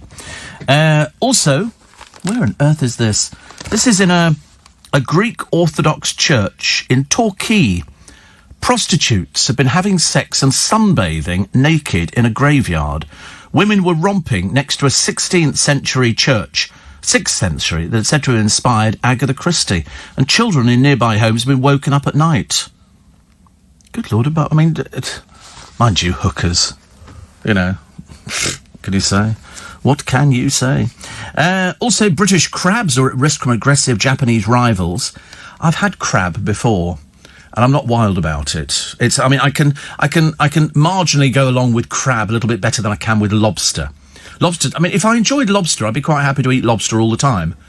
Because with a fantastic fish shop in Twickenham, I'm sure that if I had a word, Stuart would sort of dress the lobster or undress it or whatever you do with it. Because we've had both. I bought for Sam, my producer, I bought him a dead one. I don't like saying the word dead lobster, but it was a dead lobster, which was fully dressed. And then we had a live one. And I brought it into work in a polystyrene box, and it was covered with damp Sorry, what? Alive, yeah, how do you think lobsters arrive? They're all, in fish shops, they're all live. The lobsters and the crabs are live. Sam did at home. You sort of boil it. And that's... well, yes, of course alive. What do you mean? It's a bit sad, really, but I don't think lobsters know anything about it. They just think it's a bath that's getting a bit warmer than usual. They're just about to get the little sponge out and start to go, ooh, la, la, la, la, la. And Yes, you do. But you have to put it in the freezer, which drops its body temperature down, and then you just sort of take them out of the freezer, and then you put them into the water and bring it slowly to the boil, and then they. Well, how do you think you eat them? What do you think? You hit them on the head? No, after they've come out of the water, then you put a knife straight down the middle, and then. I'm sorry, am I facing the right way this morning? I mean, for God's sake, don't tell me you've never been onto YouTube and checked out abattoirs. Because you wouldn't be eating anything ever again if you went to an abattoir. I mean, poor old Luke's gone quite green, which sort of goes with that puce colour. And, yeah, I mean, that's how they do lobsters. That's how they do them. They sort of cook them while they're alive. And then they put a knife in the middle and split it open, and then they take out the bits they don't want and say, well, I thought everybody knew that. Did you not know that? Well, they're obviously not very clever, otherwise they'd have crawled out of the pot, wouldn't they? Have you seen them going along the ocean bed, all linking tails and arms? That's quite sweet to look at, isn't it? I don't know if they know the one in front, but you get a lot of that on the internet. I like watching things like that, but I don't want to eat them. If you go to Hong Kong, they've got the floating restaurants in Wan Chai, which are big, huge big places, and you pick your fish out of the tank. You decide which fish you want, and they literally hook it out there and then and go and cook it for you. I mean, if I was the fish in the tank, I'd be going, look, I'm really ugly.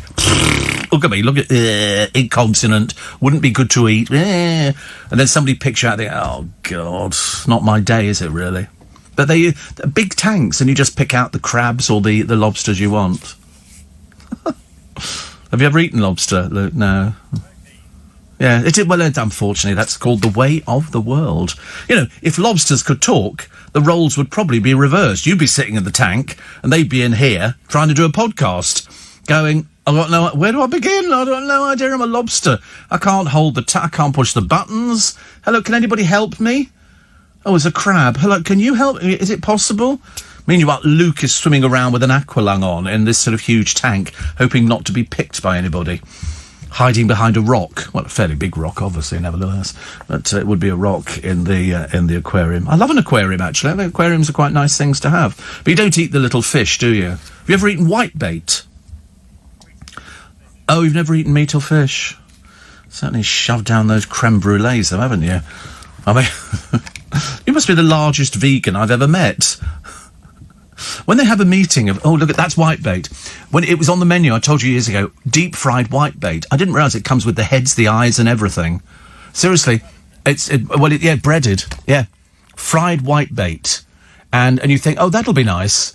And it arrived, and I looked at it, and I thought, I can't eat eyes. I seriously can't eat eyes or anything. I really, yeah, and I thought, I can't do it. So I left it, and when the waitress came back, she said, oh, was it not very good? I said, I wasn't very hungry. I had to lie. Because I'd never eaten whitebait. I thought deep fried, it's obviously got to be good because it's deep fried. But I've eaten prawn cocktails, yeah, not actual shrimps. Especially not the ones that hang over the side of the glass where you pull them apart. Oh, you see, you do that. And yet a minute ago you were expressing sympathy for lobsters being killed off. And there you are with it. I mean, how do you think they actually kill all these prawns and everything else that hang over the side of your glass? Aren't the shrimps dead? Yes, shrimps are, yes. They've already been what's-it? They're just sort of there naked in front of you going, oh, don't look. Hiding my tinkle. You mustn't look at me. I'm a shrimp. When you have them in the prawn cocktail, they're definitely dead. I worked that bit out by myself, actually. They'd never make it through that Mary Rose sauce. They'd be sort of swimming like this, going, I can't breathe or do anything. Prawns are boiled alive, yes. Yeah.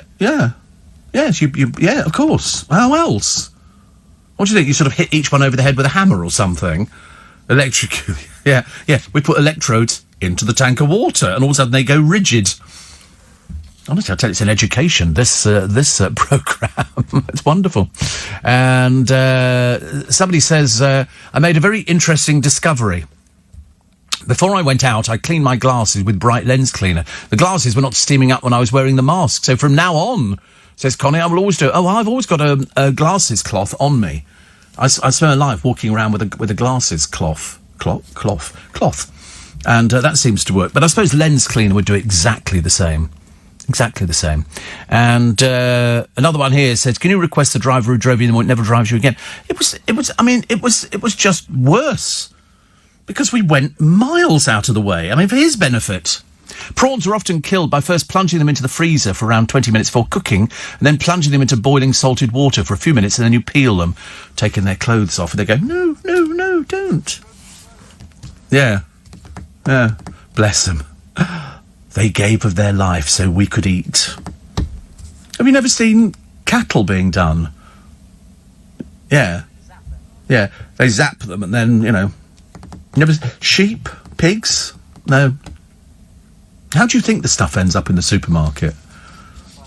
They die of natural causes. Just by the side of the road. Oh, look, there's another cow. Let's take it in, shall we? Honestly. Somebody says, what do you think about the TV series The Fugitive? I think that's quite old, isn't it, The Fugitive? I'm pretty certain. Also, although at least we're still getting ones about the King's Road. And another one here, which says, does your driver need an IQ test? No, he doesn't need an IQ test. It's just that these people follow sat-navs. Probably during the daytime, so do a little left here, nip round the back, Grosvenor Square and all the rest of it. I'm thinking just drive. Just drive. Don't keep doing these things. It doesn't make any difference. It's really not good enough. Roya from Barkway, listening to you by 4-year-old Frankie. He's in bed with the dogs, and he can't sleep. I've shown him the photo, and he says looks like a really funny man. Well, he's 4, and he's coming up with things like that. It's brilliant. It's obviously cleverer than you. Brilliant, isn't it, at 4 years old? Also, the paper today, the most popular name for boys, the most popular name for girls. Unfortunately, none of us feature. No Corys, no Steves, no Lukes, nothing. In fact, I'll tell you a little bit later. Unless you're Welsh, there's a little joy in being a Trevor. It's really bad, isn't it, really? A bit of a shame. Oh, look! Attention-seeking Meghan Markle. I thought she hated the press. I thought she didn't like the press. I thought she didn't want... That's why she left the country. Or was it just because you had to do a day's work, dear? Probably that. Lottery punters can soon win a fiver by matching just 2 numbers. Oh, right. The new rule applies in must-be-won games, which are held after 5 rollovers. Oh, right. So if nobody matches all 6 numbers for the must-be-won jackpot, it's shared amongst all cash winners. Right, lovely.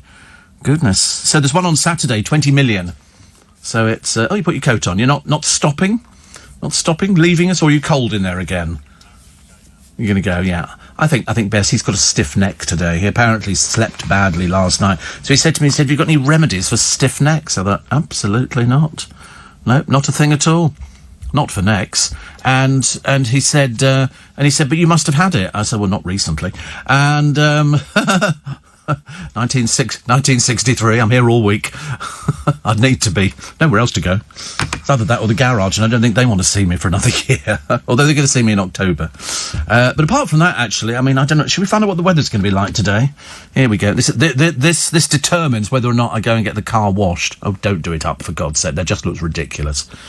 Hey, Siri, what's the weather like today? It's currently partly cloudy and 14 degrees. Expect cloudy skies starting early in the morning at 5 a.m. and rain in the afternoon with mixed conditions for the rest of the day. Today's high will be 19 degrees and the low will be 13. So there you go. Chance of rain today. Pretty high. 80%. 80%, ladies and gentlemen, boys and girls. And that's very high. So I don't think we'll bother getting the car washed. Don't think it's a good idea. There's a boy of 13 saved the life of a horse by holding its head above water for more than an hour after he got stuck in a dike. This is in Great Yarmouth. And also drivers have been left bemused by a man who stands waving at cars with a paper bag over his head. Oh, he's been the side of the A37, which is down at Farrington Gurney in Somerset. And he just stands there and waves at people in cars. I like that. Have you ever done that before? You know, you've driven down the road in a town or something like that, and then you go, beep, beep, and then wave. Guaranteed somebody on the pavement will turn around and go, oh, because they think they know you. They think you're waving at them. I've been caught by that so many times. I look such a fool. Somebody will walk towards you with their hand out, and you go, hello, and then they go right round you and go to the person behind you. Totally humiliating, but it doesn't matter. I got the party poppers. Corey's birthday, 23 today, and we celebrate. Whoa, I tell you, are we celebrating today? We are just cooking with gas. I mean, so far we spent about 15p, which is not bad, is it? But you can smell that sort of, obviously, gunpowder or whatever it is. Yeah, I mean, so far we're all right. We'll soon know if all of a sudden the sprinklers come on and I have to rush out and go and get me flannel and a shower gel to keep it all going. I'll open the door, I think, in a minute, have a bit of a squirt round. Should be good. Take a short break for the news. Shally breakfast. It's a Thursday, it's the 27th of August, and there are 31 days in this month. What are you doing, shaking the card? You are so mean. Honestly, I love the way he shakes the card to see if there's a pound in there or something. Bottle of wine, boy, the card. Oh, you notice, actually, it's a fairly thick card. I wasn't gonna send it. Costs way too. You have to put 2 stamps on it. If it's a thick card, it said may need extra postage. So you'll shake it. You're like the person who does it on Christmas Day, aren't you, with the Christmas crackers at the table? Wonder what's in this one. It's heavy, and it makes a noise. I'll have this cracker. I'll put it there, yeah. I'll put the lightweight, and then it turns out the lightweight cracker's the one with the £50 note in it. Yours is the one that's a piece of lead, which is not so exciting, is it? It's quite nice having a birthday, though, at 23, but you don't really sort of celebrate in the same way that other people do. There's nothing for you to celebrate, is there? You're not going to sort of gain looks. You're not going to end up being a multimillionaire. And dressed as a girl, you look exactly the same as dressed as a man. We know that because she sent me the pictures. They don't look any different at all. They've just added... They obviously thought he had a girl's face. Whereas Luke looks like he's about to go working on the Reaper barn. I mean, seriously, or Amsterdam or something like that. Trying to make a shilling over the course of a weekend. Very funny, though. Very funny. Steve, due to the dodgy exam test, my friend failed his Aborigine music exams. I said... Did you do it? Did you didgeridoo it? That didn't work, did it? Does it? I mean, I know the principle of it, but it just doesn't work, actually. And Steve, tell Corey happy birthday and be grateful he's not a dog, says Simon, because in dog years he'd be dead. Well, I think some days he feels like that anyway, don't you? I mean, it's sort of, you know... But he has quite a good life. His parents got a hot tub and a bar in the garden, just to annoy the neighbours. And so he's always got that, you know. If you're going to do some one-upmanship, a hot tub is one-upmanship. I mean, I don't have a hot tub at all. I mean, I could boil a kettle and stick it in a bucket, but it's not going to be the same at all. What's the other one? Michael Grade, ex-boss of the Beeb, slams the company. You know, says basically they're a bit out of touch. And what was the other one? Oh, attacks on shop staff have doubled. Seriously, I mean, in some, you can't believe that people would attack people in shops, but they do, I'm afraid. And it's not very nice. Good news for fans of One Direction. There is music from the band for the first time in nearly 5 years. It's not for a reunion, but it's an old demo that's been leaked online. Oh, they're not going to get back together. I'd be really, really surprised, because there's always one of them that isn't going to go back in, isn't there? So in the case of the Spice Girls, Victoria didn't want to go back in there, but it didn't make any difference. She didn't have to do it. She still got paid because she's down on the writing credits. So every song that they actually did, she gets money. They all have to get up there and do the stuff. She doesn't have to do anything. But mind you, that's how she seems to run her businesses. It's a case of, you know, you need to really devote yourself to something. I always find it amazing that the Spice Girls were down for writing everything. The moment the Spice Girls finishes, their creative juices dry up completely. There's absolutely nothing to, you know, it's like Robbie Williams. What's he written of any interest? Nothing. Nothing, apart from, and through it all, she offered me protection. And he never wrote that. It was Guy Chambers. Robbie just wrote the one line. And down the waterfall. Yeah, again, Guy Chambers, wasn't it? Let Me Entertain You. I think so. Well, that's the group, isn't it? That's Gary Barlow wrote Let It Shine. Yeah. Have you heard of Gary Barlow? You met him? Good Lord above, honestly, you're so lucky to meet all these people. I don't meet anybody, really. I'm almost monastic in existence. You offered him a latte? God. Was this when you were performing on stage as in Aladdin or something like that? You were a runner. A runner you were a runner? What year was that? You were a runner? Where did you run to? You were a runner. Oh, for TV? Yeah, I know what runners are. I've had runners work for me. Yeah, you don't look as though you've been running very far, though, to be honest with you. So if somebody says, I'd like a I'd like a crocodile sandwich and make it snappy. You know, you'd sort of run round the corner and then sort of go, I'm exhausted already. I've got to go back. Steve really wants a crocodile sandwich. And no, the runners that we used to have at Channel 5, they used to bring us all the sandwiches, teas, coffees, take your clothes away for ironing, bring them back, stuff like that. Yeah, very, very helpful and useful. Never knew their names, of course, because they were just minions. And you don't talk to them. Unfortunately, here in this situation, we have to talk to each other, because otherwise we'd have crying.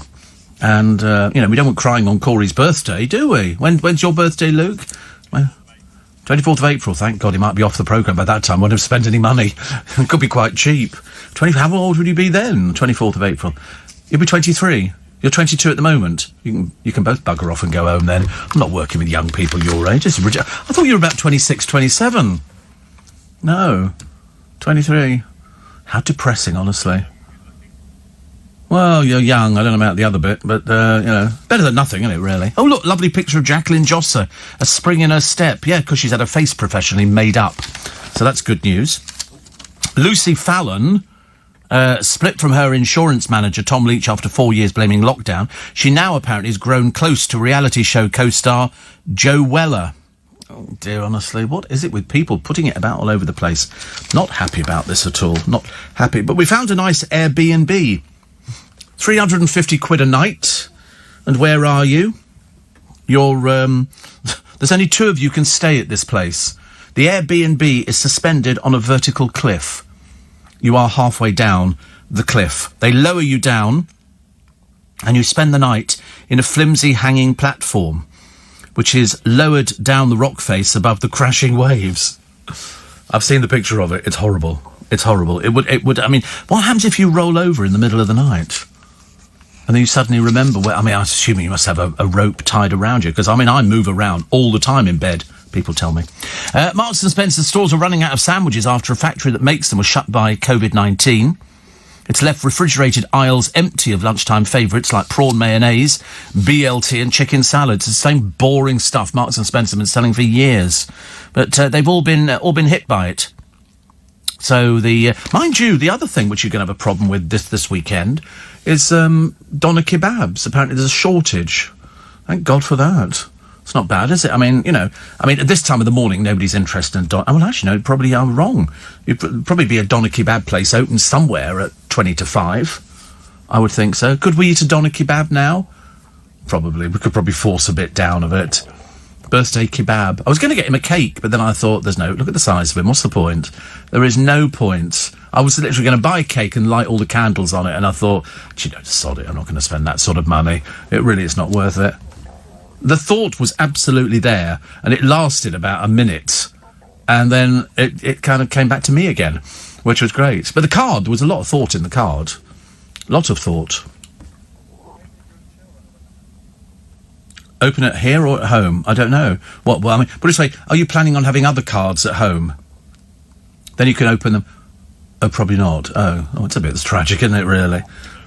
Do you remember seeing the Yes Exam, your only friend till we bar you? Do you remember there was that advert for the post office years ago? It was a little girl, and she's sitting looking out of the window, and the postman sort of walks along the path, and he looks up at her, and she looks down, and he puts his head down and carries on walking, because he hasn't got. And then he comes back. He was winding her up. He had loads of cards for her. She's in tears. She's contemplating moving house, getting rid of the family, and all of that because the lady loves milk tray.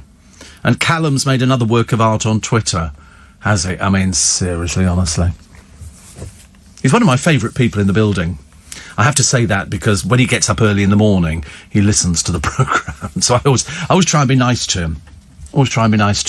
Have I got it on here? Oh, I've got it here. Happy birthday, Corey Froggett. Oh, look! It's Corey and Uncle Steve, looking slightly odd, with a birthday cake with one of those fireworks in the middle of it. I've got one of those. I nearly bought you one, but it only goes in the cake. You put it in, you light it, and it goes... And then all these petals fall from each side of it with a little candle at the end of each one, lit. I'll bring it in for you tomorrow. You must have it. It's fantastic. How does it work? Well, it's Chinese. I don't know how it works. It's Chinese. But it's so you've got the thing in the middle that goes... and then it lights the end of it, and then all these little petals fall out, and at the end of each one is a little wick, and it plays a tune. And it plays a tune. So, clever old Callum. I wonder how old Callum is. How old do we think he is? He's probably about 24, 25, isn't he? I would think. Yeah, but he's so young. I feel quite depressed, actually. So, but anyway. No, open the card at home. It's a lot easier. Just try not to lose it. Those pound coins are pretty difficult to replace, as you can well imagine. Steve, the big boss, Ashley, was a runner for Chris Tarrant when he was a boy. Yes. Oh, yes, I do know the history of the place. I do know it very well. Royston used to lock him in the lift. I don't think he'd do that now, says Andy. Oh, blimey. No, I don't think he would. But yes, he used to be a runner on the Chris Tarrant show. Although he was very young. Very young. Little realising that at some point he was going to own the company. You know, I find it amazing. Somebody says you're being very naughty to your crew. I'm not being naughty to them. No, heavens above. I mean, I like them on some days. Steve, Robbie Williams. No, Ali. No, he didn't. No, he wrote "And Down the Waterfall," which puts him on the writing credits. So that's how it works. Shane says, I appreciate you having me as one of your spikers for the last 4 years, although I've never been out of Australia. Well, that's okay. I don't mind things like that at all. Doesn't bother me. There's a bloke here who's a builder. He fixes his own teeth. He gets his friend to pull them out. And, oh my goodness me, Callum's got a birthday in March. Because I'm March as well. I'm a March birthday. I think Callum's a little bit older than I am. And he says, get the candle ready in March for my 30th birthday. Callum, that candle is ready and waiting for you. 30, my goodness me, you won't get anywhere near the cake, will you? 30 years old. They normally do that, don't they? They normally put it up on the notice board. So I should be there as well. It doesn't matter how old I'll be, but I should be a little bit older than you, Callum. In March. That means so are you March 29th? Because I'm 17th. I'm the 17th of March. What star? Well, the star sign for the 17th of March. What do you think it is? I'm Pisces. Which is odd, because I can't stand fish, but I like water. Odd, isn't it? That's very strange, that. I don't know whether it's true, what they say about Pisceans, that they're fabulously good-looking, great lovers, and they cook. And they're very entertaining people, and they've got loads of friends, and they drive nice cars. 26th of March is Callum. I'm going to go hang around outside his house on the 26th. Sit there in the car with a huge cake on the back seat. I quite like it when people celebrate. It's funny, actually, isn't it? When you're younger, you look forward to your birthday. You go to school and all the kids have written you a card and things like that. And here we normally do a joint card. But because of emails and stuff, people don't bother with that anymore, do they, really? Which is a shame. But I did buy, and I've got Callum's card out of a box from Costco. You buy a big box of cards for about 16 quid, and it's got cards for all occasions. So some are blank, some say happy birthday. And I couldn't find anything that sort of vaguely resembled what he was all about. So I just picked one at random and just wrote in it, happy birthday, you fat lump. And I love the way he was shaking it, though. Shaking it to see if he could hear anything in it. Scarf. Oh, no. It was going to be a fridge freezer, but, to be honest with you, I got halfway through the first envelope and it's split. So, no chance of a fridge freezer. I like birthdays, actually. I mean, I don't like them on me, I like them on other people. Because when you get to a certain age, the people go, how old are you? And you get... One time I used to say how old I was, and people would say, do you know, you don't look that old at all. Now, we tell them how old you are, being honest, they don't say a word. You'd think they'd actually say, oh, you look good for your age. You go, yeah, whatever. Morning, Ted in Southend says, Steve, all my married friends are so boring. Single people are much more exciting. Well, they try harder, Ted, don't they? They actually try harder. So, Andy Hall's bizarre column today talking about, a new show, which is something about, the cabin. It'll be full of naff people, so I wouldn't worry about it. Love Island's, they call them stars. They're not stars. It's the trouble is you give these people false sense of security. His name's Josh Denzel. Nobody's ever heard of him, and they will never hear of him ever again. But he was back enjoying the sun-drenched Balearics, and back with... Have you noticed all these reality people do? Just go on holiday. And he's back with another woman on his arms. He was romancing Kaz Crosley, but now he's started dating Theo Campbell. Lovely. What a sad person he must be. In fact, what a sad people they must all be, mustn't they? Mind you, not half as sad as Gemma Collins. Gemma Collins thinks she's going to go to America and she's going to be a big film star. Well, certainly big, dear, but not a film star, I'm afraid. Probably not in the sort of films you'd be thinking about appearing in. As I say, with a voice like hers, which is a voice that can probably sink ships, there is no chance that she's going to be getting any work in America at all. I love the way they always say... It's odd, isn't it, really? They had a thing the other day. They were talking about it on Loose Women. Denise Welsh was a bit wishy-washy about it, but Karen McGiffin was quite there, that how sad and tragic it is that sort of poor Jordan has to exhibit her tired, saggy old body on one of these sort of semi-porno sites where you pay for her to reveal bits of herself. But as I say, she's already made a porno film, so I don't know why you'd be wasting your money on something like that. But it's funny that she was told about it by Kerry Coke-Toner, who does it as well, which is even more tragic. And as Cara was saying, you wouldn't want your children to know about stuff like that. That's not the sort of thing you want, is it, really? And but you'd think that being in that industry, that she would have heard about it years ago. She thinks this is going to make her £1 million. I don't think it is. I think people are going to go, what, Jordan? Definitely not. Colleen Nolan talking about Sarah Harding from Girls Aloud. So this is what you're looking for. A change in the size or shape of one of both breasts, discharge from either nipple, which may be streaked with blood, a lump or swelling in either armpit, dimpling on the skin of the breast, a rash on or around the nipple, a change in the nipple's appearance, such as becoming sunken. Breast cancer is the most common cancer in the UK. It accounts for 15% of all new cancer cases. Factors known to increase the risk include age, family history of breast cancer, a previous non-cancerous breast lump, being tall, overweight, obese, and drinking alcohol. Who drank alcohol? Sarah Harding. She's admitted in numerous items that, in fact, I think she drank to forget.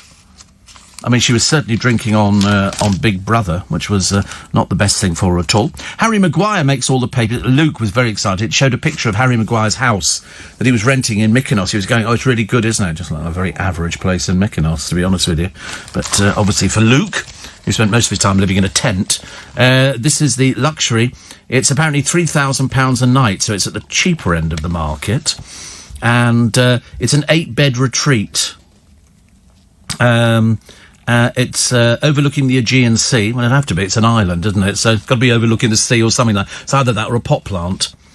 And it's got impressive views of the bay, just a few hundred yards from the beach. Who wants to walk to the beach for a few hundred yards? That's a taxi as far as I'm concerned. A few hundred yards. And it also boasts an infinity pool. Everything on Mykonos has got an infinity pool. Listen, in Florida they've all got infinity pools. They make out it's... obviously the people who read the Daily Mirror can only dream about things like that, can't they? Oh, it's got an infinity... What's an infinity pool, Mum? It's same as dog, swimming pool. It's like that. And it's just the water runs over the edge. So it looks as though it's sort of... You could swim into the sea, but you can't because there's a 60-foot drop onto rocks. So it's an infinity pool, but it makes you sound a bit posh. And it's got a dining area as well, like most houses. Imagine, called a dining room, but over in Mykonos. To be honest with you, the wall's not exactly big enough for me. A maintenance worker said Harry and his group left 3 days ago, late at night. The property is currently empty. We get a lot of footballers and famous people staying here. Not anymore, you won't. Not when you've got a gobby maintenance man like that saying, we got lots of famous people. We had... Harry was here. Who? Harry, the one, bar brawl and all the rest of it. I don't know. The Strictly curse has inspired a new BBC show called Dance Crush. And it will feature single dancers with novices to stir up romance. How tacky. Not surprised the BBC's floundering. Dreadful, dreadful. How much money have the celebrities got? I'm a celebrity, get me out of paying tax. Because what they do is they set up, totally legal, they set up companies.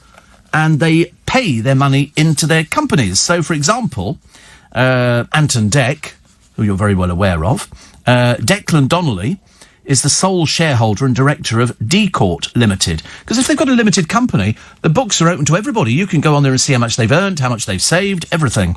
This is a company that was set up to receive his earnings from the services provided by Mr. Donnelly as a television presenter. It has one employee, understood to be Dec. Latest accounts show, wait for this, in cash, 10.6 million. In cash. In investments, 16.3 million. This is just shy of £30 million. His co-host, Ant, also 44, has a similar company called T-Court. So D-Court, T-Court, with 9.3 million in cash and 11.6 million in assets. Wow. Ollie Murs. Little Ollie Murs set up a string of companies since he launched his singing career. He's currently the sole director and shareholder of ICYDK Limited. How much in cash? 1.6 million. How much in assets? 8.1 million. And only one employee. His second company, YDKL Limited, has 5.3 million in assets. Wow. So you're looking here at, say, 2, 10, about 15 million quid Ollie Murs has got. He wants to consolidate everything. How about Jack Whitehall? Jack Whitehall's company. He's the sole director and shareholder of Jack Boot Productions Limited. It's got £405,000 in cash, 6.9 million in investments. I'm assuming, when they say investments, and I don't know, I'm only guessing this one, would that be sort of property? And Joe Wilkinson, he's a comedian, sole shareholder and director of the Joe Wilkinson Company Limited, which, according to the last accounts, had 327,000 in cash and had loaned 457,000 to another of his companies, a property investment firm called Sovereign and Lavender Limited. Joe Lycett's company, My Options Were Limited, had 886,000 in cash. Russell Howard's Skylarking UK Limited, 3.7 million in cash. And Noel Fielding's Fantasy Man Limited, 980,000 in cash. There is money in these television programmes. If you're very successful, there's money in there, but nobody as successful as Ant and Dec. I mean, that's quite some money, isn't it? How come everybody's now pronouncing the Balearic Islands Balearics? It's always been Balearics. Everybody on the radio's changed it this year. I've always called it the Balearics, actually, and have mind you, I tell you, odd yesterday. So I'm waiting because when I phoned up the garage to say is the tyre done on the car, he said yes. I said I'll get a taxi up there. So I called up my account and booked a car, and I'm standing waiting by the side of the road, trying to look like the person who was waiting for the taxi. And this car pulls up in front of me, and I looked at it and I thought, I know that number. Who do you think it was? Yeah, who do you think it was? Who do you think it was? Nick Ferrari. And he pulled the car up and he looked at me and went, you! And I went, stop stalking me! Leave me alone! Then he wound the window down and said something. I couldn't quite make it out, but obviously some sort of, some reference to me standing by the side of the road, waiting to be picked up. But, it was Nick Ferrari. Because somebody said to me the other day, who lives in Blackheath. I went, no, he lives in Twickenham. I think he probably has a number of residences because he's also got a place in France. So he's obviously got quite a few places. Has he not? 84850 steve@lbc.co.uk. Tell Corey happy birthday, Steve. Today, says Tam in Iowa, is my daughter's 28th birthday. So please wish Siobhan happy birthday. So many happy returns of the day for today. Somebody says at the bottom of Blackheath Hill, this is Johnny, he says there's a kebab shop open till 5 a.m. and 5:30 Friday and Saturday nights, busy with people finishing night shifts, especially railway maintenance crew. We actually reckon that we could eat a birthday kebab now. Definitely. Or something. Or failing that, sausage and batter and a nice portion of crispy chips. That'd do me fine, wouldn't it? With some mayonnaise to dip the chips in. I had to renew my insurance the other day with my car insurer, and then they sent me a thing, important information about your policy. They said, we recently renewed your policy with us, however your card issuer could not pay our application. They could not provide us with a reason. And I thought, what are you on about? There's no problem at all with any payments or anything like that. I felt like writing them to going, you're a bunch of idiots. You know, I mean, why would anything be refused? There's two accounts it can come out of, and they've got the one, and it all goes through there. Perhaps they just do it. They said, we shall try again in 10 days' time. And I went, OK, fine. Couldn't really care, actually. It's ridiculous. What else we got here? NHS heroes fobbed off over pay rises. And here's Simon Cowell's little lad, Eric. He's growing up fast. Growing up fast, bless his heart. Also, what was the other one I quite liked? The Parkdean Resort royal-themed caravans at its Caton Bay site near Scarborough have gold-plated toilets. How tacky. How tacky. And Jason Manford said he's not the Manford I used to be. He's lost weight. That'll go down well, won't it, for the internet? Plus, Amanda Holden doing a dance in a downpour in a swimsuit in the garden, and fancy a blind date with David Walliams. You could do, actually, David Walliams, because he's not been on the television for a while, actually. You don't see many people. They all seem to have disappeared. Oh, there's a man here, and he's piloting something called a Hexa. And what it is, it's like a drone. It's got lots of little propellers on it, and it can hold the weight of a person. Looks quite good, actually. It's a bit like sort of George Jetson. You know, hit me, George Jetson. Also, a saliva test could diagnose a heart attack in 10 minutes. And the poem for today, you know who actually the poet is today, who wrote it? The poet, hello? The poem, oh, blimey. You know the person who wrote the poem? Oh, dear, what was that noise? That was a very odd noise. Yeah. So do you know who it is? Who do you think it is? There's something the matter with that talkback. Try another talkback. Yeah, that's better. So do you know who she is? You don't know who she is. You've never heard of her before. Her name's Louisa May Alcott. She wrote a very famous book called Little Women. Yeah. I'm amazed you didn't know that, actually. I thought you would know something like that. She's very famous, Louisa May Alcott, for writing Little Women. I don't know the poem, no, but I'm about to read it. You know, because it's fairly long today. You know, brace yourself. We could still be here by tomorrow lunchtime. So, this one's called A Song from the Suds by Louisa May Alcott. Queen of my tub, I merrily sing, while the white foam raises high, and sturdily wash and rinse and wring, and fasten the clothes to dry. Then out in the free, fresh air they swing, under the sunny sky. I wish we could wash from our hearts and our souls the stains of the week away, and let water and air by their magic make ourselves as pure as they, and then on the earth there would be indeed a glorious washing day. Along the path of a useful life will heart's ease ever bloom. The busy mind has no time to think of sorrow or care or gloom, and anxious thoughts may be swept away as we busily wield a broom. I'm glad a task to me is given to labour at day by day, for it brings me health and strength and hope, and I cheerfully learn to say, head you may think, heart you may feel, but hand you shall work always. Lovely, isn't it? So, anyway, you like that? You like that one, Lydia? Oh, right. Almost as good as the dead captain, but of course the captain never comes back again, does he? That's the problem. You know, basically a quick burial at sea, which is basically stick him in a bag and push him over the side of the boat, wishing him well on his journey to go and meet his maker at the bottom of the ocean. I quite fancy that, actually. I quite fancy a sort of burial at sea. I think we can have Corey done that way, actually. You know. Sort of, no, the Viking's on top of the sea. That's on top of the sea, isn't it? Where they sort of put you on a Viking longboat, and then they set fire to it, and then just push you out, you know, onto the Serpentine, and leave you there.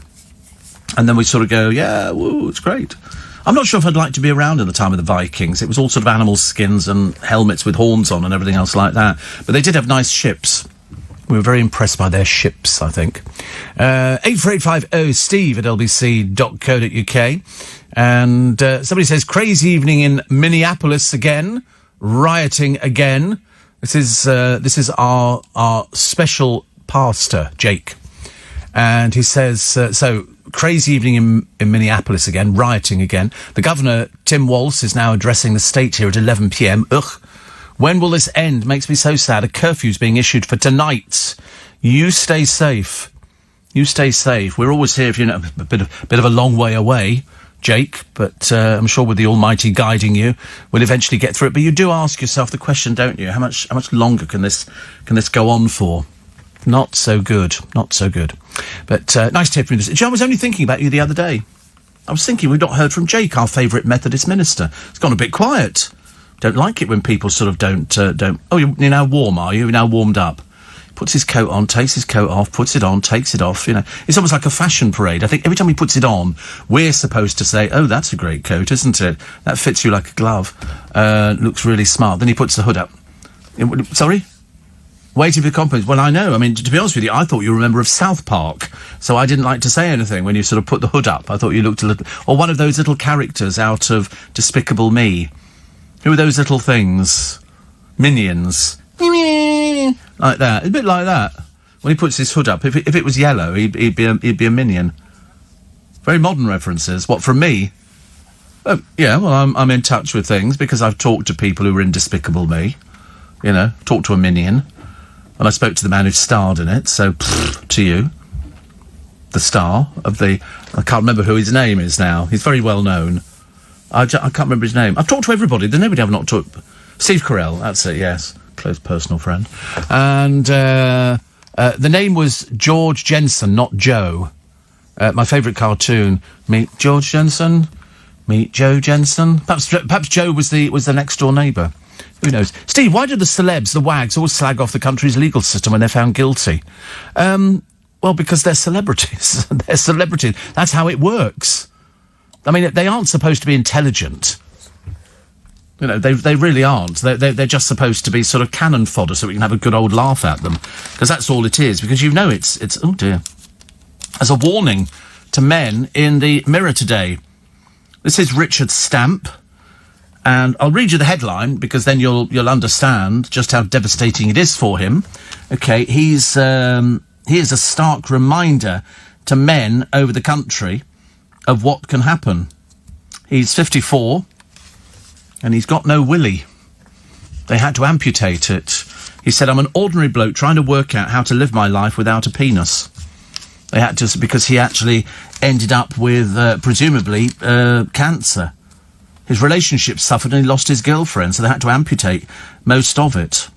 But he's now looking at ways he can rebuild it, with stem cell and stuff like that. But it's a warning to men. And it's on Channel 5 today at 10 p.m. It's called Shopping for a New Penis. Like you walk into a supermarket, I suppose, and go, I'll have... Oh, that one looks better. That's much better. Let's have that one. That's much better. We'll have one of those. Thank you very much indeed. Also, the son who lost his father in the Christchurch attack gave his killer the finger as he faced him in court. Brendan Tarrant is a sick individual. No chance of respite. He's going to prison and he will stay there for the rest of his life. Also, his legion of music fans know him as Naughty Boy.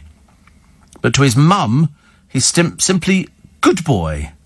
So I don't know, I don't understand all these DJ people. I've got no idea why they all have... Why can't they just call themselves by their normal names? Why do they have to be... It's like the other day we had Fat Tony.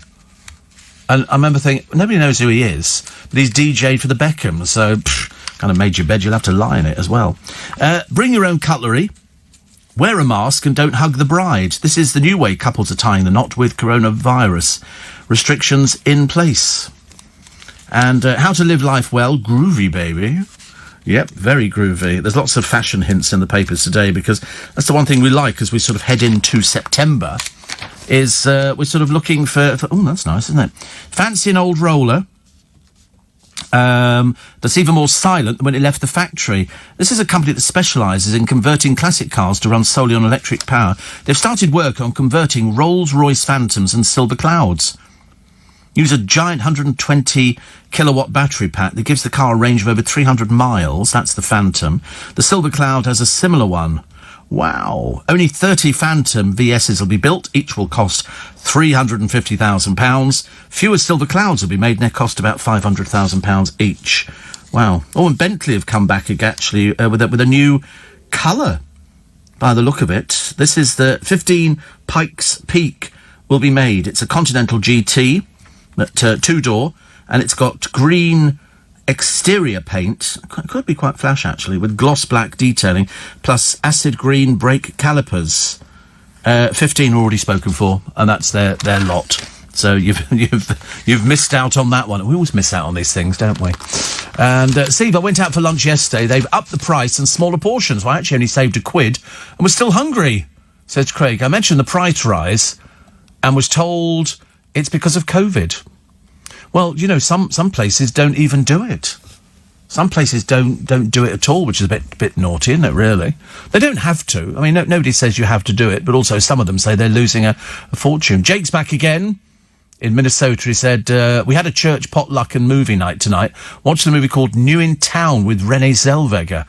I think you'd enjoy it. Have you heard of it, Corey? No, Corey doesn't get out much. We know you've heard of Renee Zellweger. Of course, everybody's heard of Renee Zellweger, just that he hasn't.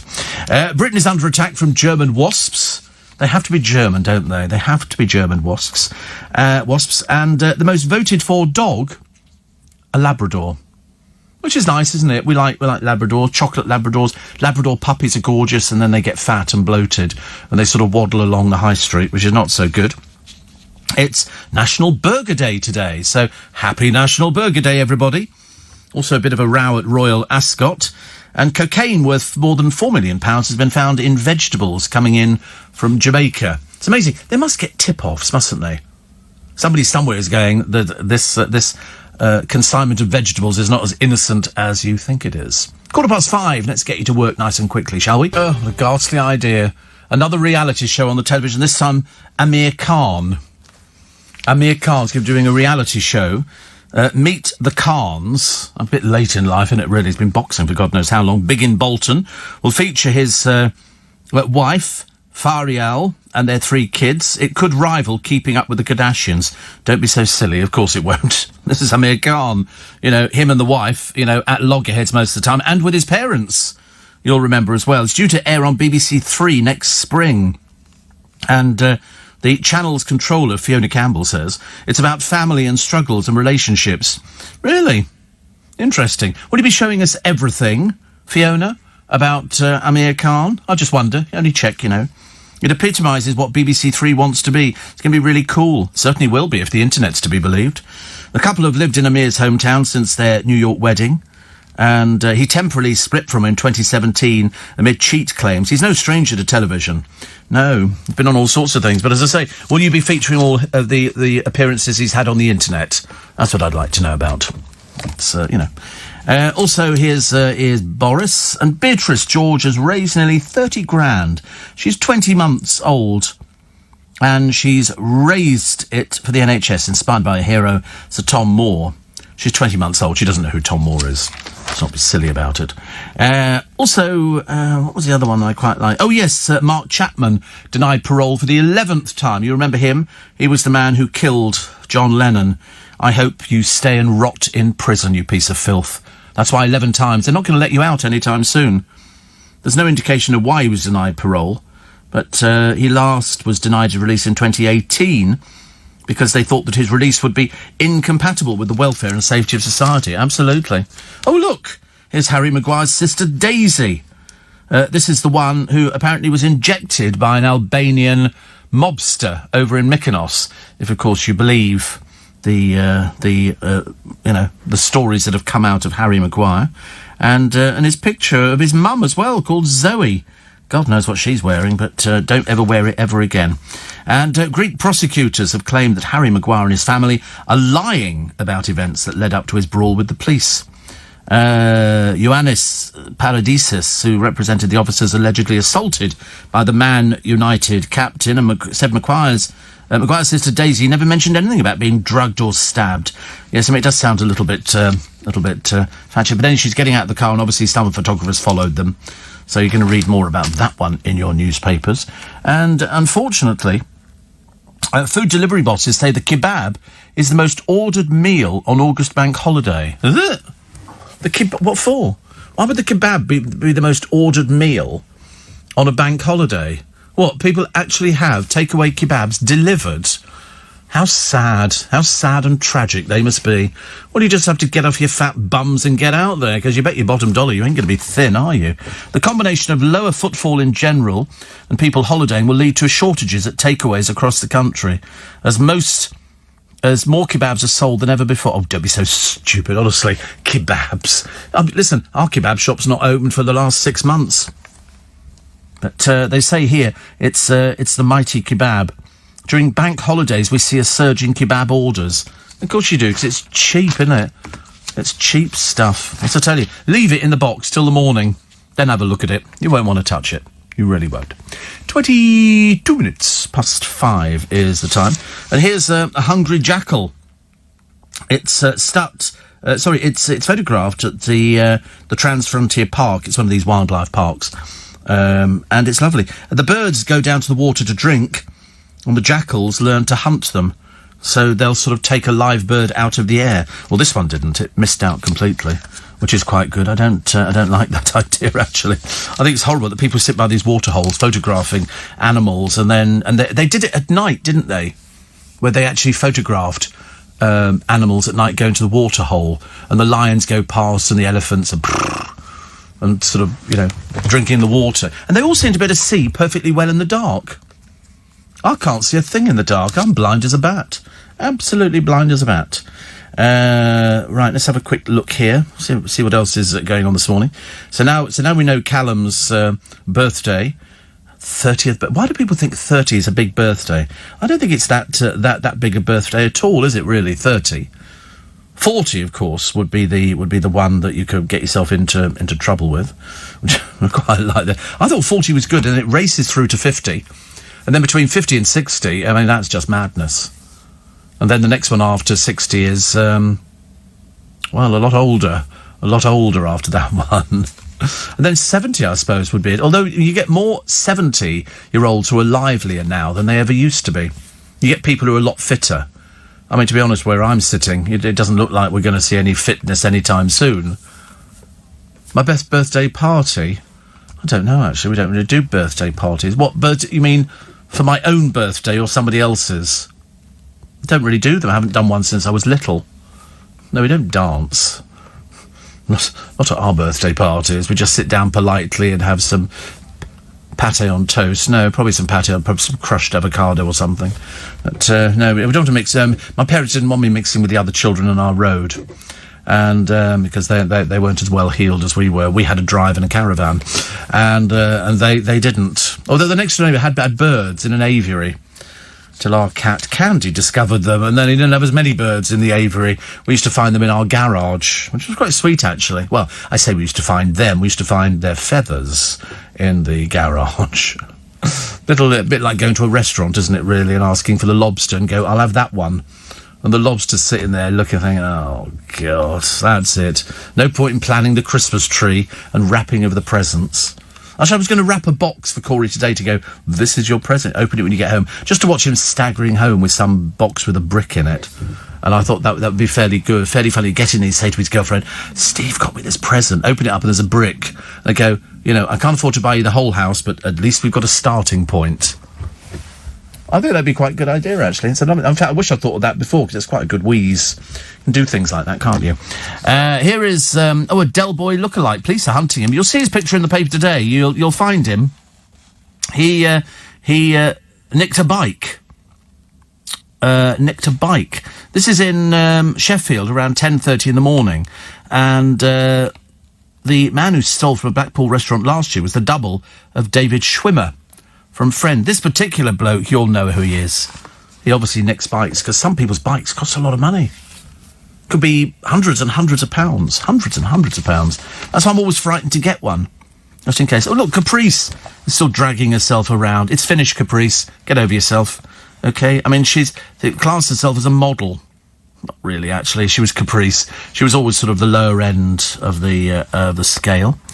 And a retired engineer called James O'Neill is celebrating. He's finally passed his GCSE English 65 years after he left school. I sometimes think I should do that. And then I thought, I don't think I've got the brain capacity to actually start learning things all over again. I'd like to have a look at the exam papers before we start, just to see if there's any way you could cheat. Because that'd be quite nice, actually. Steve did make me laugh about celebs' unofficial webcams. Oddly, such clips aren't featured in their show reels. I mean, to be honest with you, Amir Khan was always a bit boring and dull, wasn't he? He split up with her before, and then there were rumours that he'd been having extracurricular. I mean, who cares? You know, he's not done anything for ages and ages. Obviously, somebody somewhere thinks he's a good bet, but I don't know why. I've really got no idea why.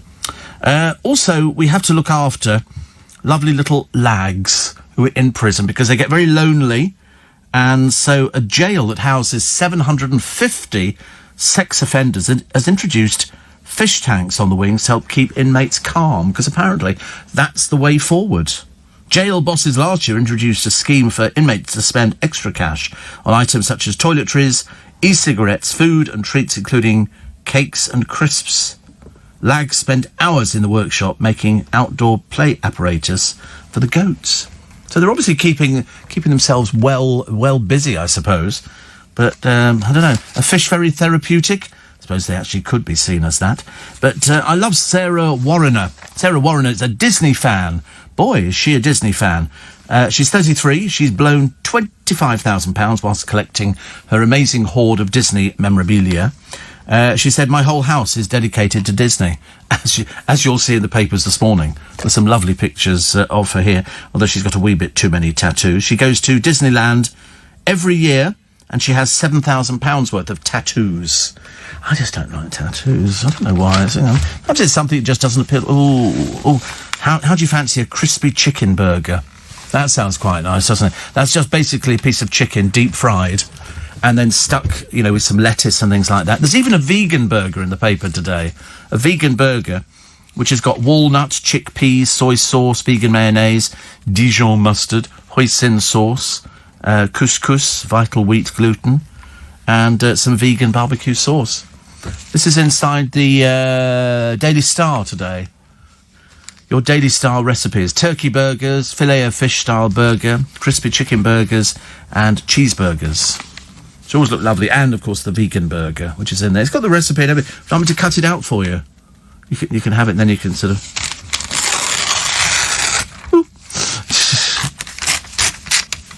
You watch. James O'Brien's going to go through the papers and go, Steve Allen has taken something out of the papers. There you go, saved it for you. Vegan burger. Isn't that nice? I like things like that. I like to be helpful to people in the morning. If he's vegan, he doesn't really have much fun in life. Do you? I mean, not having as much fun as Corey's having on his birthday. Now he's got the whole party pack. You're up on the space dust again. Is it still? It's quite nice, isn't it? It's quite nice anyway. That the moment it mixes with the saliva in your mouth, it starts sort of popping, but not sort of like enough to frighten you. Because it used to be, when it first came out, it was fairly strong and fairly sort of lethal. I remember when we first got it, and I told you Dale and I took some to the south of France, put it in our mouth. We'd never done it before. Put it in our mouths and laughed so much it all fell out again. Must look like two people not being very well, I think.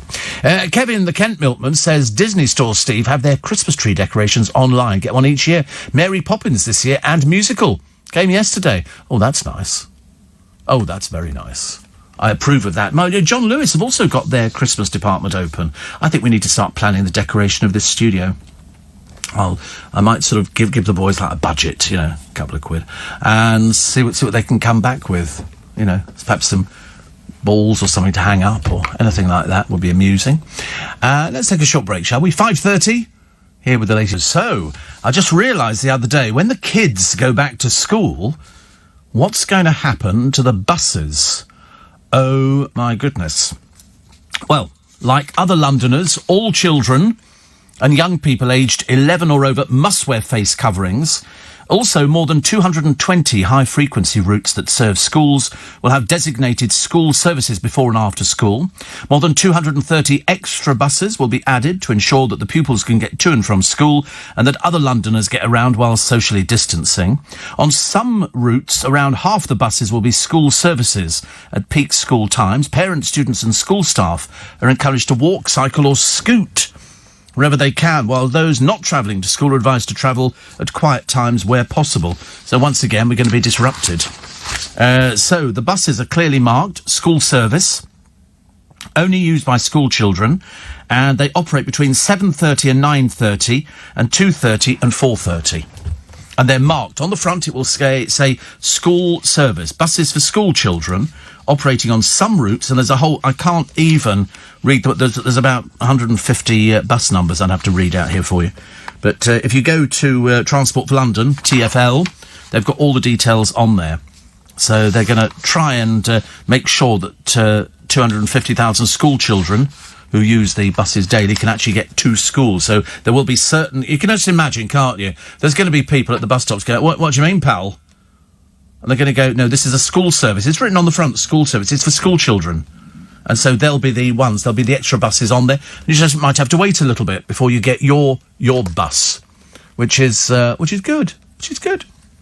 So go to TfL's website and you'll find it all on there. And it means that they can then carry more children to school whilst freeing up space on non-school buses for other customers. That'll be the rest of us. That'll be the rest of us. I'm very pleased I've cut out that burger, that vegan burger thing for Luke. I feel that I'm responsible for his diet and his sort of, take on the world. I mean, look, it looks quite interesting what it's going to taste like. God alone knows. But it says get a nice round cutter to make a nice flat patty shape. And then you fry them on medium-high heat and then flip, brushing barbecue sauce onto the other side. Wow, sounds gorgeous, doesn't it, really? It's got a picture of it. Served on hamburger buns with lettuce, sliced tomato, pickles, avocado, red onion and vegan Thousand Island dressing. Whoa, look at that. Look at that. Honestly, do I think about you or do I think about you?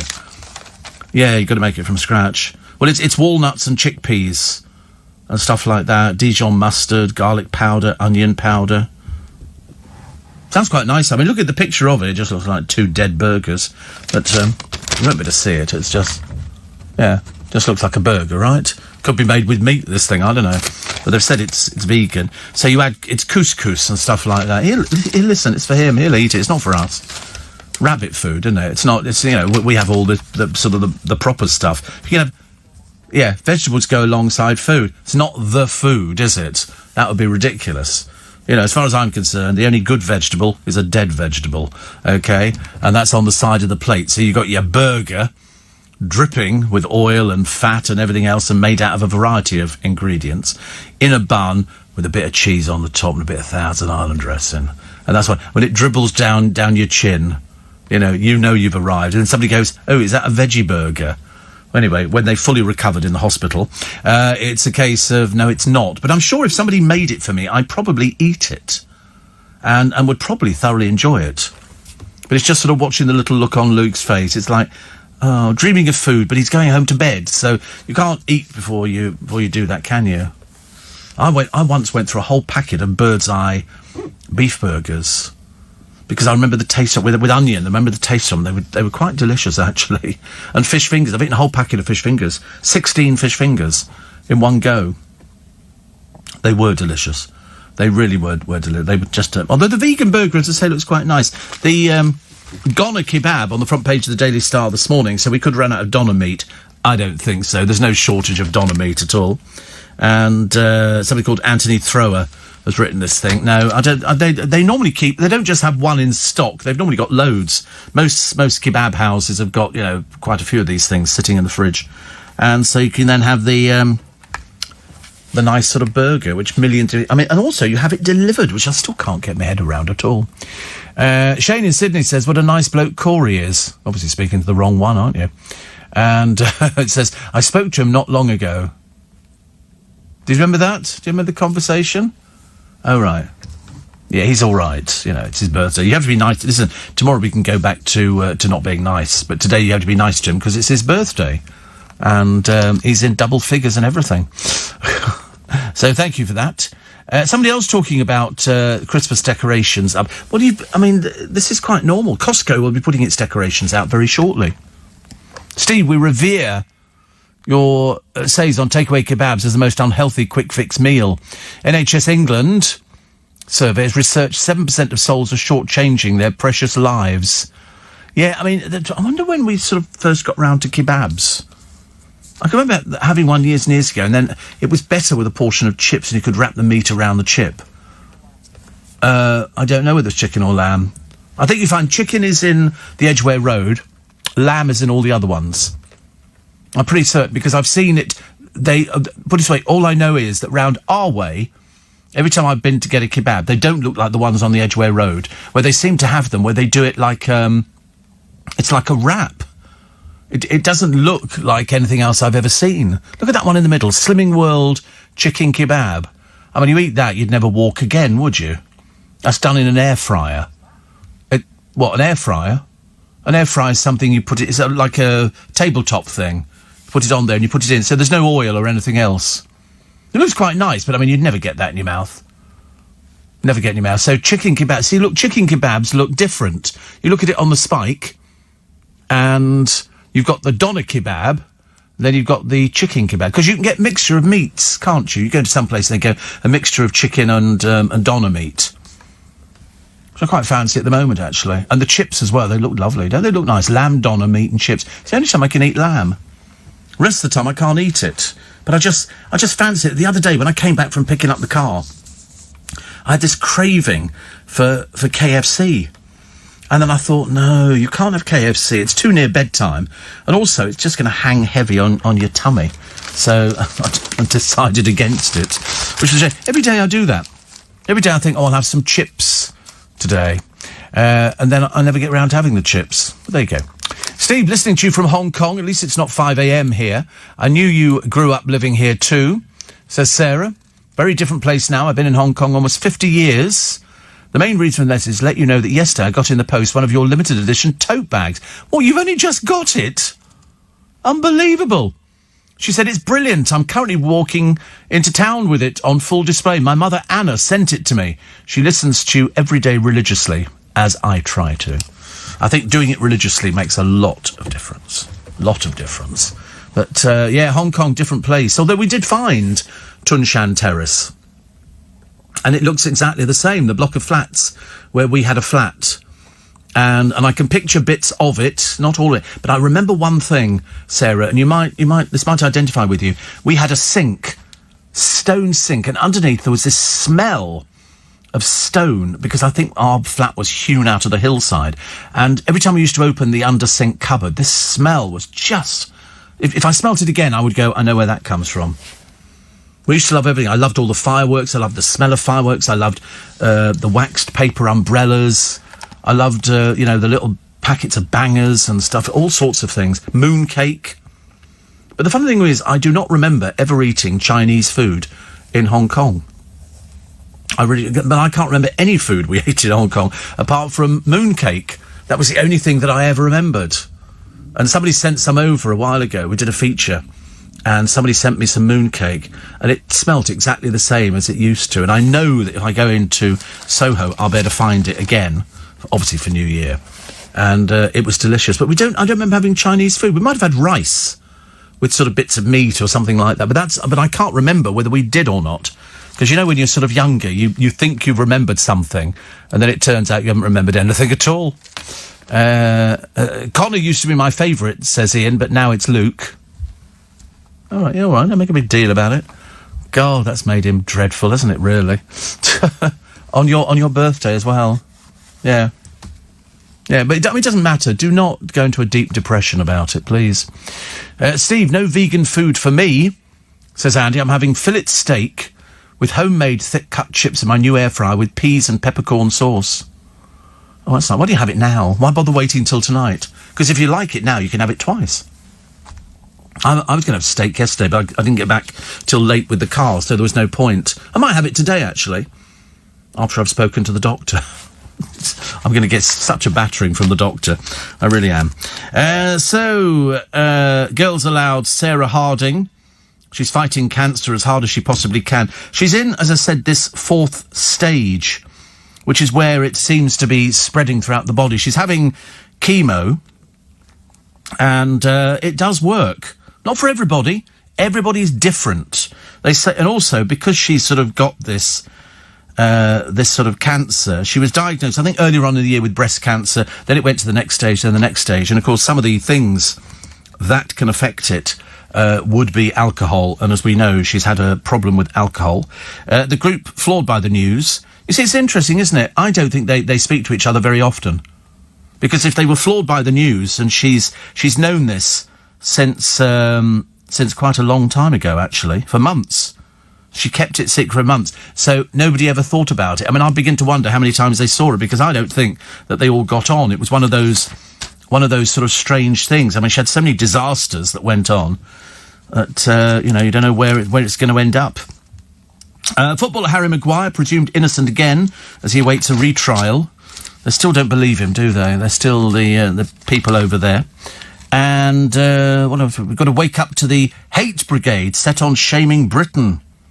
Even the National Trust now talks about the outdated mansion experience. Who was talking? Somebody was talking to me about a stately home the other day, and I can't remember where it was. Somebody said, you need to go to this stately home. And I remember thinking to myself, I better write to them, because I've been to that particular stately home, and I'm blowed if I remember which one it is. And Steve, says Shane, I'm still waiting for the tote bag. Well, they're obviously still floating about all over the place, so it's obviously on its way. Obviously on the way. And the wife and I are guessing what car you have. Kelly says 2001 Nissan Micra, 1 litre petrol, and I say a V8 Range Rover. Well, you're pretty close on that one. Pretty close. Pretty close. Actually, I'd never want a Range Rover. I've driven one, but it never appealed to me. You're too high up. Not that I want to be too low down. I just like a bit of room to spread out. And a Range Rover never appealed to me. And a Nissan Micra. I don't even know what they look like. What is a Nissan? Have I ever driven one of these things? They're small, aren't they? I might have driven one when I've had a courtesy car. I have a feeling it could be a Nissan Micra. I have a feeling it's always one of those sort of cars they get. And people say, oh, what sort of car did they give you, Steve? And you go, it's a Nissan Micra. Did it get caught in traffic? I don't know. What's that mean? Oh, right. Oh, caught in the traffic. Oh, here we go. It's the Corey. Let's have a bit of a joke with Steve, because it takes him ages and ages. Somebody said, how many cylinders has your car got? Never been asked that question before, actually. How bizarre. Well, it turns out, I've got it's a V8 engine in there, so it'll be 12. Powerful 6 litre. 6 point something, I think it is. Actually, I think it was at one time. I think it was the fastest car on the British road. 12 cylinder, and had awesome levels of torque. I mean, it's still quick pickup now, which I remember them saying to me when I bought it. He said, "Watch the accelerator," because I thought, well, I mean, I do know where the accelerator is. Mind you, sometimes I've sat behind people, because all around our area, probably yours as well, 20 miles an hour speed limit. Pathetic. There's people in invalid carriages going faster. Ridiculous. And he said, just watch. He said, it's very, very fast. And I went, yeah. And of course, I never thought about it. And then you realise you just touch the accelerator, and because I think it's a chain. Before it wasn't a chain, but it's a chain on this one. And it picks up really fast. So you can find yourself whizzing down the motorway without even thinking about it. Excellent choice, says Lee Baldry. Up early this morning. 9 minutes to 6. Goodness sake. He says, because he says to me, I can see you driving a classic Rolls Royce. Strangely enough, not. I have had a Rolls Royce. But, in fact, I was talking about it the other day to the bloke from my garage, Nigel. Because that was the first car that I bought, not the first car I bought. I'm trying to think what the first car was, actually. I think it was a Ford Popular. I seem to have had quite a number of cars, because, it's not that I get bored with them, it's just that I see something that I like a little bit better. And I'm determined this year, I think I might sort of change it, but I've got to find a 4-door car. I've decided I can't cope with 2 doors. I don't have 2 doors at the moment, I've got 4, which is much easier. Steve, if you're not supposed to eat at night, why is there a light bulb in the refrigerator? 'Tis true. Yes. And somebody says, I had a large doner kebab last week, Steve, after a few drinks. It was messy. Chili sauce, doner lamb meat. Best thing ever. I saw it in the box next morning. Not a pretty sight. Meat, just pure fat. Can't do that again, says Lisa. I know. You only eat them when you've had a few sherbets. Come on, you all know this. That's why they're nice. You have a few drinks, and it's either that, or you go, ooh, very nice. Yeah, somebody says V8 is an 8 cylinders. Yeah, I'm V12. Yes. I mean, but to be honest with you, it's a sealed engine. You have to undo, and it's of no concern to me what goes on under the bonnet. That's what you have a garage for. They have to do it. And so I've just got I got the MOT the other week. That was about the cheapest bill I've ever had. In fact, it was the cheapest bill I've ever had. 50-something quid for the MOT, which it sailed through, which is always a bit of a relief. You can't give it, no, I mean, in London you did, but it's, and also, I've driven manual, I'm automatic, and you can take a driving test for automatic cars now, because manuals, stop, start, stop, start, stop, start, stop, start, take it out of gear, put it in gear, take it out of gear, then you crunch the gears. On mine, I just need to take the foot off the accelerator a little bit, put it on the brake. Then when you want to move off, you take your foot off the brake and push it slowly on the accelerator. But in London, I mean, I've never managed to achieve 30 miles an hour. Ever. Not so good. Not so good. When you worked in Hammersmith, didn't you have a Mini? No, I didn't. No, didn't have the Mini in Hammersmith. I had a Peugeot. A Peugeot in Sparkle Green. Because the Peugeot garage was up the road from me. And it was a Peugeot... God, 1.106 or something like that. I can't remember. Show me different Peugeot cars and I'll tell you what it was. It was like a sporty car. Like a sort of a sporty... And I saw it in Sparkle Green and I saw it in the local showroom and I thought, oh, that looks quite nice. No, these are all Peugeots, are they? Oh, right. No, my car didn't look like any of these things at all. I don't know. I mean, I can't remember the year. It looked like a sports car. None of these things look like sports cars. They look like family cars. Mine definitely wasn't a family car because it only had 2 doors. You had to move the seats at the front, which I always think is terribly inconvenient, and then put it back. So, doesn't matter. What have you got, Corey? Come on, what you've got? You've got a Mini.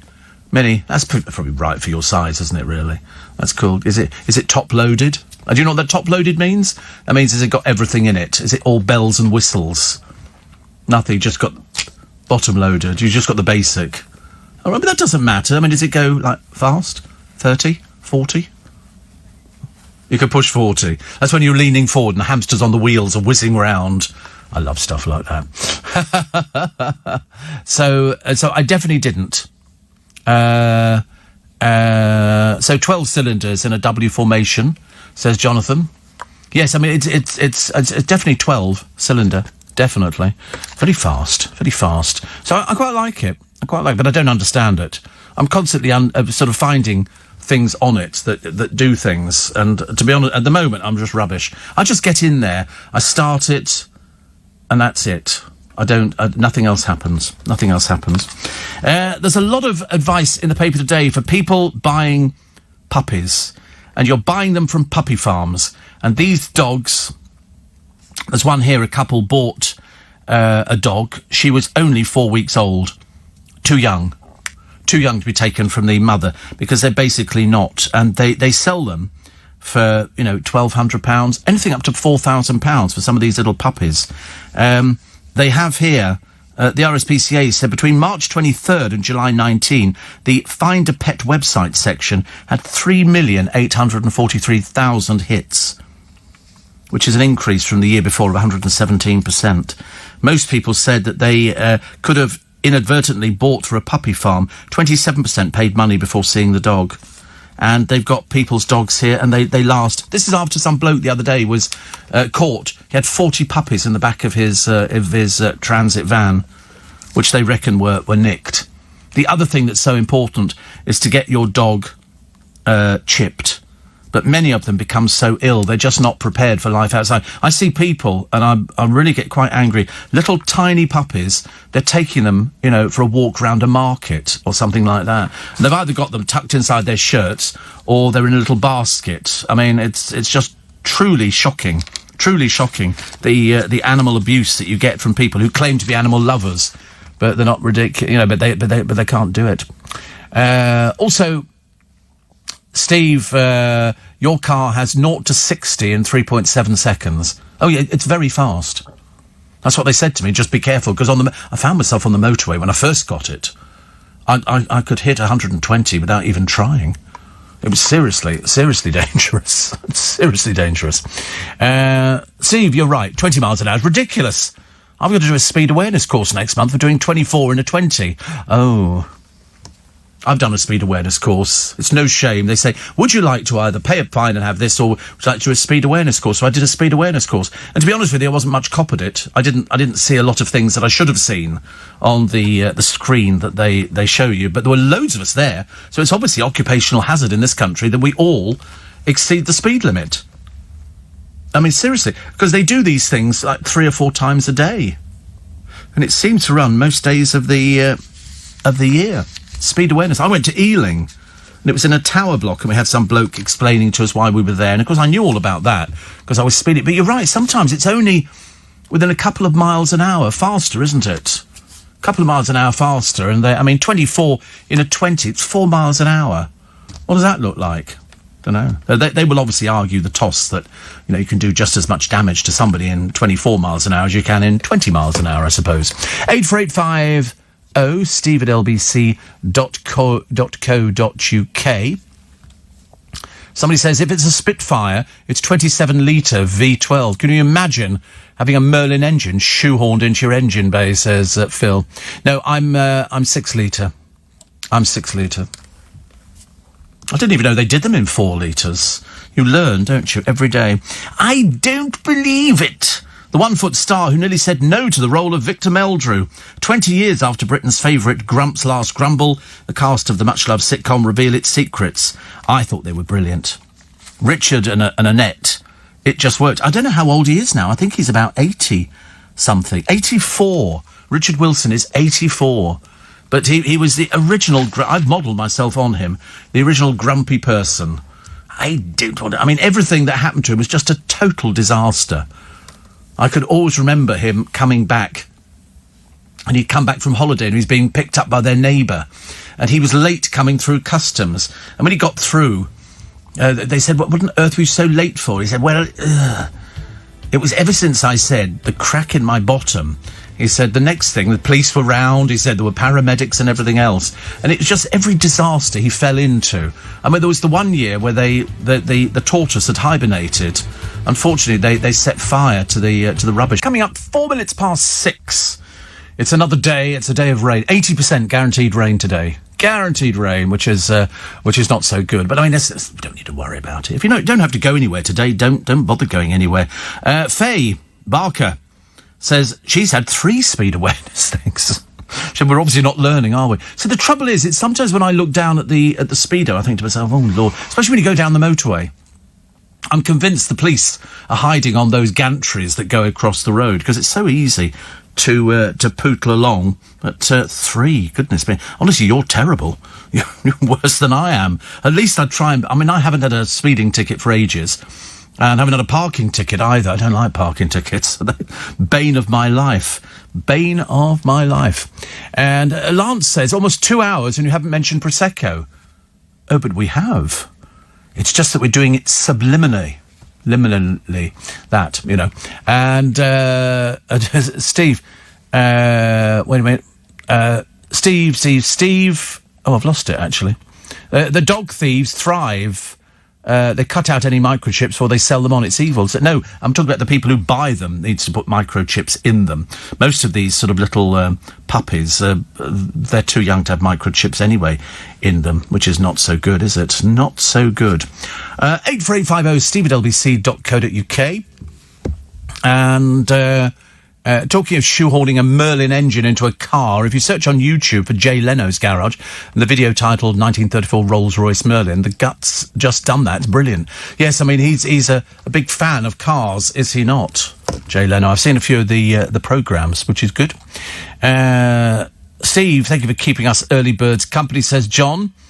Do you think there'll be any new in conversations this year, or do you think it's a no-go till next year? I think it's a no-go till next year.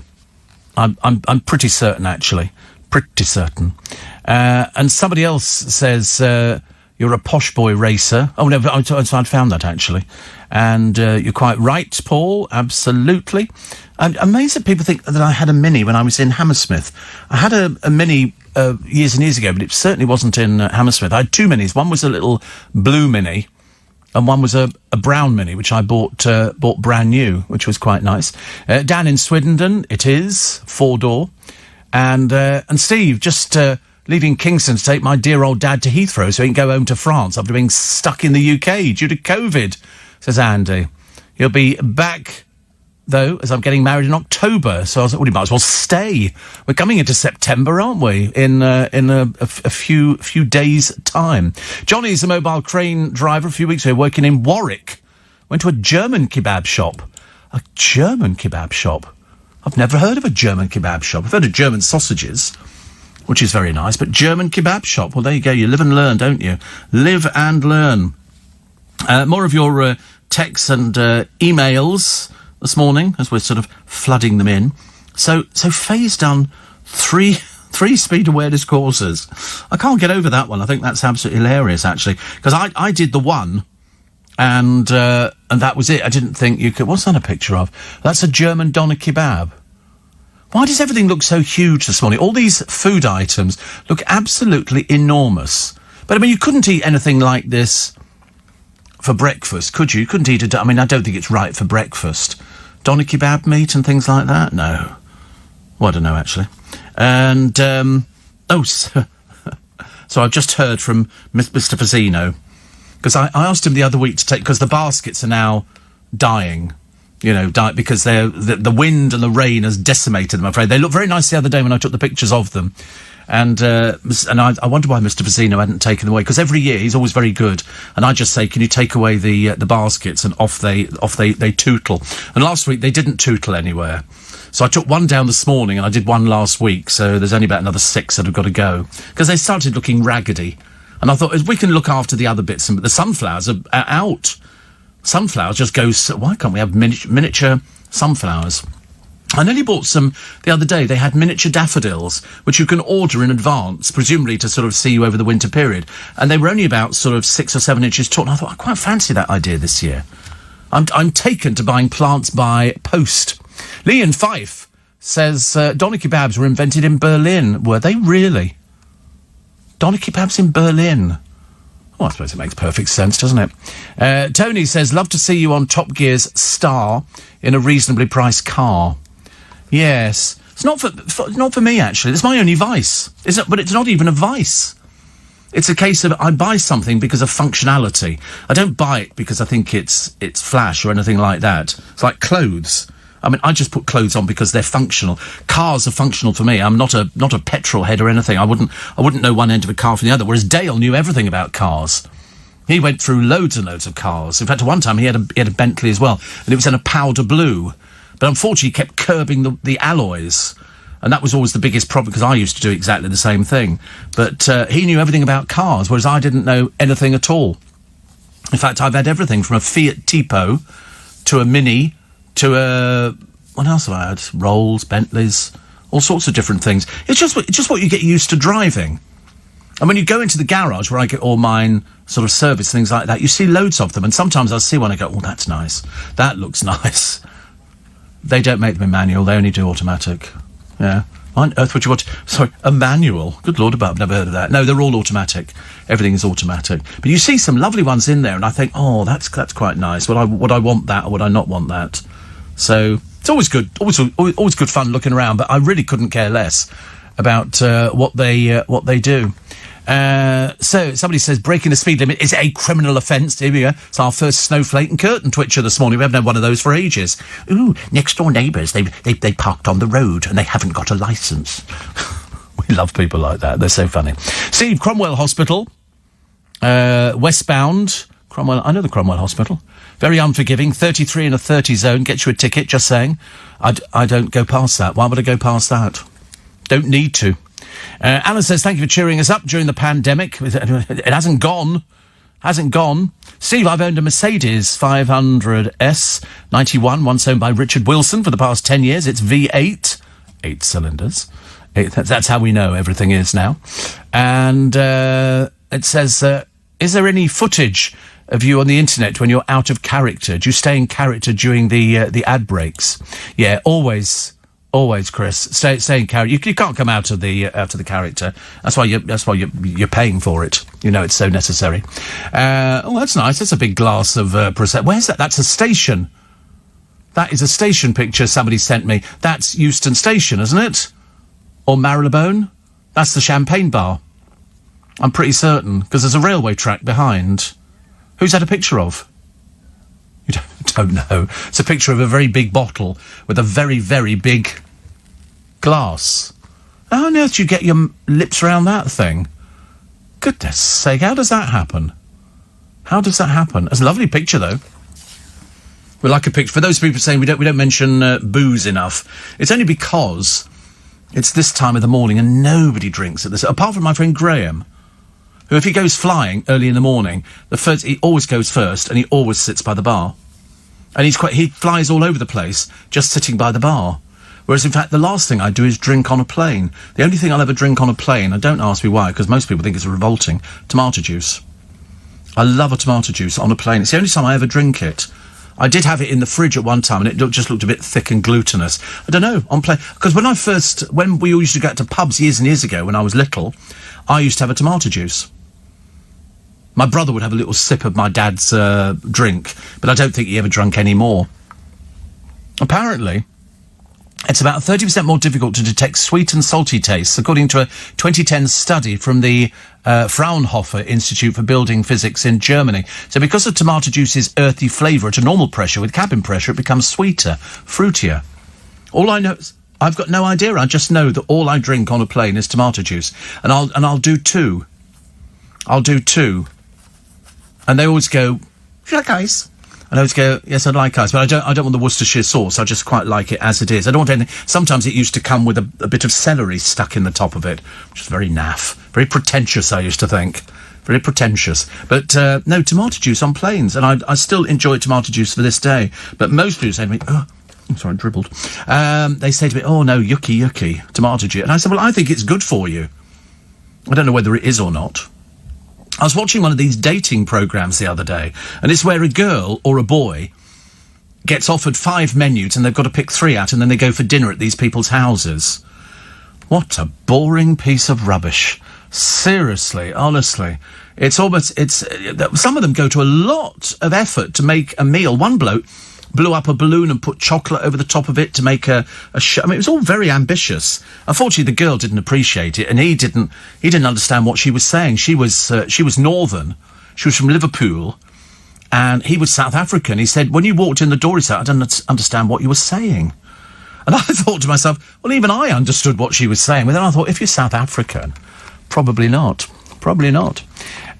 Steve, I had to change my Suzuki motorbike for a newer model due to emission charges. The exempt models must have fuel injection, which makes them too fast to keep down to 20 miles an hour, and they use more petrol. I couldn't go on the back of a Suzuki or anything else, thank you very much indeed. Definitely not from me. Joseph in Bethlehem, 119 days and 17 hours and 40-something minutes till Christmas. And then we can all start doing the "We wish you a Merry Christmas and a Happy New Year." Last programme on the Yorkshire Farm last night. Another decent series over, says Paul. I'm assuming it'll come back. I'm assuming. Steve, did you watch Dale's Florida Fly Drive? No, he didn't look very well on it, I'm afraid. Which, of course, we were right. The founder of... Oh, dear, this is a dreadful joke. You're going to hate this one. The founder of Dulux Paint was found dead at the top of a mountain. A police spokesman said he could have done with an extra coat. Bard. Definitely Bard. Steve, Carl, driving from Herne Bay to Greenwich to work. That's a bit of a trek, isn't it, Herne Bay? Sounds quite nice, actually. I've never been to Herne Bay. Apparently kebabs are from Mannheim, not Berlin, but they're invented in Germany, says Esther. Oh, we found our first Esther this morning, which is lovely. Also, another one here. Wait a minute. 8. I've lost it. With tomato juice. Bloody Mary with vodka, isn't it? I have had Bloody Marys, but I'm not wild about them. Not wild. Although somebody actually says, very good if you're hungry, tomato juice. I keep a few small bottles in the car just in case I get stuck in a jam. Thank you, Tina. And Martin says, I can't wait for the end of this year. It's been the worst year ever. You're not kidding. You're not kidding. It really has been the worst year ever. I don't think we've ever had... Well, I don't remember a year as bad as this. Set your speed limiter when you use the motorway. Oh, mind your own business. Nothing worse than curtain twitchers at this time of the morning. Steve, I once had a classic Mercedes trying to drive it to Vienna. As soon as we crossed the border, it promptly died. Like sort of whale had gone back to its home. I've never had a Mercedes, actually. I've never had a Mercedes. They seem quite nice, actually. Steve, Daryl says, good to be listening to you back in Rwanda with my Lillian after the lockdown. Very safe here. Everybody wears a mask. I wish everybody did here. But unfortunately they don't. And Steve, says Sue, feeling very deprived this morning. She loves fish finger sandwiches. Must be battered, not breaded. For some reason I can't find them. Even Iceland only has breaded. Oh, no, they've got battered where we are. And it's the Young's ones you need. It's Young's. Okay, Young's do the... And you can probably find those in Waitrose. Most supermarkets do the Young's range of scampi, which they used to do, and which they still do. And they do the battered fish. I think they call it chip shop batter. And it is. It's very nice indeed. So, popular names. You'll be very disappointed probably to discover that your name is not on the list. So, the top girls' names. Number 10, Freya. Then Lily. Then Grace. Then Sophia, then Isabella, Mia, Ava, Isla, Amelia, and the top girl's name, number 1, is Olivia. On the boys' side, number 10, Oscar. Okay. Charlie, number 9. That's okay. Jack, number 8. Mohammed, number 7. Leo, number 6. Very funny name, Leo, isn't it? Very funny. That's in Leo Sayer. Harry, number 5. Very popular name. Arthur, number 4. Noah, number 3. Number 2, George. And number 1, Oliver. Oliver. Never before at a ball, I did more. So there you go. So if your name's featured in that, you are in the right league. If your name didn't feature, you're nobody. How depressed do you think we feel round here? No Corys, no Luke, no Steve or Stephen or anything like that at all. I was very depressed. Shan't be reading that out again. Honestly, all these things, they're sort of sent to depress me. Also, as plus-size daughter shames parents over childhood weight loss torment, the toxic diet war. Who is this person? I shall tell you in a moment, because you won't believe it. And Cliff Richard, as he proves he's still defying the years, as he always has done. He's coming up to nearly 80, 79 and a bit, as they say, and 60 years after he began in the business, still going strong. Sold more than 1.5 million calendars since his first, and it's extremely popular. Extremely. This is the 2021 calendar. He turns 80 in 7 weeks and planned to mark the event with a Great 80 tour, but he had to postpone the dates, including 4 nights at the Royal Albert Hall, until next year. His autobiography, The Dreamer, will be released on October 29th, and he says, I don't think the word retire is in my vocabulary. And he's quite right. If you're in a business that you love doing, why on earth would you ever want to retire? I said to one of my drivers the other day, we were sort of talking about retiring, and I said, what would you do if you retired? And he said that he'd retired, but he kept his hand in, just doing a couple of days a week, driving. And I said, well, I could never see myself retiring. It's just not an option, really. But the calendar's available. It's $9.99 from dannylow.com from next week. And it will sell thousands upon thousands. The Cliff fans are very, very loyal. Very, very loyal. Have been all the way through. All the way through. Bad news if you like bread. Because apparently the crop crisis that we've had with the rain and we've had dreadful weather, really, for growing wheat, is going to push up the price of bread. Now, 85% of the wheat used for flour in this country is grown here, meaning shortages have to be met with imports, but they haven't done any deals with anybody. So there might be less, but you watch, there'll now be a panic. People will be going out there. We've had it before, a bread shortage, and people go, I couldn't live without bread. I thought, well, of course you can. Of course you can live without bread. And all of a sudden you'll be seeing the shelves stripped of bread. There'll be people freezing bread, doing it, which is great, because you can put frozen bread in the toaster, and you can cook it. But I could live without bread. I mean, it really wouldn't bother me. If it's there, it's there. But as I said to you before, sometimes I get guilt. I get guilt, and so I'll go and buy a loaf of bread, and it looks sort of wholesome and all the rest of it. I'll have sort of maybe 3 or 4 pieces of toast, and then I think, I can't eat that again. And I throw the rest of the loaf away, Tough. It's the way it goes. And, Steve, the dinosaur dog, was it Dino, Fred Flintstone's pet, says Mike on the Wirral? I wish. My grandson Leo is on the list, says Kevin the Milkman. Yeah, fantastic. And somebody says, have you, the GC butchering Joaquin Phoenix's name on her podcast. Has she still got one with that dreadful voice of hers? Oh, dear me.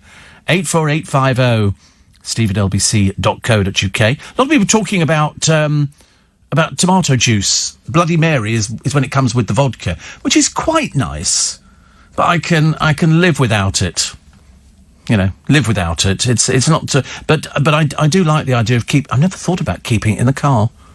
Never thought about keeping tomato juice in the car, because it generally comes in bottles where you've got a carton, and you don't want to use a carton in a car. That sounds like a recipe. But imagine dropping, oh dear, tomato juice all over the place. That would not be the best thing to do, would it? So Cliff and his calendar. I mean, they started in 1985, and he's still going strong today. And if ever you've seen him live, you will know that he sounds exactly the same live. Exactly the same as he does on the records. Fantastic. Boris has got a trainer, £165 an hour celebrity personal trainer. £165 an hour? What, can't you run? Good Lord, he's serious about getting fit, but he was out running with a fitness coach. £165 an hour? You're having some sort of jar. I couldn't work out whether to say having a laugh or a giraffe. I mean, absolutely unbelievable. £165 an hour. What, for making somebody run behind you, going, pick those legs up, pick those legs up. You can get people cheaper than you get them for less than 50. Less than 50 for an hour.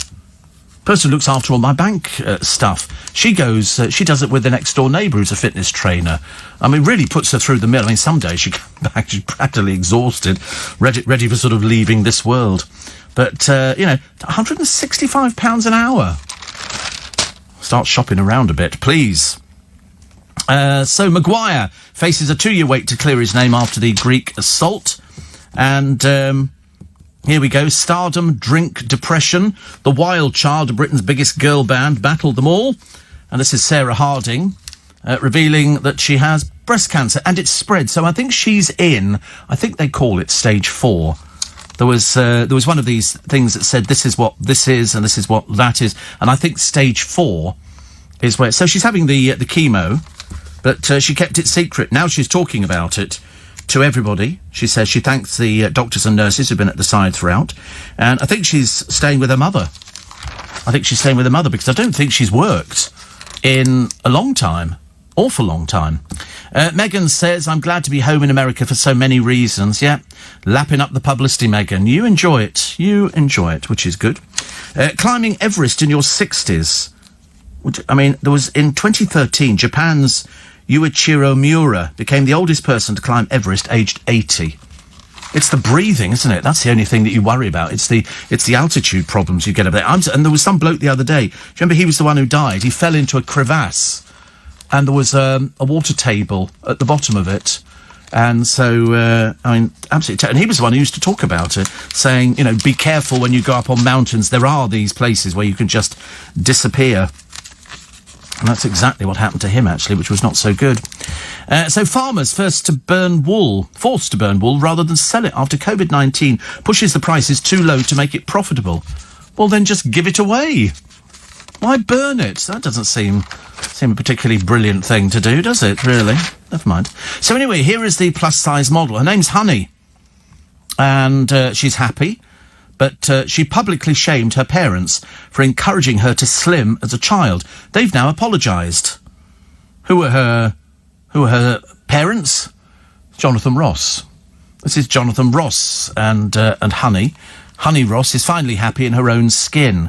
You see, people say that, don't they? But you think, so why do people constantly go on diets? If people is going, oh, I'm really happy being fat, or I'm really happy being overweight, are they really? Or is it just a defence mechanism?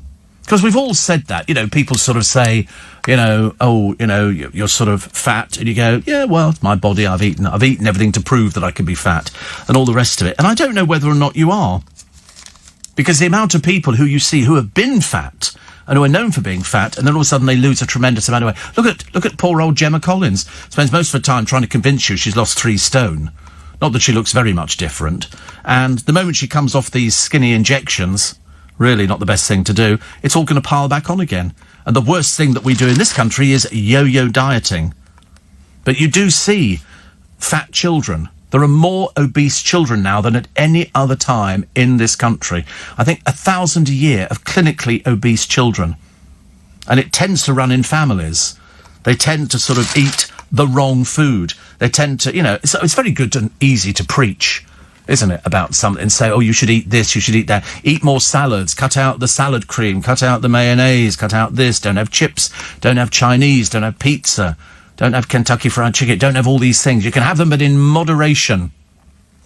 And then people go, I'm happy being fat. And you think, but are you really? Steve, for £165 an hour, I'd want them to do the exercises for me.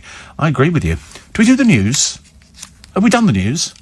Somebody says, I also can't wait for the end of the year. It's been terrible for many people. The year that you will remember, where everything collapsed.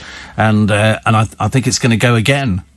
I think you're going to get to October, and I think when they stop the furloughing, I think there's going to be more problems, definitely. Somebody says, set your speed limiter when you use the motorway. No, I like to be in control of the car, thank you. And there's that guy in Bethlehem, I think the rest of the world can't count. Yeah, but, Jonathan, you haven't got the gag. He's called Joseph, he's in Bethlehem, and the other half's called Mary. OK, that's the whole gag about it. But we do like to remind people just how close we're getting to Christmas, although we're also getting fairly close to, what was the other thing we're getting close? Halloween, which we don't really do in this country. We're not Halloween fanatics, because it's more of an American thing. The Americans seem to enjoy this kind of stuff. I don't mind it. I just don't really get involved with it. Definitely not. Steve, the names are all rubbish, whereas we have the best names. I'm new to your show, says Angela in Eltham. And somebody says, my son is named Oliver. He's 45. Was I a trendsetter, says Linda. Absolutely you were, a trendsetter. I don't think... I've never found the name Stephen on any of these lists. Which is a bit of a shame, actually. And then somebody sent me a thing on why I crave tomato juice on a plane. I don't crave it. I don't go, oh, my God, I've got to have a tomato, because I can go and buy tomato juice any time I like. I went through a phase of elderflower cordial, because I saw them harvesting elderflowers. They used to this farm pays people to go and collect elderflowers and pays them for it, and then they make this elderflower cordial. Looks delightful. 9 rules for a healthy diet. Here you go. We'll aim this at just about anybody this morning. Do you know 1 in 1,000 of you can stick to this? First of all, check the label on packaging and choose low-fat and low-sugar options. Drink 6 to 8 glasses of water, milk or sugar-free drinks each day. Only have a small quantity of chocolate, cakes and biscuits. Choose unsaturated oils such as vegetable oil and use in small amounts. Aim for 2 portions of fish a week, including 1 oily fish. No more than 70 grams of red and processed meat a day. Choose lower fat dairy products.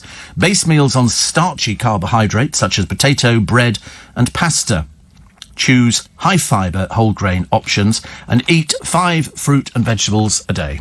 And there's only 1 in 1,000 of you that stick to that. The rest of us can't be bothered. You know, we know what it's supposed to be, don't we? We know we're supposed to be doing all these sort of things. It's just that it's boring. And the one thing we're not very good at is trying to alleviate boredom. I wish we could. I quite like this story here. Of a son given an 18-year-old bottle of whiskey every birthday. It's obviously very special whiskey. They cost about a total of $5,000 to buy over the years. And so 28-year-old Matthew with his father Pete and his collection, he's got 28 bottles of whiskey and is willing to sell them for £45,000. He will sell the lot.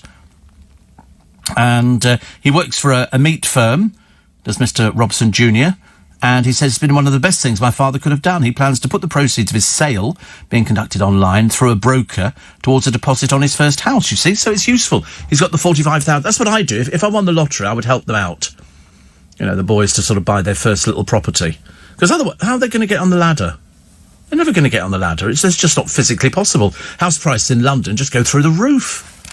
Very, very difficult. Steve, 22 hours personal trainer will pay for a pensioner's TV licence and Gary Lineker's wages, says Sue Ann. Exactly. If you keep tomato juice in the car, don't forget to put a bottle opener in the glove box. I have one on my key ring. Thank you. So I'm very good for things like that. Happy birthday today to Suran Jones. The BAFTA-winning actress from Lancashire appeared in Coronation Street before starring in Dr. Foster and Gentleman Jack. So, happy birthday. She's 42 today. So, do you like Suran Jones? No, not bothered. Honestly. No. She's been in Doctor... Has she really? Been in Doctor Who? It doesn't mention this here. What was she in Doctor Who as? She played the TARDIS? What do you mean she played the TARDIS? How can you play the TARDIS? Do you know what TARDIS stands for? Time and relative dimension in space. How do I know that? Because I'm a radio presenter. So she, born Sarah Ann Jones, English actress, she went on to play the dual role of Idris and the Doctor's TARDIS in The Doctor's Wife. Lord above. How does that work out? She plays... Oh, did he go into a... Oh, right, OK. Well, yeah, lovely. Also, what else we got? Calder Hall in Cumbria in 1956, first commercial nuclear power station to be connected to a national grid. And in 1964, what was premiered in LA? Mary Poppins, which is lovely. And morning from... Oh, that's Mickey in Kenya, trying to catch up with all of you. Nice plants. We're liking the plants by the front door. Very nice. I might have to... I mean, next week, after the hanging baskets have gone, I think I'm going to start planning for winter. It's always something, isn't it, really? It's just never-ending. There's always something to do.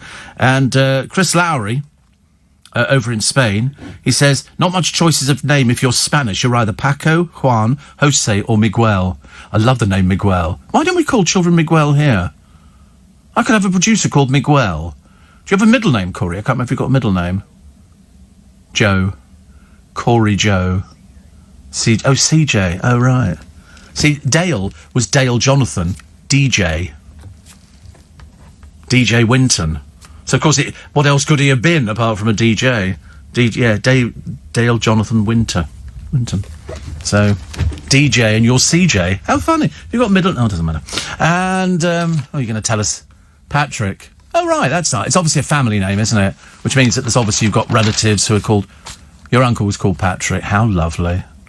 Not a boring story. Anyway, because I'm William. We're all William. William is our middle name because it was a family thing. So my father was William, my brother's William, and I'm William as well. That's good. Patrick is sort of good, isn't it? Bit of the Irish there. Because everybody's bought... Oh, there's so many birthdays around. I used to have a producer had exactly the same birthday that I did, 17th of March. I've had quite a number of producers whose birthdays all occur around when mine was in March. It's obviously a very lucky month, I think. Quite nice. So, weather today, 80% chance of rain, which is bad. Steve, I bought a personal body camera. It's small and discreet. Everybody will have them soon. Oh, you've been able to buy them for ages. Teeny tiny cameras always used to be sold in Exchange and Mart. I mean, really, really seriously small. And they've been around for ages and ages. I mean, at least 30 years. Steve in Ramsgate says, forget the popularity list, Steve. We know we've got the best name regardless. Yeah, it's just I'm a bit disappointed it never appears on a list. I'm thinking, obviously people don't sort of worry about that. Care crisis today, just something to worry you. Middle-aged fear having to sell their home. Well, it depends how things sort of pan out, doesn't it, really? I'm hoping that nobody has to do that who's listening to this programme. But I still maintain that when you get to October, I think there's going to be another raft of redundancies. There's certainly going to be more companies closing down. Certainly. And Liam says, we're living in troubled times, Steve. Wait for this one, Corey. I've just heard the coconut industry is being desiccated. You like that one? He likes that one. Corey, he say yes. He's like the man from Del Monte. Well, not really, he's not as old, but that made your birthday.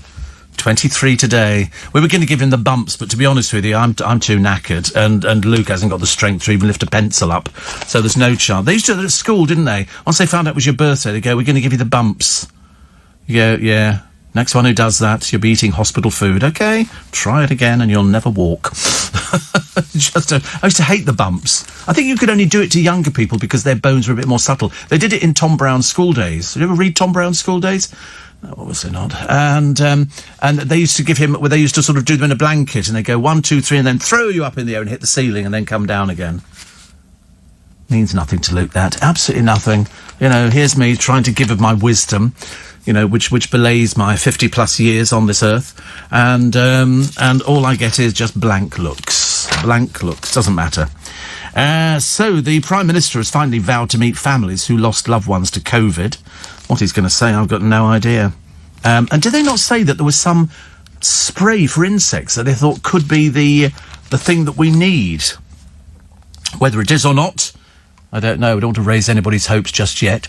Steve, my birthday is 24th of March. All the best people are born in March, says Joe in Bexley. March seems to be very popular. Well, it does on this programme anyway. 7 is the time. It's nice to have your company this morning. Steve, in the 1960s, if you had a baby before the 6th of April, the beginning of the tax year, you got a year's tax refund. 50 quid was a lot then. 50 quid. My drinking of castor oil gained us a £50 windfall, says Diana in Herne Bay. Oh, dear. What if it's going to be as bad down there? Dorman Dom is going to be 58 on the 7th of March. So there you go. And John says, I've been blessed with a boring name, but blessed even more that you mentioned a certain celebrity's income and the designer has questioned my estimate. Love stuff like that. Another one here, which says... when I was at school, the boys used to give the birthday boy a tree wrench. Oh, dear. I think the bumps would be bad enough, actually, at school. I'd always keep it quiet. Apparently, the name Steve comes from the word stevedore, who would have worked on the docks in Liverpool. Well, I've heard of stevedores, but I don't think that's where the name Steve comes from. I'm pretty certain. I don't know where it comes. We shall find out, actually. Somebody else... was talking about the story I gave you earlier on, and they're not sure how it works. This is Camelot's 2 numbers. Normally it gives you a lucky dip. They say it's going to give you a fiver and a lucky dip. So if you get two numbers, you get the fiver and a lucky dip, because they want to revive the lottery. They've made it almost impossible to win now. Almost impossible to win, so I don't really know why people are bothering buying tickets anymore. It's a shame, really, because you want them to sort of make it so we've all got a fair chance. But, I mean, frankly, it's practically non-existent. Non-existent. Front pages, Sun, Jamie's 7 Wonders, delicious recipes. Sarah Harding on the front page, as I say, for all the wrong reasons. She's on the front page of the Mirror as well. She's kept this quiet. She's got advanced... cancer. She's having chemotherapy, and all the girls are rallying round, and so she's asked for some reason she's asked for privacy, but in fact it's really they've obviously got interviews with her in the newspapers, because on the Daily Star she talks about fighting cancer. I think she's with her mother at the moment, but they've got various people who've been in exactly the same stage of cancer that she's got, and said that, listen, you know, we're still here 11 years on, so I think there's a very good chance that she'll be fine. She said she's fighting it, so it's front page of the Express. Also, their battle to stop the evil puppy trade. These people, they don't care about puppies. They're not animal lovers. They're just people who sort of want to... they want to make money out of people. They couldn't care less about anything else. A natural ingredient in a £10 insect repellent could kill the virus, scientists have found. Dear. If this was from Porton Down, I'd rather sort of leave it to one side and let's wait till we've got some more concrete evidence. Thank you very much indeed. The Daily Mirror, shamed Maguire retrial, even though the judge over there called him a liar. I mean, we weren't there. We've got no idea. We just know they spent a lot of money on booze. And Parents versus Boris. He's making it up as he goes along. The mask shambles. Well, it's the buses. If you need to know more about the buses, because there will be people who will not have heard this programme and will not know exactly how it's going to be operating when the kids go back to school. They will have special designated buses for school children. It will say school bus on it, and you will not be allowed to get on. So let's try and all be sensible about it, because there will be silly people who'll be going, well, I want to get on the bus. They go, no, this is the school bus. It's for children. And and so they can keep them well away from the adults, which is probably the best thing that's ever happened. And so they'll be doing that, putting some new buses on, and there'll be certain periods of time, I think it's 7:30 to 9:30, there will be school buses out there, and I think 2:30 to 4:30. So just be aware that all of a sudden the buses are going to start looking a bit busier if you've got all the kids on them and all the rest of it. So we'll have our own bus. Look on it as something quite nice. Quite nice. Liam says, if Nick Ferrari does Strictly, will you do I'm a Celeb? If we can get him on Strictly, I mean, that will be that'll be the ultimate, won't it? That will be the ultimate. So would I do I'm a Celebrity? Absolutely not. Absolutely. Nothing on God's earth would ever get me out there to sit either in the jungle or in Welsh Wales. Thank you very much indeed. I mean, it's going to be cold, miserable, depressing, and that's just the celebrities, so absolutely not. Absolutely not. More here. This is in Kenosha, in Wisconsin, and riots on the streets. Plus, Germany scraps the Brexit talks after a wasted summer of no progress. Times this morning, price of a loaf to rise, told you, worst harvest in a decade, and as we use most of our stuff here that we get in off the fields, and because it's not been a particularly good harvest, it's a bit of a shame. NHS data shows 15 million on a hidden waiting list. These are people who need follow-up appointments for health problems, according to the first analysis. Didn't even know there was such a thing. Proms Queen breaks her silence. This is the Finnish conductor. She's been wrongly blamed for a decision to replace Rule Britannia at the last night of the proms, say friends who instead claim BBC bosses were behind the move. Well, that's what I thought. Didn't think it was anything to do with Dahlia. Why would you want to do something like that? Union is a £2,000 benefit to each Scot. Nicola Sturgeon's economic case for independence received a hammer blow the other day. The PM swings axe again as Tory unrest grows over U-turns. And what happens when naked photos are leaked? Lucy Prebble in the Eye today on her new drama, I Hate Susie. We don't seem to have heard so much about things like that anymore, do we? And yet we know it goes on all the time because we're constantly being told by parents that they've discovered all sorts of things. According to the Daily Star, Doner Kebabs could be disappearing for the bank holiday weekend because this is a bank holiday weekend. Just in case you'd forgotten, Monday you should be off. So, you know, when you finish work tomorrow on the Friday, then you've got all day Friday, all day Saturday, all day Sunday, all day Monday. But don't worry, we're going to be here. We shall not desert you at all. The CBI boss demands Boris leads the UK firms back into the workplace.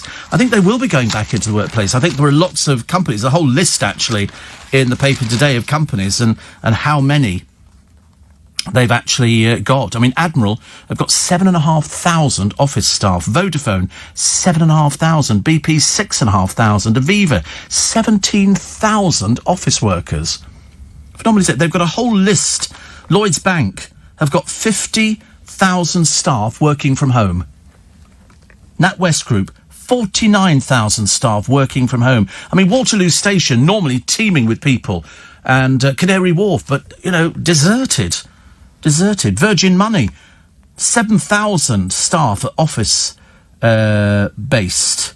Sorry, 6,500 of 8,500 staff office based. They're told not to return until 2021. Grief. Listen, that's it for this morning. Just remember, it's going to be wet today. There is an 80% chance of you getting a bit wet. So I wish you a pleasant day. I do have a free little bit extra podcast as well. Meghan Markle's photos are all over the papers again, and she said she doesn't like the press. That was what they went to America for, so load of old hooey, isn't it? Gemma Collins on a luxury getaway. It's always luxury. They never go, I'm on a cheap getaway. Couldn't she just go on a luxury go-away? And Love Island set to start a new dating show. Great. I've just realised, actually, I had to do the doctor's call the other day, because now they do doctors phoning. Very rarely do you get to see a doctor face-to-face, although surprisingly I'm seeing one on Tuesday. About the diabetes, which is not as good as it could have been, but, you know, so we've got to do all sorts of things. So on Tuesday I've got a meeting, actually going into the surgery. On Thursday, we've got, like a conference call, a video thing. They send me a link, I then click on the link on my how this works, I've got no idea, but anyway. And as I say, if it works, it'll be the miracle of all miracles, and they then sort of have a discussion. There'll be 3 of them and 1 of me. So we'll wait and see how that one works. And then down to the godchildren tomorrow. because it's Saturday. We should be socially distancing. I shall have a cup of tea. I'm going to take them down some Prosecco. No point taking them flowers. They don't need. They've got loads of flowers. But Prosecco. So I bought some more Prosecco the other day, 2 more cases. And I thought I'd take that down there as a surprise. You know. I hardly touch Prosecco. I mean, honestly, I don't know why people ever associate me with it. Very out of the order. It's a little bit out of my comfort zone. You know me, I'm a Brit Vic fruit juice boy. I don't have anything like those sort of, drinky drink poo things that make you feel a bit squiffy. I don't do anything like that at all. PC Harper's Killers got legal aid. It could be out in 8 years. 2 of them. None of them can read and write. Gives you a rough indication what sort of level of intelligence you're talking about here. And it's just terribly tragic and terribly sad that as they went smirking out of court, I think 2 of them have tried to appeal again already for the 10 years. No, you do your time. Do your time. See how clever you are when you come out again. Dreadful, isn't it, really? Plus Banksy has bought a boat. He's funded a ship to rescue refugees. And the other day, they had 23. We were about to deport them. Lawyers stepped in at the last minute, so we're stuck with them. In other words, everything that Priti Patel has ever said is a load of old rubbish, because she can't make anything happen at all. She's going, we'll stop people coming across the channel. Why? Why would you want to do that? They're going to end up getting here anyway. If they're coming on a lorry or they're coming on a lilo, doesn't seem to make too much difference, does it? Over in EastEnders, they're filming, but they've got perspex screens that they're doing so that they can film people through that. I mean, to be honest with you, it's a little bit dramatic, isn't it? But it's a good thing. And there's also a manhunt for a father who snatched his 3 boys at knife point from a carer. They're going to be adopted, and obviously the father has decided... either they're being shielded in this country, which is probably more than likely, or they say they've fled the country already, but there's hundreds of police who are looking for them. We also have got the unhappiest teenagers in Europe. How can they be unhappy? They haven't had to go to school. They don't have to worry about earning a living like the majority of us.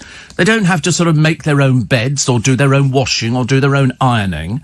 And they're unhappy, are they? Get a life. Get a life. You just hang about on street corners, because we can.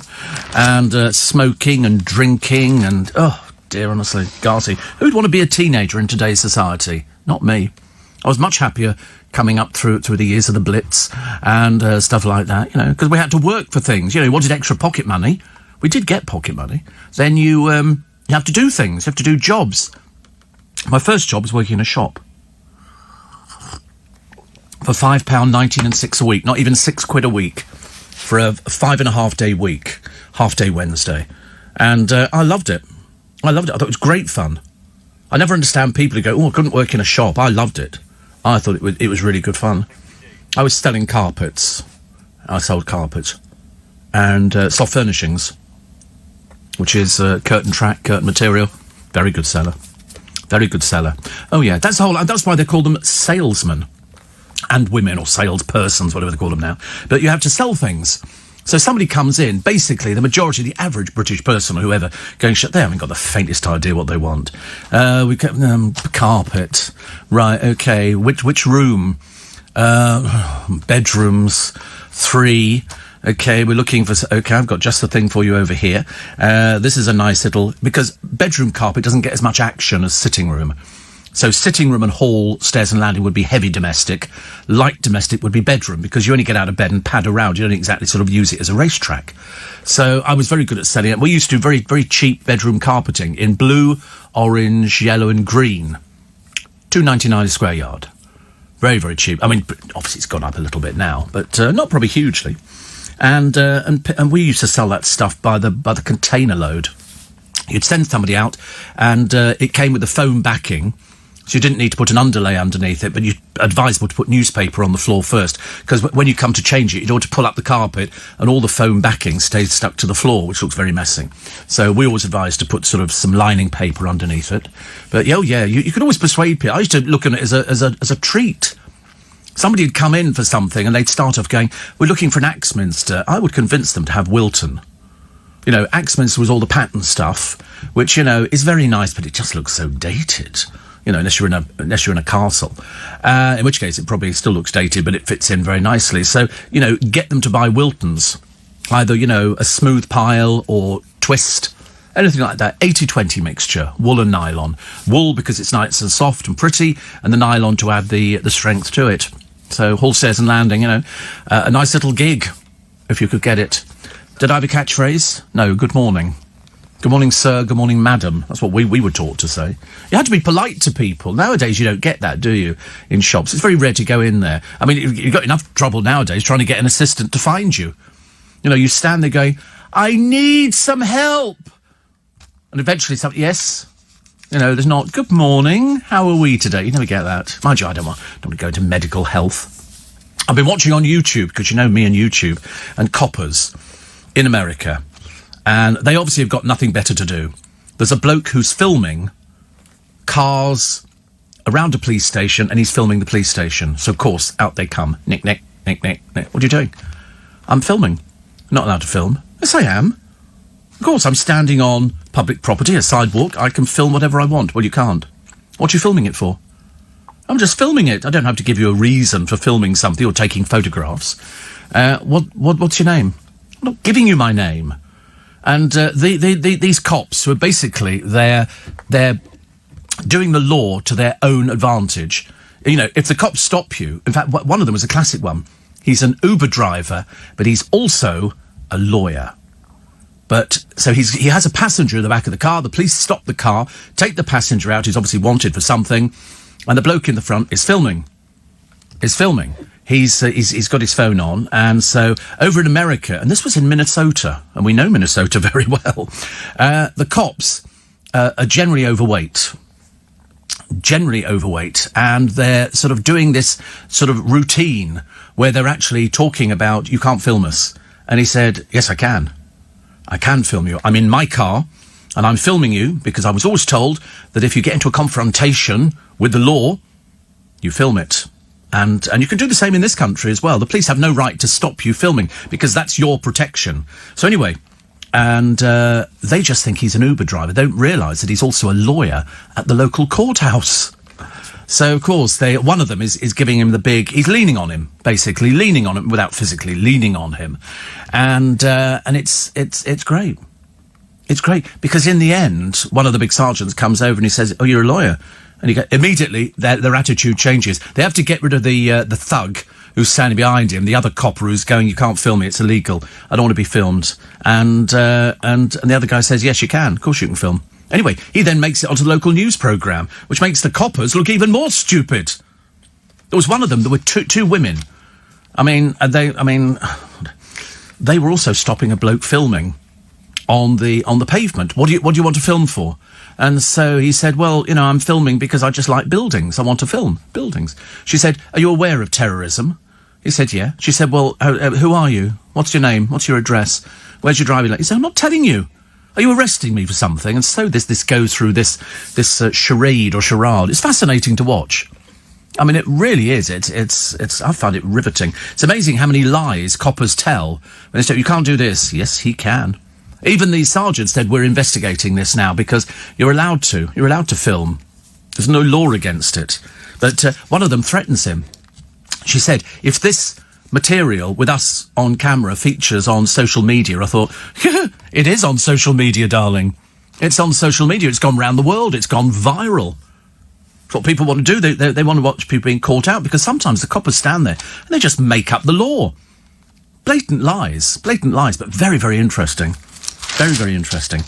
Still trying to flog this I'm a celebrity, get me out of here in a castle that they're lying about and saying it's haunted. It's not haunted. There's no such thing as haunted castles. OK, let's grow up and try and be in the real world. There's no headless horsemen. There's no creepy countesses. There's no sort of spooky goings-on of people floating above the battlements. It's just lies. OK? It's designed, it's people who tell lies. And generally speaking, it's to try and drum up some sort of interest. But they've sort of done it. Ant and Dec can be out there. They've said the show will have to move to this haunted Welsh castle. Again, that's the first lie. It's not haunted. And they didn't have to go there. They could have done it at the local Butlins or something like that. Nobody really cares. I'm a celebrity, get me out of here. It's a lot of people who need the money or they're trying to basically reinvigorate a career that's died. That's what they do it for. Otherwise, why else would you sort of put yourself up for it? But they say here you can hear horses. And no, you can't. Okay, this is just lies. You know, they mustn't tell lies to people, because some people might believe it. Simple people might go, oh, there's this headless horseman and a countess who walked through water. No, there isn't. Okay, there really is. I don't want to ruin it for you. And please don't phone up and go, I've seen a ghost, because you haven't. Okay, you might have had a few sherbets one night and you might have imagined you've seen something, like the wife about to hit you over the head with a rolling pin. But apart from that, there are no such things at all. Tom Utley in the paper says, climb Everest in my 60s. You must be joking. He said, I hardly climbed the stairs in the office. Yes, I have to be honest. Given the choice, climbing the stairs or taking the lift. Lift wins, hands down. Hands down. No, not down. I can go down the stairs. It's climbing up the stairs is a bit of a problem. I look for the most available lift. I think I'm going to actually petition the company to put chairs outside the lift, so whilst we're waiting for it, I can have a sit down. Because there's no point in me standing up, leaning against things, looking about as I'm going to collapse or something. Just a little chair. I'm not asking for anything flash, like sort of maybe a 5-seater bench or something, perhaps with some ivy twisted around it. Sorry? I can't hear you, which is obviously a blessing in disguise. Give me a fireman's pole. I wouldn't go down a fireman's pole. Have you seen those? They're blooming dangerous. Very dangerous. My Auntie Enid tried it, but she was in a club, I believe, and wouldn't like to say the name of the place where it was, but it was called, Wicked Lips. And, mind you, there's a woman in the paper today talking about Wicked. You know, they had the piece the other day that Katie Price is going to join this website so she can get her boobs out for the umpteenth time. I mean, God knows who wants to see that. I can't imagine. And she thinks she's going to make $1 million. There's a woman in America. She's over 65. She's British, and she went over there and she needed the money, so she does it as well. And she said, I make $200 a month. I thought, what, $2,500 for getting your boobs out? How sad and tragic. She said, and my daughters approve and everything else like that, but Katie Price is doing it because she's Brassic. She's Brassic, so, getting your boobs out is almost a bit tedious at her age, I should imagine. 84850 steve@lbc.co.uk. Roger says, I see fake celebrity Chantal Houghton is getting married again. 14 years have passed since she won Celebrity Big Brother. She went on thinking she was in a group. They fed her this guff story. And Chantal, another one who can barely string two words together, poor soul, is getting married, and she's invited Preston, who was the one who ditched his good French girlfriend, and Preston's career went so far down the YouTube you could never rescue it ever again. He was the one who... Do you remember the show with Simon Amstel? Preston was on the show, and he had a bit of a queenie fit, because Simon started reading excerpts from Chantal's book, or pamphlet, as I prefer to call it, about how, she did this and did that. And, of course, Simon was taking the mickey. Well, Preston, a very precious little boy, didn't like it at all. So in the end, he just stood up, took something to listen to this. And so Simon goes, oh, come on, she wrote it. And then they had to get married because Preston didn't have anything else going. And then they sort of ditched each other. She's never done a day's work since. But she's getting married again to some bloke who apparently isn't interested in showbiz. How many times have you heard that? But actually, you're okay with Chantal Houghton because she's not in showbiz. She's a bit like Summer Montes. What do you want, a pint, dear? Pint? What did I watch the other day? Oh, it was a nasty little boy on the Towie programme, having a bit of calling his girlfriend a slag and all these dreadful words. And it was, and then he lost his temper and he kicked a table on the way out of the pub. I thought, you are really having a mare of a day, aren't you? He didn't like her at all. Her name was Kate. I wasn't sure which Kate it was, but we don't seem to have seen much of her since, so that's good news, isn't it? What's the name of the cops in America? Oh, just type in bent cops. You'll find tons of them. People put them together in huge montages of all these people. It's like the Karens. The Karens are the funniest ever. These are middle-aged white racists in America. One of them, she's stopping a black woman going into a block of flats. She doesn't live there. I'm not letting you in. And the woman goes, I live here. She said, I don't know that. And then she freely admits, I don't live here. I'm waiting for my friend to come out. Oh, I'm sorry. And then she said, I'm going to call the police if you don't go away. She said, I live here. But this racist woman wasn't having anything of it. And so then her little friend came down and looked another drip as well. You know what sort of people they are. You've seen them all over the place. You see them on the television. And sometimes you actually see them sort of making the news on the television, which is lovely. We must take a very... Morning, everybody. It's so nice to have your company on a Friday. So nice to have your company on a Friday. It's been very good, actually. Been a very nice week this week, if not somewhat busy. And my next 5 days are mapped out for me already. I've got things except today. Except today, I haven't got to do anything at all today. It's a blank canvas, which is... I don't know what to do first. I don't know whether to sort of, get the car to drop me off this morning and go to Waitrose and buy something really extravagant, like sausages, and then come home and have them and sort of pretend I'm doing hot dogs. Or I could go home. I've decided I'm not watering the hanging baskets anymore. They've now died the death. Limp and sad. We know the feeling. Yeah, they at the moment the temperature drops, it kills them off. So they're sort of hanging there rather limply at the moment, waiting. They will be collected on Monday and taken away to the place where all hanging baskets go. The tip. And so that'll sort that out. I'm still keeping the begonias because they're all still going really nicely. Butterflies not as active because we've not had as much sunshine as we've had. But then I'll start getting ready for planting out for the tubs. Remember tubs that you never heard of before? No. You must see. Just type in tubs, well, no, it doesn't matter. No, don't bother with me here all day, please. It's not worth it. Honestly, not worth the hassle. So I shall be filling those things up with winter flowering pansies. Probably. See, I'm working on the assumption all one colour in one pot. So I'll have 6 pots, each with a big block of colour, which I think could look quite nice, actually. I think could look very nice indeed. So I shall probably be doing that sometime over the weekend. Nip down and see the godchildren. Do you know, I keep finding... I was going to give you a sat-nav, wasn't I? Yeah, I thought I was going to give you a sat-nav. Then I thought, no, sod it. And, because you don't need it, do you? Because you've got it on your telephone. You've got on your telephone. I mean, and where do you ever go? You go to the end of the road, turn the car around, come back to where you started. I mean, not exactly like you drive to Devon and we're looking for sort of, 23 Wilderness Place or something like that, flat B, push top bell and ask for Ava, or anybody like that. There must be loads of people called Ava out there, mustn't there, really? I bet there's some Avas listening this morning. It's a private in-joke. You would never understand it.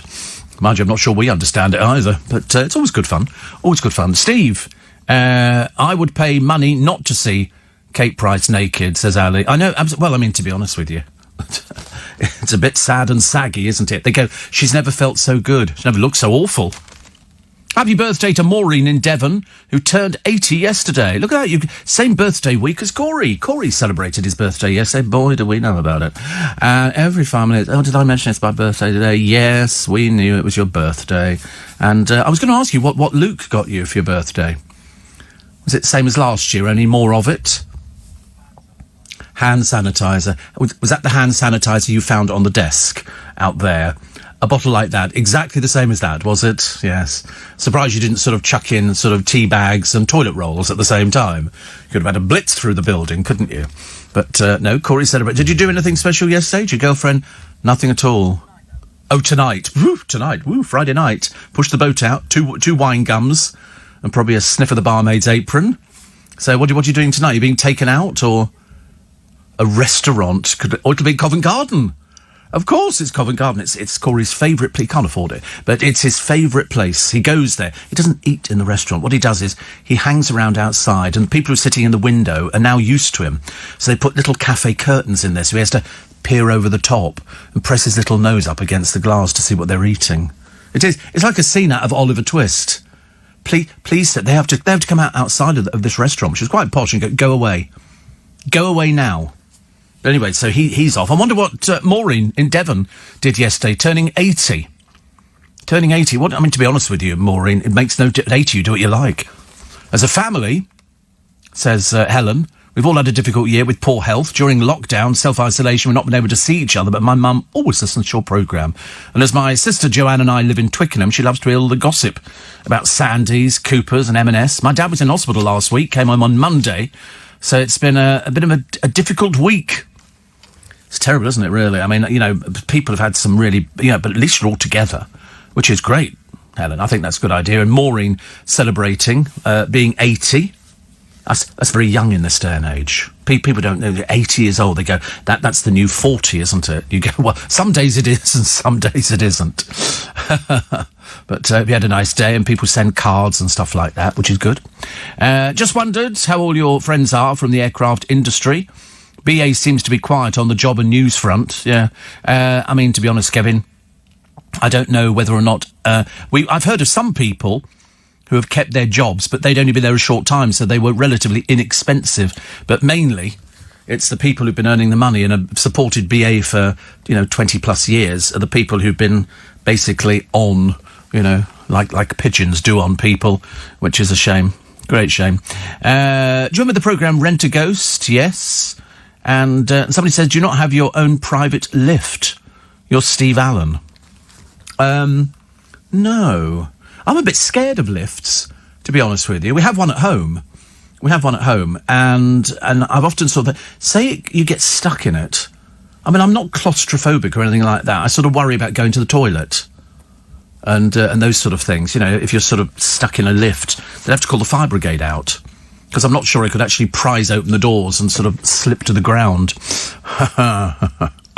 And Preston, here we go. It says, Preston was already married to Chantel when they took the mickey on that show. He was defending his wife, and I would expect nothing less from a husband. He walked off in disgust. God knows why you think that was wrong. I didn't think it was wrong. I thought it was hilarious. I thought it was so funny. So funny. Preston had a bit of a Queenie fit, because Simon Amster was reading out quotes from Chantel's book, which was funny. I think, actually, you didn't understand it. It's a bit above you, isn't it, really? Bit above you. And Preston, I mean, look at the poor boy. What does he do now? What does he do now? Can we find out? Does Preston, his name's Samuel Preston, but they called him Preston. Obviously, he felt a bit of a dipstick being called Samuel all the time. So he called himself Preston because he was with a group called the Ordinary Boys. The joke being they were so ordinary they weren't even in the business. So what does he do now? Preston is his second name. Samuel Preston. But everybody calls him Preston. He's one of those peculiars. And he's obviously got a little fan here. Here we go. His real name is Samuel Dylan Murray Preston, singer of the Ordinary Boys, and appeared in Celebrity Big Brother, in which he finished 4th. And that's it. That's all he's ever done. Nothing at all. Poor soul. They say, how much is Samuel Preston worth? How much is he worth? Can't be worth that much, actually. They got some money for the wedding, but as I say, it was a bit fake anyway, wasn't it? They say Chantel is estimated to be worth 2 million. Riveting. But no, the funniest thing ever when he stood up, walked off and threw his microphone down in disgust. Woo, what a tantrum. We laughed. It's defending his wife. No, all Simon Amster was doing was reading out from the book. He was quoting it. But obviously, did you buy the book, dearie? I don't know who that is, actually. Do we have a name on this one? On this one at the 0427. Is there a name on that one? I do love it when you get a name. I hate it when people are sort of so embarrassed by themselves that they never put their name up on things. Those we don't last. No, they don't have a name. Oh, it's a shame. What should we call them? Have they written before? Just once. Who did they write to? So excited. It's like being Miss Marple. Who did they write to? Me again. Wow. They're obviously a stalker. What did they write last time? Oh, right. They're a stalker. Yeah. They're a snowflake stalker. And curtain twitcher. How exciting. They're obviously a regular listener, and that means stalking. If you didn't understand the Preston bit, you missed the gag of the century. That was so funny. He stood up and then Simon Amster went, "Oh, please don't leave." Everybody clapped. It was wonderful. All the extra information, Steve, on your programme, says Alan in Coventry. He's obviously been sent there, I should imagine. I'm late for the news. A bit naughty, isn't it, really? The LBC News, it's next door. It's always quite good fun to do, actually. On a Friday, you can do anything on a Friday. Friday is what we used to call... In fact, some of the schools around our area, when they went to school, used to have Dress Down Friday. And that's where the kids could go in their sort of cheap Primark clobber.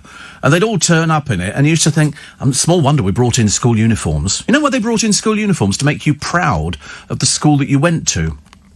You were supposed to be proud of your school, of your badge and your house and all that kind of stuff. Unfortunately for us, I was secondary modern. Well, I was just modern. And we used to have to go past the grammar school. And we used to shout things at them. Boo! Never used to like them. We used to call them grammar grubs. Grammar grubs. Because we used to think they were much cleverer than we were. Of course, they were actually correct. I just thought I'd bring you up to date on Trump. I just finished speaking after over an hour. He said, oh, look, and they've got a nice firework display. So that's good. Final night of the Republican National Convention. Who pays for all this? Answer, America pays for it. America pays for it. Yeah. No. It's interesting to watch, but he was on home territory. Oh, look, fireworks has spelt out his name. Oh, I want that. Oh, I want fireworks spelling out my name, Steve. And then it had the year 2020, Trump 2020. Look at those fireworks. Look, Trump again. And then 2020. Isn't that great? What a waste of money. What a waste of money. Give them all a sparkler. Bend it and then just go like that. It looks much, much prettier. But, to be honest with you, I don't think he's not going to win. I think he's going to win. I think he stands a very good chance. Admittedly, this is a bit biased when you watch the presidential nomination, the final night of the Republican National Convention. He's preaching to the party faithful. There's not going to be anybody there who isn't going to be supporting Trump. And it's a nice long firework display. A very expensive firework display, but it doesn't matter. Listen, if you haven't got any hair, have fireworks. There's a poor woman who did a plane thing. They call it wing walking, which is a bit of a misnomer because you don't walk anywhere. You just stand there, frightened, clinging onto this little balcony thing. And she wears a wig, and the wig blew off. Nobody thought about telling her to, put a hat on or something like that with a bit of elastic underneath it. So it's a case of 1 minute she's got hair, the next minute she's not. Sorry, it's so funny. So funny. Jousting, says Mark. Is it a medieval sport? Or a brummie talking to a wasp? Jousting? You get that? Jousting? Like gabbin, thing. This is jousting. That's very clever, actually. You're barred. But it was a medieval sport. Very dangerous, very medieval sport. I've seen it recreated. Obviously not the original, because I was too young. And they've got these big, long poles. And the idea is you've got to knock the person off. You've got to unseat them. And these horses thunder down this... it looks very pretty. You'll see it in lots of old British films about Robin Hood. The one who went riding through the glen, Robin Hood, with his band of men. Feared by the bad, loved by the good, Robin Hood. He was there, he was sort of protecting everyone, wasn't he? And he was going out with Maid Marian, although there are some people suggesting there was a little bit of a ding-dong with him and Friar Tuck, because Friar Tuck used to, a big rotund person, because he just ate pies, and they all hid in Sherwood Forest. And how did they hide in Sherwood Forest? Because they were all wearing green, and apparently they looked exactly the same as a bush. So, and they were bows and arrows. What did I watch the other day? It must have been one of these films where it's like a blood fest. Seven somethings. I can't remember what it was. And it was cowboys. There's people being shot left, right and centre. There's a Native American Indian, sort of, with a bow and arrow on top of these buildings. And he's firing arrows into people. There's horses being pulled. Oh, dear me. I had to turn it over. It was just awful. It was people being dead. Admitted, we used to play cowboys and Watsits years and years ago, but we don't do that anymore. I'm sure some people do. Matthew says, I've met Preston in a West End nightclub. Seemed a nice fella. I know, if not blessed with height. Not a tall person. A bit like me working here. I'm not surrounded by tall people. I think Thomas is about the tallest person I know. He's sort of 6'1". Although I think he might be 6'2", actually. But he's enormous. Some of the others, 5'7" and 5'8", respectively. Seem fairly happy with that. It doesn't make any difference, does it? Who cares? I'm only 5'10". I feel taller on certain days. On some days, you sort of stand up a little bit more, I think. Yes, absolutely. Yes, always. And if you don't know that by now, Corey, you're doomed, I'm afraid. Steve, I'm always scared that the lift I'm in will open up between floors. Have you not seen the fake lift?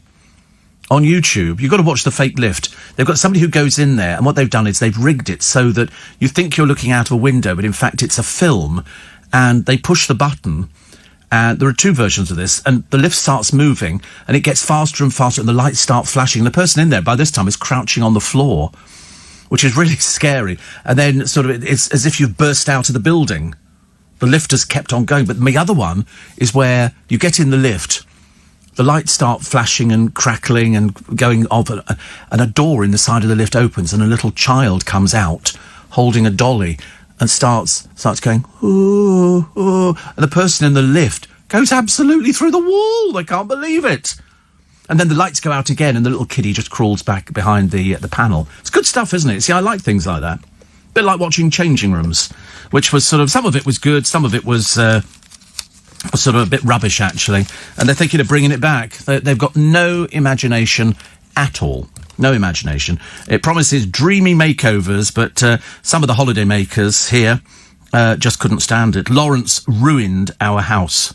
You see, I mean, it depends what you're into. If you're that unimaginative that you sort of have to go to a television programme to do a makeover on your house, well, then you've only got yourself to blame. They've got some very garish. People wanted their dining room to be brightened up, but insisted on nothing too garish, so they got bright purple and pink, which, of course, was not what they wanted at all. So you can hide behind it, which is good. I don't mind that. It was okay as a programme, but it's a bit dated. You know, they're thinking of bringing back... What was the other one they were bringing back? Which was something to do with what women wear or something like that. I can't remember. Something dreadfully dull and dreary. And I went to school last week. Went back to school. You went back to school last week? Are you not sort of a little bit previous? And I was told on my first day back I was being made redundant after 20 years. To say I'm shocked is an understatement. So what a great year 2020 is proving to be, right? So there you go. I mean, how do you go back to school and then you're made redundant? I mean, if you presumably went back to school, there must be a job there for you. How does that work? This is lovely. Look, Callum Hyder has sent us a nice thing. He said here, look, have a lovely weekend, team. Luke, Corey, and he's got me jousting. I'm jousting on a horse. On a horse. Can you see it? Oh, you should better see it. It comes up on your one as well. Look at old Callum, honestly. I wonder what he's going to be wearing today. Because he's had shorts. Yeah, it'll be shorts, won't it? He loves his shorts. I love the idea he's actually given me blonde hair, which is sort of flowing behind me as I'm jousting, which is quite a nice thing to do. Thank you, Callum. We'll see you a bit later on. Did you ever catch the film The Seven Faces of Dr. Lao? No. I've never heard of... What was this film called? Seven... something. It's like a cowboy film. This is obviously a remake of the first one. Seven somethings. Somebody will know. Which again was like Gunfight at the OK Corral. This one I've watched recently is obviously a modern day version of Seven something.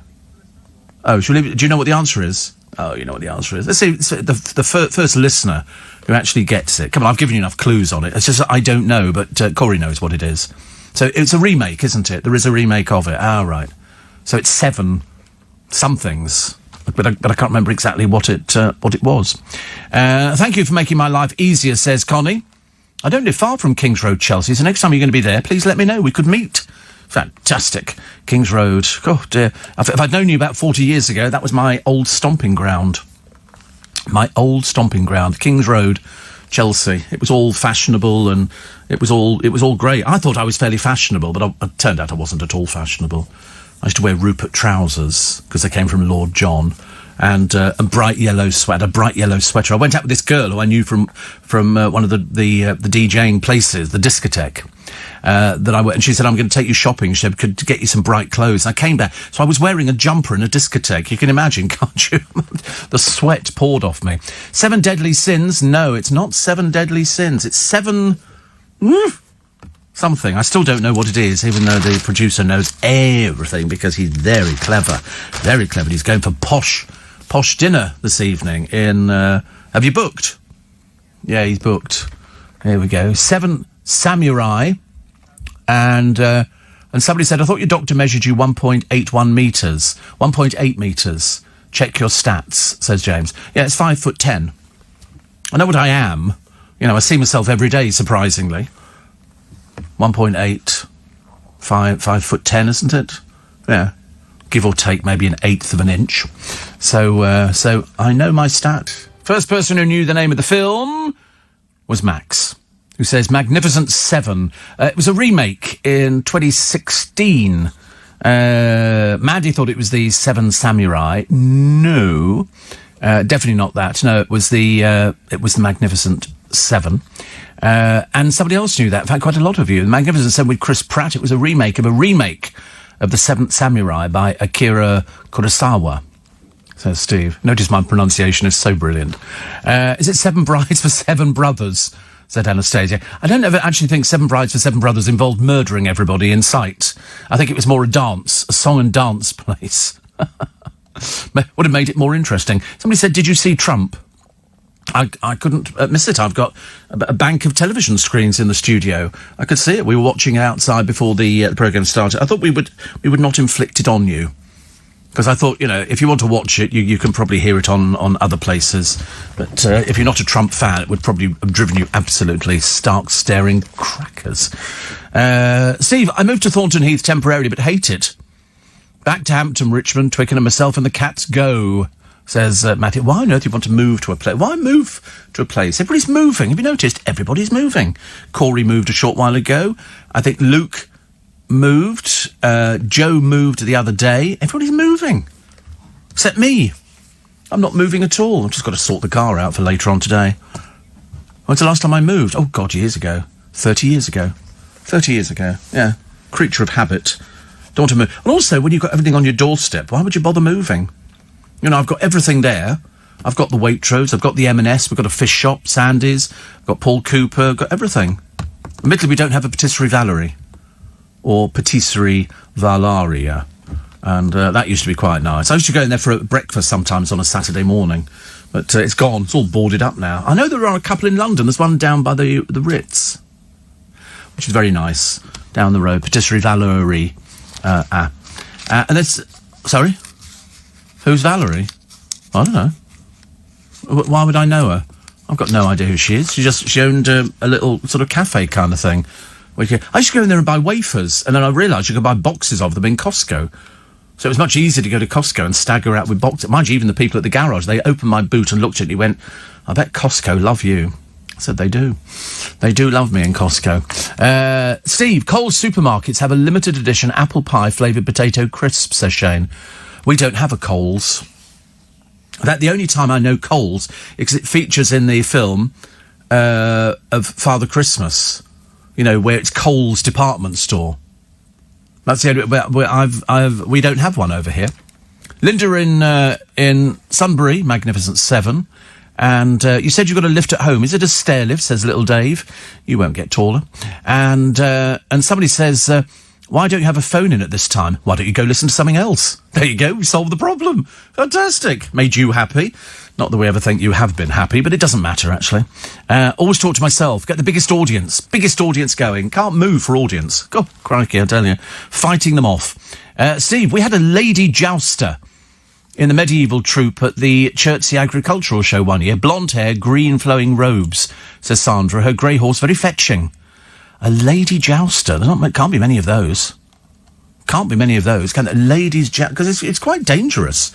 You can be quite severely hurt for doing stuff like that. So, not that I'd want to do it. Jan Moyer talks about Meghan Speak, a guide for less than woke folk. And it's very funny, actually. Meghan, who, of course, shuns publicity, hates the press, and never talked to the press at all, but could you please buy our book? Oh, sorry, nothing to do with us. It wasn't our book at all, was it? Written by two people we know. Sort of. Well, we might have chatted to them. We don't know. Where did they get the information from? Are we suing them? Of course we're not. Are we getting any money out of it? Have no idea. So here it is. When Meghan says, hi, honey, come here, what she means is, I meant the dog, Harry, not you. And, some of the stuff she comes up with, it's blatant. It's blatant claptrap. So Meghan says, I firmly believe that we vote to honour those who came before us and to protect those who come after us. Miss Steinem, my friend Gloria, is one of the women I honour when I vote. What she means is, I've known this old doll for about 5 minutes, but she might be useful. Poor old Meghan, she doesn't know anybody at all. Doesn't know anybody at all. It's just sort of funny. Steve, are you thinking of the original... of the remake of Magnificent 7, the original with Yul Brynner was much better. Yes, I did see it. Oh, here we go. Numbers. First, ready for the first numbers? Which is? Repeat it to me. Okay, next one. Then, wait a minute. I have to do the numbers for this thing. Then it's... Yep. And then it's... Oh, sorry. Yeah. And then it's one up from that. There you go. I don't know why I'm not telling you these numbers, because you can't access anything. It's absolutely pointless. But it's an air of secrecy, because every time it's a number generator. And it generates numbers sent to my phone, and it then means that the producer for the purposes of this conversation, can read all the emails, which is quite nice. I mean, he has great fun reading through the emails. There was a movie as well called Battle Beyond the Stars that was the same story copied again after the success of the first Western. And actually, it was a good film, says Steve. I've never heard of it. Beyond the Stars. Doesn't really sound like a Western thing at all. Dreadful, really. And are you thinking of the remake of the Magnificent, or the one with the rewritten, blah, blah, blah? I used to frequent the King's Road 40 years ago, but you probably would have crossed the road to avoid me, wearing my bondage trousers. Bondage trousers? Do you remember those? Bondage trousers and spiked up hair as I wandered down to Seditionaries, says Kevin the Milkman. Bondage trousers. I remember bondage trousers. I seriously do. And also, I remember I had a pair of trousers which had sort of belts and buckles at the back of it. It's all peculiar, actually. I can't remember why I bought them, but I would have bought them in the King's Road. 84850 steve@lbc.co.uk. Somebody says here, does Steve Allen's crew check Twitter during his programmes? Yeah, they do everything. That's what they're paid for. They're paid. Luke's putting the podcast together, and Corey's just off with the Pixies, just going through the best of at the moment, the best of Steve Allen. Wow, fantastic! It's a cracker, is it, this week? It's a cracker. I love it. And then Corey just goes through all the tweets and the texts and everything else. That's what they do. They're there to look after me. You don't think I actually do anything on this programme, do you? The whole idea is I turn up, I buy a few gifts for them, little things that keep them going, except Luke's fasting, so he doesn't get anything at all. And I think this morning Corey's had crisps. He's got Jaffa cakes. He's got peaches. And he's got grapes. And I was going to give him some of that powder that you put in the mouth, the space dust, the popping stuff, but I thought, no, he had loads yesterday. There's no point, you know. Woo! Like going high as a kite. 84850.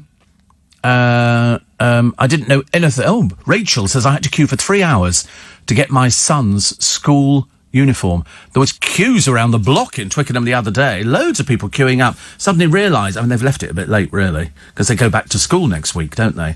And so really people should have done it ages ago. But you've got to book. You can't just sort of turn up and expect to get uniform and shirts and everything else. So we've got a big school outfitters in Twickenham. They don't seem to be as popular as they used to be. I suppose there used to be a couple. Now there's only one. And I think there's one in Richmond, near Richmond Bridge. But very, very nice. Very, very nice. Very nice. So everybody's there. Stella says, I'm watching the fireworks at Trump's rally. His youngest son, Barron, must be over 6 foot and he's 14. Yes, we saw him a while ago. Funny name, isn't it? Barron. Perhaps it's an American type name. I'd never heard it before, actually. But he's 14, is he? Wow. Cyclist Vicky Pendleton does jousting at the weekend. Does she really? Well, you live and learn. You live and learn. I quite like the idea of apple pie. I'm sure I've had apple pie flavour crisps. I'm pretty certain. 5 to 5 is the time. The para-hero of the Falklands. This is Captain John Pettinger. To sell medals. He was in the parachute regiment, carried out 6 reconnaissance things, and he's now selling his medals. He's expecting £120,000 for the Volunteer Reserve Service Medal, the Jubilee Medal, the South Atlantic Medal, the General Service Medal with Northern Ireland clasp, the UN Medal and the Distinguished Conduct Medal. September the 17th is the day they're going to be selling them, so obviously he needs money, I think. 84850 steve@lbc, and Matthew says, you mentioned Meghan Markle. I'm not defending her, but how on earth did she get in the royal family if she had no connections? She was introduced by, I forget who it was, actually. Somebody in the royal family introduced her to Harry, and he was looking for somebody, seeing as the last one didn't want to marry him, because she said she didn't want that intrusion. Meghan, of course, who was married before, welcomed it. And obviously thought she saw an opportunity. And within a very short space of time, she's managed to get him to quit the royal family and move over to America, which she likes, but apparently he's hating every minute of it, which is a shame, isn't it? Another one here, which says, I remember a real character who sold cowboy boots in the King's Road. I think the place was called... Yes, do you think so? Probably. Well, there were lots of shoe shops there, weren't there? Lots of shoe shops. Tam says, you have the DVD of the original Miracle on 42nd Street with Natalie Wood? Of course. Hello? Where are you from? Planet Zog? Of course I've got that. Absolutely. Yul Brynner lived his last days out in Vienna. It was his favourite city. Daughter still lives there, says Declan. Well, nice place to be. I mean, it's set your watch back 100 years, isn't it? If you go to Vienna. It doesn't change at all. Linda in Chislehurst did you buy your clobber from Mr. Freedom? Tommy Roberts was my neighbour post-war, but enjoying the show as ever. Thank you very much indeed. And Daniel says, so much easier for me as I don't wear school uniform, so I can buy my clothes from wherever I like. I used to like school uniform. It was the only chance that we ever got, and you took it off when you got home, and then you put your play clothes on. Much better. There's a woman here. She worked in a pharmacy. She was taunted about her age by younger colleagues. She's got £15,000 compensation. Sue Walsh, then 63, was mocked about her hearing and memory in front of customers by staff in their 20s. She claims she was repeatedly ridiculed. You know, people saying, you can't hear, can you? And so she took them to a court. She got £15,649, including £13,000 for injury to feelings. Don't even think about it. All right. Start that one. I wondered how you're going to pay for the meal in the posh restaurant this evening. Right, news coming up at 5 o'clock. And then we'll tell you about Pret-a-Manger. I didn't think they'd ever axe people. Actually, a third of their workforce is going. A third of the workforce. It's amazing, isn't it, really? Still lots of people working, but I think lots of people here are coming back to work, which is good news. Queen are crowned the live gig champions.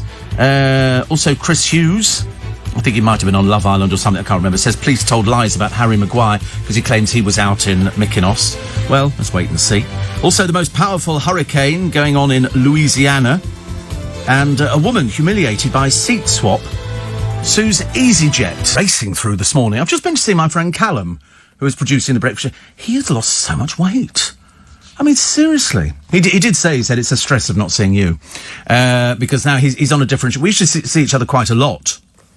And now, basically... I mean, sometimes we do a FaceTime, you know, and things like that, which I always think is quite fun, actually, where you can actually see somebody on a FaceTime. So we've had a couple of FaceTimes. But I just looked at him a minute ago. He's not wearing shorts today because apparently he's going out after. He's probably going to the same place that Corey's going. He likes the boys, though. He likes my boys, which is good. So, not the only one who does. And, but he's lost so much weight. He's so slim now. It's really quite depressing. He's had a nice haircut. You know, you need a nice haircut, don't you, Corey, as well? That'd be good. 84850 steve at lbc.co.uk. Lorraine says, my sister queued for 5 hours for her child's school uniform. Are these first school uniforms, then? Is that how they work? Seems an awful... 5 hours. I can't imagine 5 hours queuing for anything. Thank you very much indeed. It's like whenever you sort of see outside restaurants and they sort of make you queue outside, they always go, how many? And you go, 2, trying to sort of look as though, you know, I really want to eat in here, but to be honest with you, standing behind a piece of rope is a bit naff. It's like letting people into clubs, you know, and they go, okay, no, you're not dressed appropriately for the club. It's a club! Open the door, thicko. Honestly, they've all got bow ties on, haven't they? And yet they all sort of look at, they've got broken noses and everything else. Who'd want to do that job? It's just a way to pick up girls. That's all it is. That's all it is. It's a bouncers just like picking up girls. But it's this queuing for restaurants. You know, you look through the window and you think, I'm sorry, is there anybody in there? Because you don't want to go to an empty restaurant. So presumably, what time are you booked in tonight? 7:30. Is that enough time for you to get home and sort of tart yourself up? Look a bit smart? Go up the Shard? What for? What for? What do you want to go up the Shard for? There's nowhere... Sorry, for a quick cocktail? That's it. You're out your league, mate. You're out your league. My friend Ian says, oh, you FaceTime with Callum, but not me. Here we go. You see, now, I spread myself thin. Seriously, I'm now going to be in dreadful trouble, aren't I? Well, only Callum twice. Only twice. My friend Jordan loads of times. And I forgot to mention, actually, I've got some news about a friend of mine who I went out with the other week, but I'll come around to that a bit later. Just remind me, Danny, later, because I've forgotten for the last 3 days, and everybody keeps saying, have you mentioned it? And I went, no. They went, you know, you really are getting so ancient now. This is today's poem. It's by Shel Silverstein, and it's called What If? Last night, while I lay thinking here, some what-ifs crawled inside my ear and pranced and partied all night long and sang their same old what-if song. What if I've done at school? What if they've closed the swimming pool? What if I get beat up What if there's poison in my cup? What if I start to cry? What if I get sick and die? What if I flunk that test? What if green hair grows on my chest? What if nobody likes me? What if a bolt of lightning strikes me? What if I don't grow tall? What if my head starts getting smaller? What if the fish won't bite? What if the wind tears up my kite? What if they start a war? What if my parents get divorced? What if the bus is late? What is if my teeth don't grow straight? What if I tear my pants? What if I never learn to dance? Everything seems well, and then the nighttime what-ifs strike again. Half of that didn't rhyme, did it, really? It was a bit sort of vague. Yeah, there. What if the bus is late? What if my teeth don't grow in straight? What if I tear my pants? What if I never learn to dance? Yeah, everything seems well, and then the nighttime what-ifs strike again. I don't know what... So it's again rhymes with then, I suppose. Bit bad when we have to start dissecting these poems. I didn't pick that one. Luke picked it. You know what he's like sometimes. He seems to have a different agenda. Is it? Oh, well, I had to say, because it was the only way it worked out. You had to say dance because it rhymed with pants.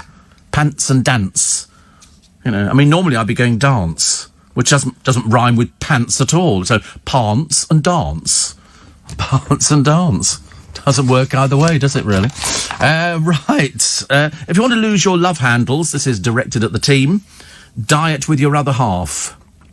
Diet with your other half. But I bet, actually, their other halves are not... They don't need to diet. No. It's only... But then Corey was eating chicken yesterday. Chicken, whatever they were.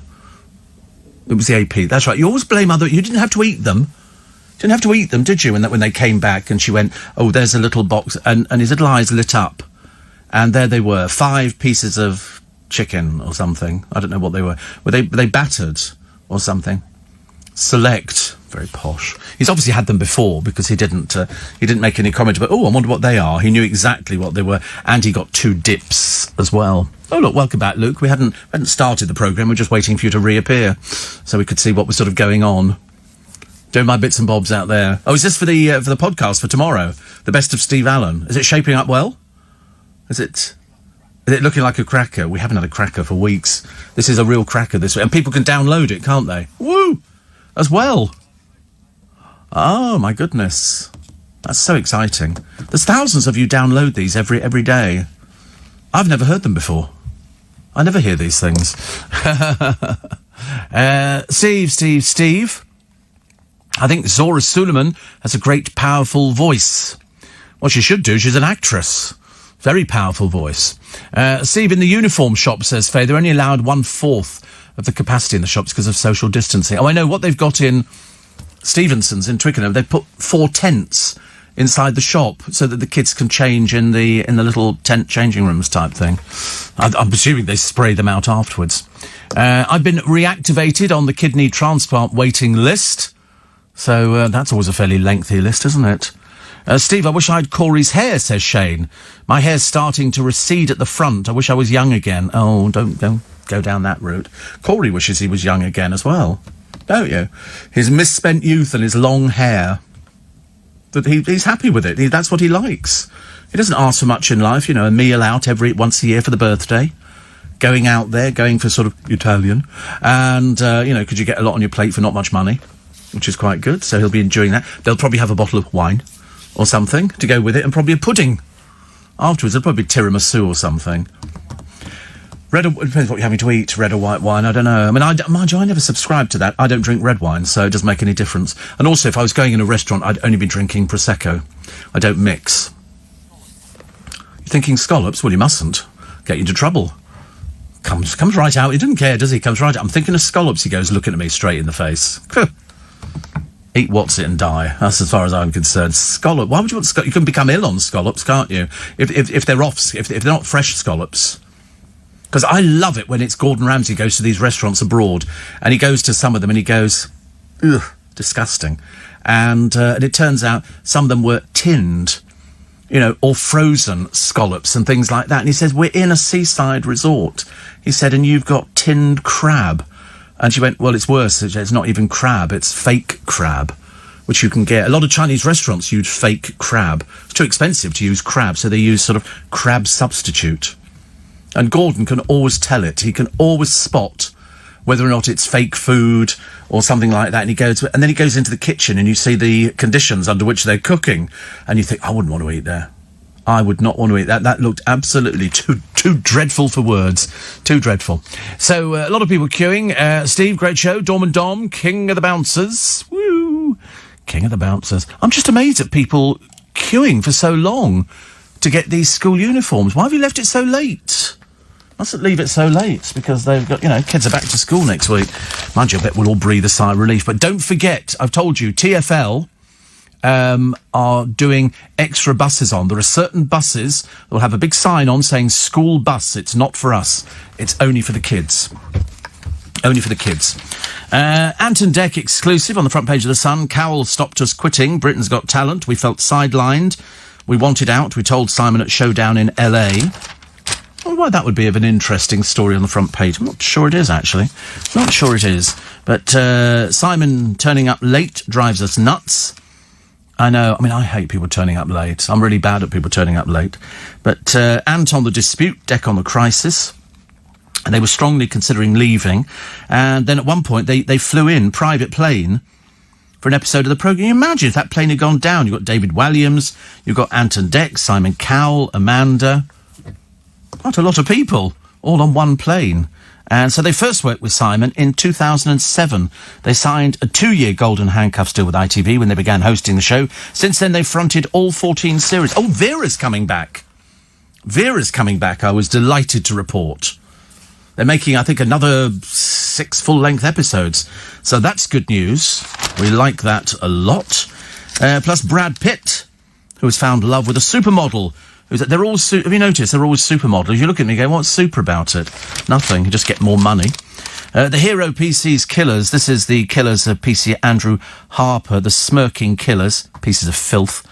We're given nearly £500,000 of taxpayers' cash in legal aid for their trial. Really? Couldn't they afford to pay for it? You thought they could have done, actually, wouldn't you? Things they spend most of their time nicking.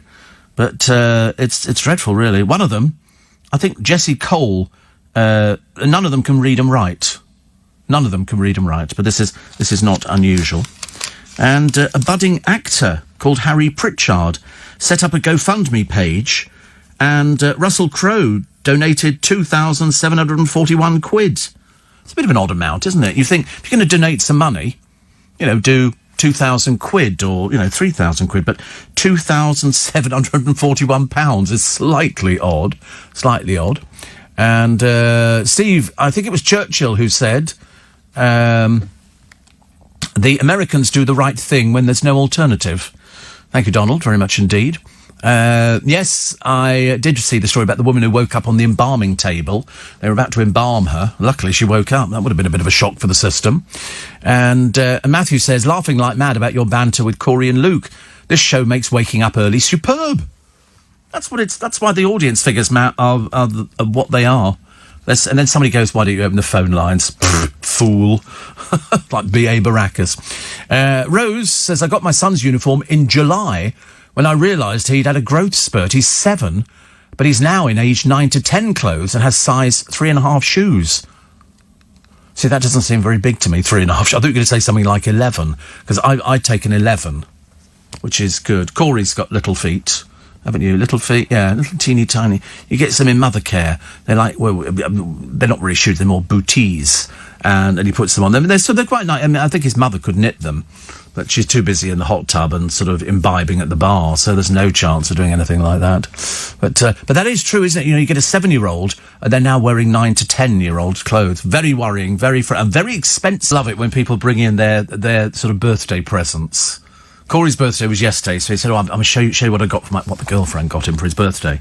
And he's always apparently had a fascination, don't ask me where it stems from, nothing to do with me, with the Barbican estate, which was sort of considered at one time a giant sort of concrete monolith. But now it's considered very fashionable. It's basically behind St Paul's Cathedral. You go past St Paul's Cathedral, you do a first left, and then you go, follow the road round. On the right-hand side, you'll find the Museum of London. Directly over the road's a car park I can never get in and out of, because I don't know how to operate the barrier. And then literally 100 yards further on from that is the start of the Barbican complex. And people love it. I'd love a roof terrace there. There's a very nice one here, which has got things growing on it. And they're all different sort of shapes and sizes. It looks lovely, doesn't it? And apparently Corey's always had a hankering for the Barbican. I don't know why. Why do you want to... It's got a theatre. It does have a theatre. It does have a cinema, yes. It's got gardens, yes. And there was one woman, she had parrots. Parrots used to come and visit her on her balcony, because we've got lots of parakeets in London. But it's lovely, isn't it? I mean, I quite like it. But I did say to him, it's famous, I think. You can probably find, you know, who lived at the Barbican. Arthur Scargill has a flat there. They've been trying to get him out for ages, but it's lovely, isn't it? And there's water things there. It looks like the sort of people who live at the Barbican are really the sort of people you wouldn't mind living next door to. But they're very minimalist, the flats. You'd have to be minimalist, because there's not a great deal of room inside there. I couldn't live there at all. I mean, seriously. It would be absolutely physically impossible. I mean, the DVDs alone would take up 2 rooms. It's as simple as that. But I quite like the idea of having a view. A flat with a view is quite nice. But in London, I don't even know how much they sell for. Can you find out how much a flat goes for in the Barbican? I'm thinking probably it's not too expensive, but it would be out of most people's pocket range, I think. I don't know about renting. So here we go. We've got a nice one here. This is... oh, no, it's not right at all. No.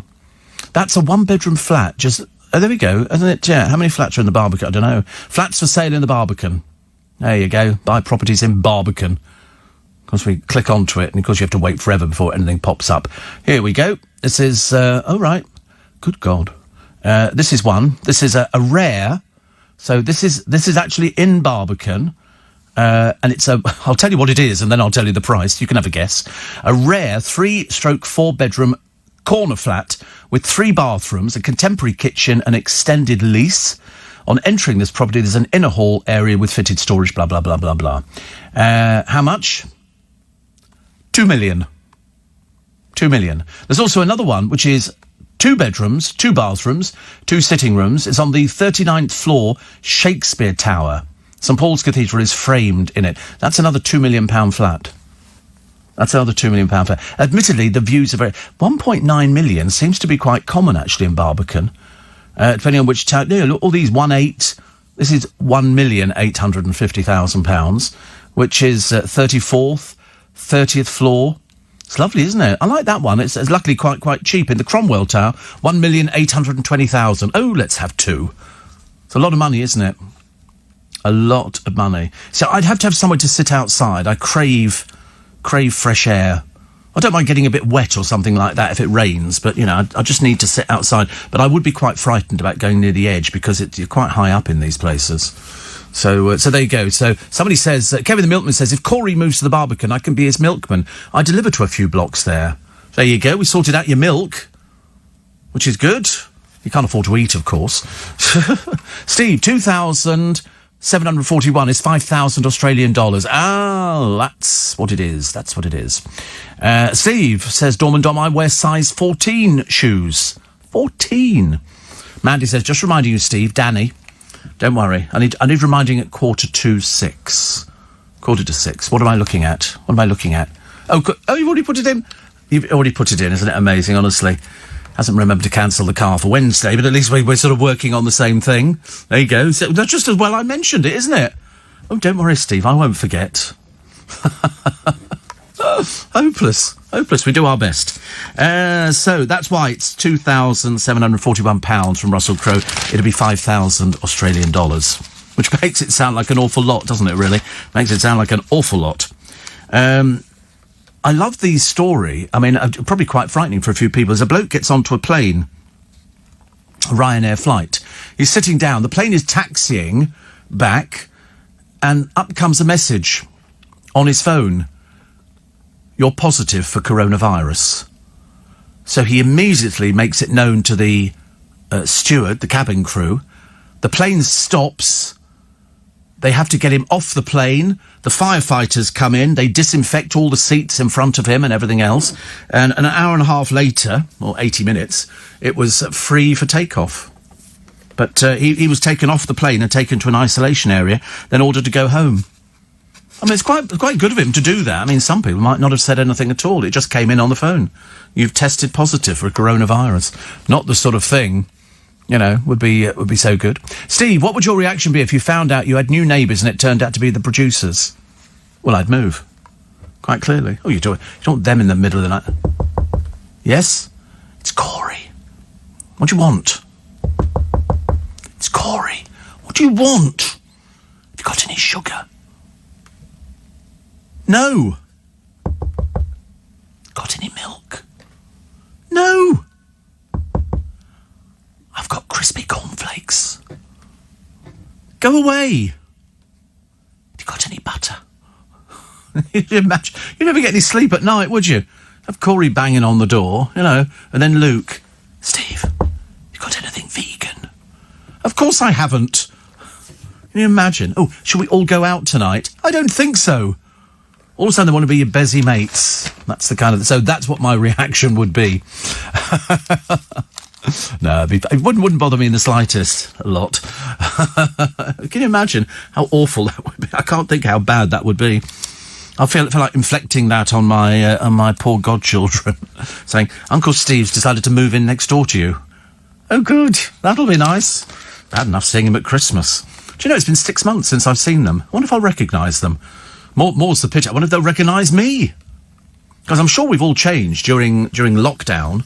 Not that I've locked down, but I mean, you know, I'm sure that... In fact, my doctor asked me yesterday. He said, how do you feel? I said, I feel fine. I felt like saying, what have you heard? I said, no, I feel fine. Because of the times that I work, I'm very odd. I'm very odd times, so I'm prone to all sorts of bits and pieces. Steve, wait a minute. Apparently James O'Brien learnt on Mystery House sherbet for alcoholic drinks is Cockney rhyming slang for sherbet dip sip. Is it? There was Cockney rhyming. Does anybody speak Cockney rhyming slang? I thought most of them had been gentrified now. You know, I mean, the worst thing is in EastEnders, they've all got to pretend to be like EastEnders, but they're not really. Wendy Richard was very posh. Used to speak very poshly. And Barbara's a beautiful speaker. Get out my pub. All right, don't push it. Don't push it, I'm going. All of them. If you listen to Roger Lloyd Pack, or the bloke who plays Boycey, you know, they're all very well spoken. They're just acting. They're not really like that. It's like Corey. If you hear Corey speaking in his native Yorkshire, nobody understands a word of what he's saying. We have no idea. We have to do it slower. You know, e by gum eki thump. You know, and you go, what the hell's he on about? I've got no idea. Do I know any Cockney rhyme? Well, obviously, apples and pears stairs. Dog and bone phone. But I mean, why would you just not say phone? Why would you go, I was on the old dog and bone after I've been up the old apples and pears? Who says that? Why? Curry. Ruby Murray's curry. Why don't you just say curry? It seems to me you're using more words for one word. It's easier to use the one word, isn't it? Don't know why. Luke thinks you got the answer. What to what? What to everything? If you get what? So you didn't get stopped by the police? Oh, right, OK. So they use this code. Yes. So the policeman is standing there and they're going, I'm just going up the apples and pears. And you go, what, in the car? And you go, yeah, in the car. I was on the old dog and bone at the time, and we just come now from having a Ruby Murray.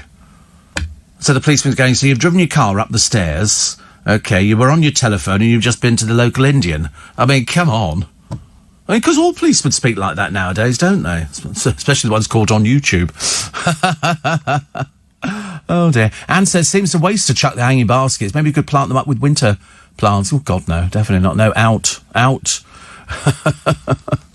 And, Steve, you mentioned property prices. I was reading the Standard the other day. Shocked at the prices. Yeah, I mean, it is quite frightening. I don't know where on earth people sort of a boat race face. You sure that's not Polari? Boat race face, Raya's hair, Dish's face, just remembered. And somebody said, why would you get on a plane if you were waiting for a COVID test result? Well, you probably you wouldn't know, would you? I mean, you might have been for the test, but you wouldn't know when it was going to be sort of ready for you. Apparently, proper Cockneys will just say Ruby, not the whole thing. Ruby? Yeah, just had a ruby. And you go, oh, that's nice. And you go, yeah, I robbed a jewellery shop, didn't I? We just have got a Ruby here. There used to be in upstairs, downstairs, the kitchen maid was called Ruby. Mrs. Bridges was standing at, Ruby? Ruby? Poor old Ruby. Yes, Mrs. Bridges. It's all very exciting. Oh, you're taking your jacket off now. You're hot? Little bit. Gosh, you're going to be even hotter in the restaurant tonight. I heard it's packed out. It's going to be very, very busy. They might run out of scallops. Have you ordered scallops before? You've had scallops before? Just get a few, one or two. Well, they're very expensive, aren't they? They're shellfish. They come from sea. You know, with boat and with fishermen. If I FaceTime with my friend Ian over in America, does that cost a lot of money to do on the phone? Not if it's on Wi-Fi. Oh, okay. Right. I've got Wi-Fi at home, yes. Oh, right, do it on the Wi-Fi. Okay. Well, I'll think about it. Steve, my 20-year-old nephew was the same, knocking on the door every 10 minutes. Have you got this? And he said I used to pretend I wasn't in, which is, we've all done that one, haven't we, before, when you've got the neighbours coming round and you can have to hide on the floor so they don't hear you. Kez said, Steve... Oh, no, it's not Kez, it's Paul, who says, if you can't understand Corey's Yorkshire accent, he must be from Barnsley, like us. The proper end of Yorkshire. I don't think you're not from Barnsley, are you, love? You're nearly from Barnsley. What's nearly? Rotherham. It's the dialect in the film Kes. Is it? I couldn't tell you what the dialect was in the film Kes, but he's Rotherham, so he's Barnsley. Barnsley sounds great, doesn't it? Cat, fish and chip shop, High Street, Barnsley. I must go there. Actually, what's Barnsley famous for? Is it famous for something? Have they got famous people that come from Barnsley? The fat capital of the UK. Oh, right, okay. But what was it? Is it Northern Milktown? Market. Oh, my God, I tell you, very sophisticated. It's got a market, says Corey, like just about everywhere else has got a blooming market. Here we go, Barnsley. Large town, surrounded by several smaller towns, which form the metropolitan borough of Barnsley, of which Barnsley is the administrative centre. I could tell you, actually, local time there is 0534.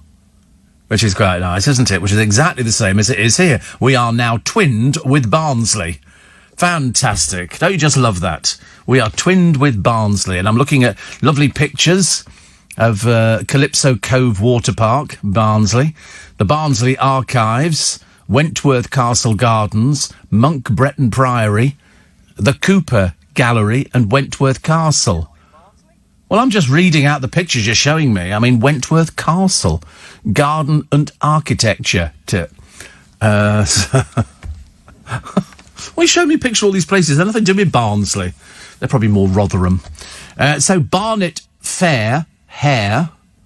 Okay. Gregory Peck, Neck. Okay. All right. German. Come on. German. Something what? Herman? No. German bands, hands. Okay. Somebody says Barnsley's a dump. That's obviously somebody who lives there. And it's not a dump. I looked at it. It looks quite pretty, actually. You know, if you like that kind of thing. Obviously, some of the houses have got hot tubs and their own bars. I mean, that's how sophisticated it is up there. What else we got, Steve? If you think the Barbican's expensive, says Paul in Bournemouth, how about a 10-foot by 12-foot shed for 330,000 quid? That's a beach hut, isn't it? That's a beach hut. That I don't get those at all. Steve, what was the Barbican-related birthday present? It's a book on the Barbican. It's called, what's it called? What's the Barbican book called? I think it's called The Barbican. It's not cheap, but if you love the Barbican and you live there, you're going to want this book. It's full of photos. It's a weighty tome, isn't it? It's a coffee table book, but you can flip through it. I've got one similar to that, only I can't tell you what my one's called. A friend of mine bought it for me for a birthday some years ago, so I've left it in the bathroom. Steve, I've done many projects in the Barbican, the last one in Cromwell Tower with fantastic views. It is, however, more difficult to access as the mayor's imposed a charge for all non-electric cars from travelling through the tunnel. So every vehicle travels nearly a mile to drive around than 400 yards through the tunnel, says John in Whitton. Looks quite nice, though, doesn't it? Steve, another one here. Butcher's Hook. Cockney rhyming slam would be have a look, but that comes down to the fact we've all said that, having a butcher's. Jam jar, car. I don't know why people would ever say that. I've got no idea. And boat race face. But proper Cockneys only say Ruby. They don't say Ruby Murray. Ruby Murray. Do you know, I think I met Ruby Murray. I'm pretty certain I met Ruby Murray. I'm pretty certain. Steve, best part of Yorkshire, Horton in Ribblesdale. The Crown pub is fantastic. Proper Yorkshire. Do you know, I said to you last week on the programme, I said that, we don't appreciate what we've got on our doorstep. Literally, you can travel a little way and you will find history all around. Beautiful countryside, beautiful places to go to. We should do more of it. It's not all beer and Skittles and Ibiza and stuff like that. Matt says, you mentioned Kes, lovely film, alongside Oliver Twist, classics. Yes, we like that. And Steve, I've just devoured a fish finger sandwich with salt and vinegar. Bit early for fish finger sandwich, isn't it? 22 minutes to 6. It's the kind of thing, actually, to be honest with you, I wouldn't not go out. That's right, Michael Parkinson came from Barnsley. The best thing getting out is the road, says Stephen in Southgate. Sounds lovely. I mean, some of the places look quite nice. But the trouble is, not being a pub person, it doesn't really affect me so much. Some people say, you need to go to... But because I don't drink beer, you can hardly go in and have a bottle of... What are you doing? What is going on here? Are we having a game next door? Trying to what? Oh, lovely. Don't give him food. He's not allowed food. He's fasting. That's why he's the thin, emaciated person we're looking at here in our dreams. Well, don't touch the Jaffa Cakes. Don't put the Jaffa Cakes in front of it. I'm so sorry, we're dealing with an industrial dispute now. Don't give him Jaffa Cake. Last time he fell victim to that. He was ill all day because he had nearly a whole packet of Jaffa Cakes. I've said to him, do not touch the Jaffa Cakes. Oh, have you opened the packet? Keep them well away from him. Look at him.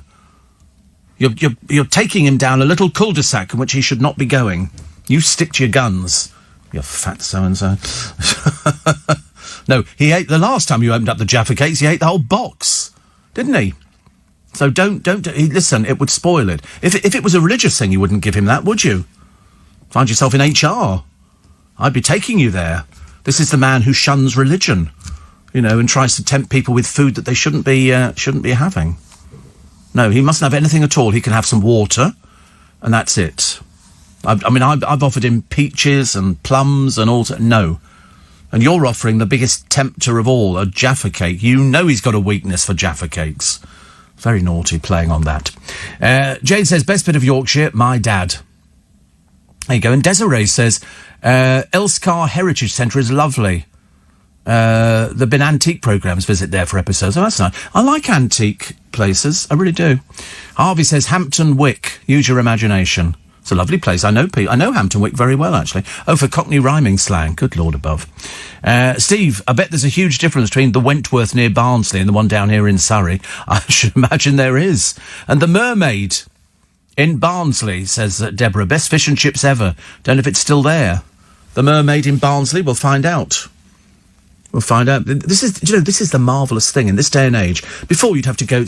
I'll find out for you tomorrow. I'll go to the library over the weekend. I'll get the reference books out and try and find it. Are you talking about the one that's in Burlington Arcade?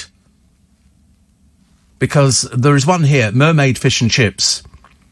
It's very nice. Price range £6 to £9. They do lunch, brunch and drinks, and that people like it. People like it. They've got best fish and chips I've had for years. Been to the Mermaid for our wedding anniversary. Saddos. And, honestly, who goes to a fish and chip shop for your wedding anniversary? I'm taking you down fish and chip shop, love. Because it's our anniversary. Oh, what would you like to eat? We'll have 2 fish and chips, 2 cups of tea, and what do you want, love? Do you want bread? We'll have some bread and butter as well. We'll push bloody boat out on this one, I'm telling you. Sorry, where are you going, love? You're having an affair with the next-door neighbour? Well, you're not having your fish and chip supper now. I tell you, I'll eat yours as well.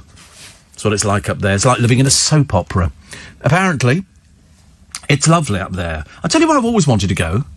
I've always wanted to go to the Lake District. I've never been to the Lake District. I've always quite fancied it. But I have a horrible feeling when I get up there I might not like it. It's always the worry, isn't it? It's probably the drive up that would be considered the best thing. Now I've got my new tyre. I felt I could go anywhere, which is fantastic. Steve, I've forgotten my Alan Wickers, says Paul. Alan Wicker? Knicker. Yeah. But they said a knicker could be £1, couldn't it? Because I get confused over what a monkey is. Somebody says, I'm going to give you a monkey. And I always immediately go and get the cage out, thinking I'm going to have to take this thing home. And you get a pile of money, which is quite nice, isn't it? Which is good. So, people are being urged to behave this bank holiday. Please behave this bank. They think that people are going to go to seaside resorts and behave badly because they have drinks. And the simple matter is they probably are. So, hi Siri, what's the weather like this weekend? Here we go. Daytime temperatures will hover around 18 degrees, with overnight lows around 9. Chance of rain? 20%. 20%. And over the weekend, it's just going to be cloudy, including the bank holiday. And, of course, as I told you before, you need to go online if you want to follow the Notting Hill Carnival, because that would be taken... I wonder why there'd been hardly any coverage of the Notting Hill Carnival the other week, because normally, in the lead-up to it, you get loads of interviews on the radio and on the television. Steve, if you put WhatsApp on your phone, the iPhone, to speak to your friend in video, it won't cost you anything. It has its own telephone in the app, so you can telephone chat to anybody. Oh, right. And Dennis says, did the doctor shout at you as you thought he might? No. But I've got 2 appointments for next week. I've not been particularly good, and I've now got to check my blood pressure. So I've lost my blood pressure machine. I mean, you can pick them up cheap, 20 quid. So I went on, while I was talking to him, I said, I'm on Amazon now. And then he said, can you test your blood sugars? Well, I can't find those machines either. But I've had, over the years, I must have had about 20 or 30 of them. And he said, well, you can have one. We've got a spare one in the surgery. And I said, no. I said, give it to somebody who deserves it. I said, I can go and buy one. I can afford to go and buy a little blood machine, which, again, they're about 25 quid. 25. Very cheap. Steve says, Dallas, you're everyone's china plate. Mate. It's nice, isn't it? That's nice. Actually, I might have some news for you about the Magic Circle. Not today, but what we're doing... I'll tell you what we're hoping to do. The Magic Circle is going to be opening next week, which is good. We always do a Christmas show, which is nice, but because of social distancing, that has not changed. And so what we thought we'd do is we would do a small group of people and make it a very intimate Magic Circle. And when I say small, we're thinking 35 people. Okay? And then what we'll do is you will pay the one price, and you'll have your own room with, we'll have to split the group into 2 lots of 15. So there won't be too many of you in each room, and we'll have 4 magicians doing close-up magic for you. And that'll be quite nice. All the proceeds going to charity, which is good. 5:45. What have we got? We've got the road. Obviously, she's laughing. The road and the rail at the LBC Travel Desk. Joanne Webb. Thanks, Steve. The North Circular Road remains closed northbound between the Uxbridge Road at Ealing Common and Hillcrest Road, which is just before the Hanger Lane Gyratory. It's closed for emergency repair works. In Hainault, the Forest Road stays closed in both directions between the Hainault Road and the Willows. And that's also for emergency repair works, which are taking place following a burst water main. Now, there are problems on the trains. South Western Railway services aren't running between Basingstoke and Southampton Central, and between Eastleigh and Fareham. It's all down to a landslip, and that means that services between Waterloo and Bournemouth and Portsmouth may be diverted via Guildford. And this is having a problem for cross country as well. They can't run between Mitchell, Dever and Winchester. Nick Ferrari at breakfast. LBC. The victims of coronavirus will be paid to quarantine. Secretary of State for Health Matt Hancock. We want to get NHS Test and Trace up to over 80% of contacts. One of the things, especially in areas of low income, that is causing some people to say, I can't do that or I can't give you the contacts, is because they need to go to work. £13 a day is deemed to be enough. Yes, that's in addition to the benefits that they get. I don't think you'd be persuaded to stay indoors for £13. I know I wouldn't. Nick Ferrari at breakfast. Weekday mornings from 7. LBC. Hey, Harry. Hello, mate. Set Smart TV to record the football later. You gotta be joking, ain't you? I ain't got a blooming clue. But I tell you what, if you want to chuck a few quid on it, your best bet is to try that Bet Victor app. Even I'm a whiz on that. Listen, I've got a little tip for you, and you didn't hear this from me. Oh, that'll be Sandra with the shopping. Sorry, mate, I've got a dash. Listen to Harry and make your best bet with Bet Victor. 18 plus, please gamble responsibly. Son, seen the remote? Eat better, move more. I'd heard it all before. You're at risk of this, could get that. And then COVID-19 came along. Here and now. Right next door. And it can hit harder if you're heavier like me. So now I'm listening. I'm losing weight. Eating well. Bit by bit. I'd heard it all before, but now I'm doing it. I found help and support at nhs.uk/betterhealth. As they say, let's do this. Kickoff is moments away. Your thoughts, Jermaine? Well, Alex, the curtains are closed, club colours are on show, Coca-Cola's are poured, Steve's top looks a bit tatty. Is that gravy? Make your home the home end and win your club's new Premier League shirt with special packs of Coca-Cola, where everyone plays. Promotion valid 10th of August to 4th of October 2020. T's and C's apply. In store now. This isn't just music, it's a feeling. The feeling of being out on the road with the sun on your face and the wind in your hair. Get that feeling. Switch to AA Breakdown Cover. Now with up to a third off until the 9th of September. Visit theaa.com. New customers only. Excludes roadside only. T's and C's apply. Steve Allen on LBC. Text 84850. Somebody says the Notting Hill Carnival has been cancelled. Oh, I think not. The Notting Hill Carnival is going ahead. Absolutely, which is what I told you. We said, why would you put out some fake news about the Notting Hill Carnival's cancelled? It's not cancelled at all. It's going ahead. It is going ahead. You get information on how you can see it. And they will be having 14 sound systems, all the costumes and everything else. And it'll be available, the warm-up events, 9 till midday and 6 till midnight Saturday tomorrow. And then the real festivities begin from midday on Saturday. So it's all going on, and you just need to, on some of them you need to register, but all you need to do for more information is head to nhcarnival.org. So nhcarnival.org, and you will see the Notting Hill Carnival in all its glory. Just means you don't have to go anywhere. It'll be a virtual event. All the 4 channels of the virtual event will be available for you to stream. No cost whatsoever. Which is brilliant, isn't it? So, no, you must never tell people it's not going ahead. It's always gone ahead. Oh, yes. Simon the Headhunter says, I use WhatsApp to call America on Wi-Fi and ended up with a £33 charge. Oh, I'm quite funny about charges. I don't like anything that has a charge on it. Have you ever been to Scotland, says Tam? Hello? Of course. I belong to Glasgow, dear old Glasgow town. And Edinburgh. Been to Edinburgh. Stayed a few nights in Edinburgh. Went up to Edinburgh for the launch of a hotel up there, which was lovely. And Glasgow, I used to go up to on a regular basis. Used to go up to Glasgow, which was lovely. Steve should have been heading off to Canada next week. Instead, we're off to Torquay, Falmouth and lovely Clovelly. I've never heard of that, Joe. Sounds nice, though. But Torquay, that's nice. See, I've often fantasised over, living on a little seaside resort like Mevagissey in Cornwall or something like that, and having a fish and chip shop on the front. I just fancy that. Almost a bit like A Town Called Alice. Did you ever read the book A Town Called Alice by Neville Shute? It was a very good film. You ever read it? Sorry? No, that was A Town Called Malice. No, this is A Town Called Alice. Like, a very good song by The Jam, yes, they were lovely. They're not together, are they, anymore, The Jam? Didn't they all fall out with each other? Yeah, they probably do. You know what people are like, yeah. A Town Like Alice. No, this is A Town Called Alice by Neville Shute. which was very good. And she had an inheritance, and she built a town like Alice Springs. So they had a swimming pool, and she said, if you've got a swimming pool, you've got to have an ice cream shop. And before you knew it, she built up this whole town in the middle of Australia. It's a great film. Great film. I mean, sort of a lot of our take in it, but it was brilliant. And that I'd like to do. I'd like to do that. I'd like to have an ice cream shop, you know, and then the boys would phone up and say, oh, hi, Steve. I'd go, oh, listen, I need some help in the shop. Can you pop down and do a few hours?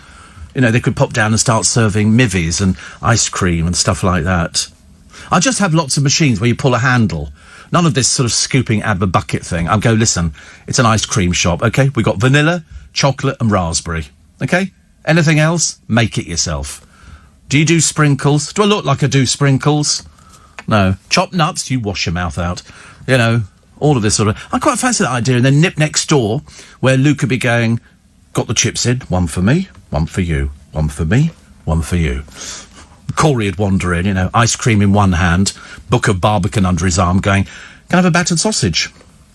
No, of course you can, love. Of course you can. This is Mevagissey. This is a town like Malice. We could have the jam playing out and everything else. We'd have little sort of boater hats on and everything. It's lovely, isn't it? Been to Hamwell? The Trump Clock Tower? Yes, the viaduct. I've been everywhere. Been everywhere. Actually, I'm trying to think, actually, but I must sort of at some point get in a holiday. But as you know, I'm not a holiday person. I can't understand why everybody's always on at me. Go on holiday, go on. I said, I don't do holidays. I don't know what to do on a holiday. I get bored with it. Some people lie there, and I can't do anything like that. So, front page of the Daily Star, I'll be back. Somebody from Love Villa, maybe in the UK. Who cares? Seriously, honestly, it's low-rank television. So now they've got the campmates could quit the hit show before it even starts, for I'm a Celeb, over fears of this haunted castle. It's not haunted. OK, can we grow up and try and be adults? No such thing as ghosties or ghoulies or, you know, horses or women who walk through walls. It's a load of old rubbish to try and drum up publicity. OK? Let's not tell lies to people. Oh, look, Anthea Turner. Princess Tippy Toes. She says, women are vain and need to fork out for cosmetic treatment to stay looking youthful. It's not worked for you, Anthea, has it, dear? And you're 60. She says, the outside shell is deteriorating and we're women, we're vain. How we look contributes to... I'm going to come and slap you next door in a minute. Honestly, it's terrible, isn't it, really? I don't know how I survive on this programme. But she says, how we look contributes to confidence and nobody wants to look old. Well, you do look old. You look fake old. OK? She confessed having Botox, collagen threads and some acid jabs. Yep, and you just look fake.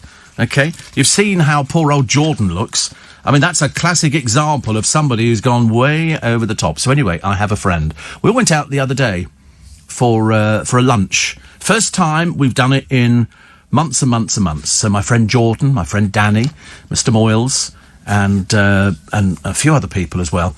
We decided, I'll tell you who they are in a minute. We decided to go out, and so we go to Soho House, and we had a lovely time. And there was no mention at all of anything that was going to be happening, until I then heard a little bird said to me, "Danny, my friend Danny Myler, he works on a radio station up north. He's going to get married. He's proposed to his girlfriend." And I went, he didn't even ask me. Proposed to his girlfriend, who they live together. That's what young people do nowadays. Her name's Charlotte.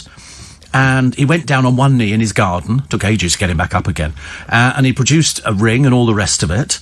And sort of kind of surprised her with this, you know, will you marry me? And she said yes. So he did it on his radio programme as well, telling people the story, which I think is quite nice. So I spoke to my other friend. He said, have you done it on the programme? I said, no, 3 days I've forgotten to do it. 3 days. So we put up Danny's story. And then gradually the producer, shame it's his last day, made it bigger and bigger and bigger, the lettering, so that I wouldn't forget it, because I am prone to forgetting things. My friend Jordan said to me, it's because you're old. He said, you can't remember things. So I go home and I go, oh, I should have done that. I can't remember it. But that doesn't matter, does it?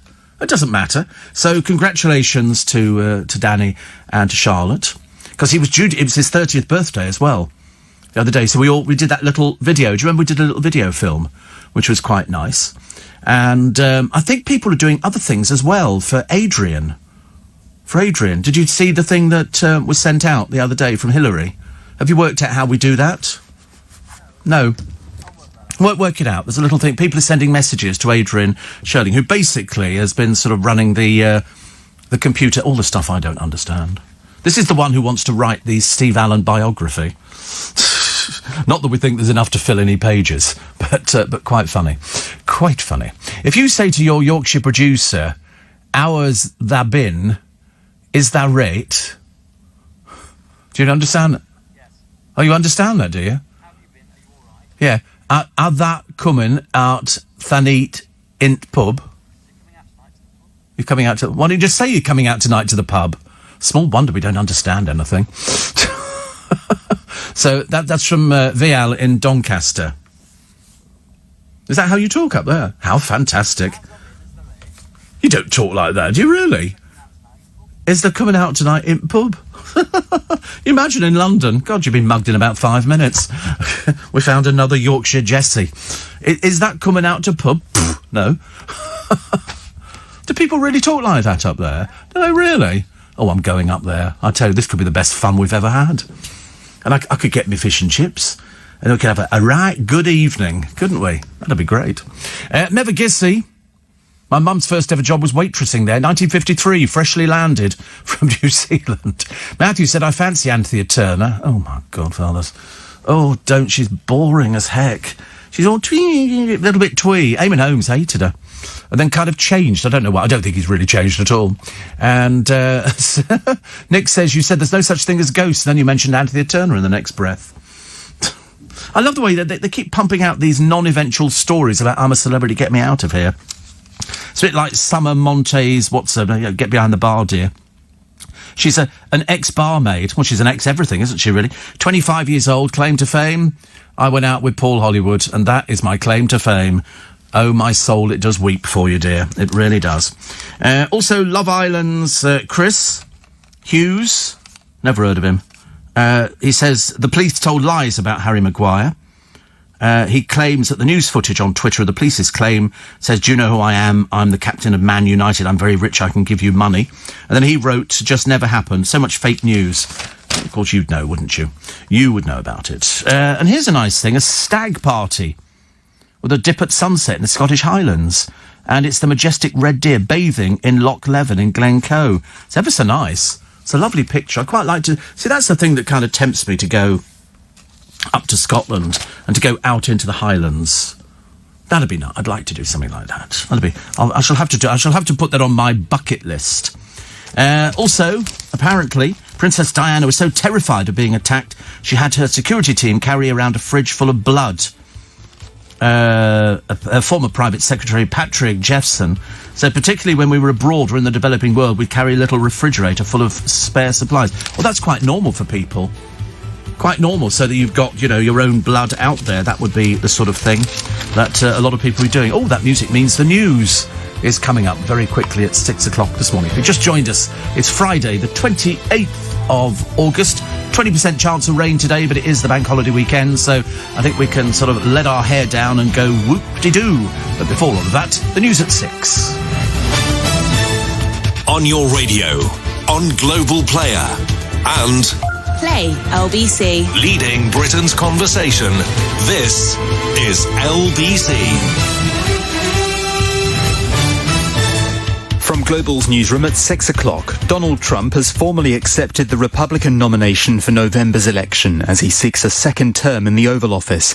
Speaking at his party's national convention, the president broke with tradition by using the White House as a campaign backdrop, and he warned of the damage that would be done if his opponent Joe Biden wins. At no time before have voters faced a clearer choice between two parties, two visions, two philosophies, or two agendas. This election will decide whether we save the American dream or whether we allow a socialist agenda to demolish our cherished destiny. Mr. Trump addressed a tightly packed audience with most not wearing masks. The Democrats have accused the president of failing to protect the American people during the coronavirus pandemic. The government's going to start encouraging workers to get back to the office.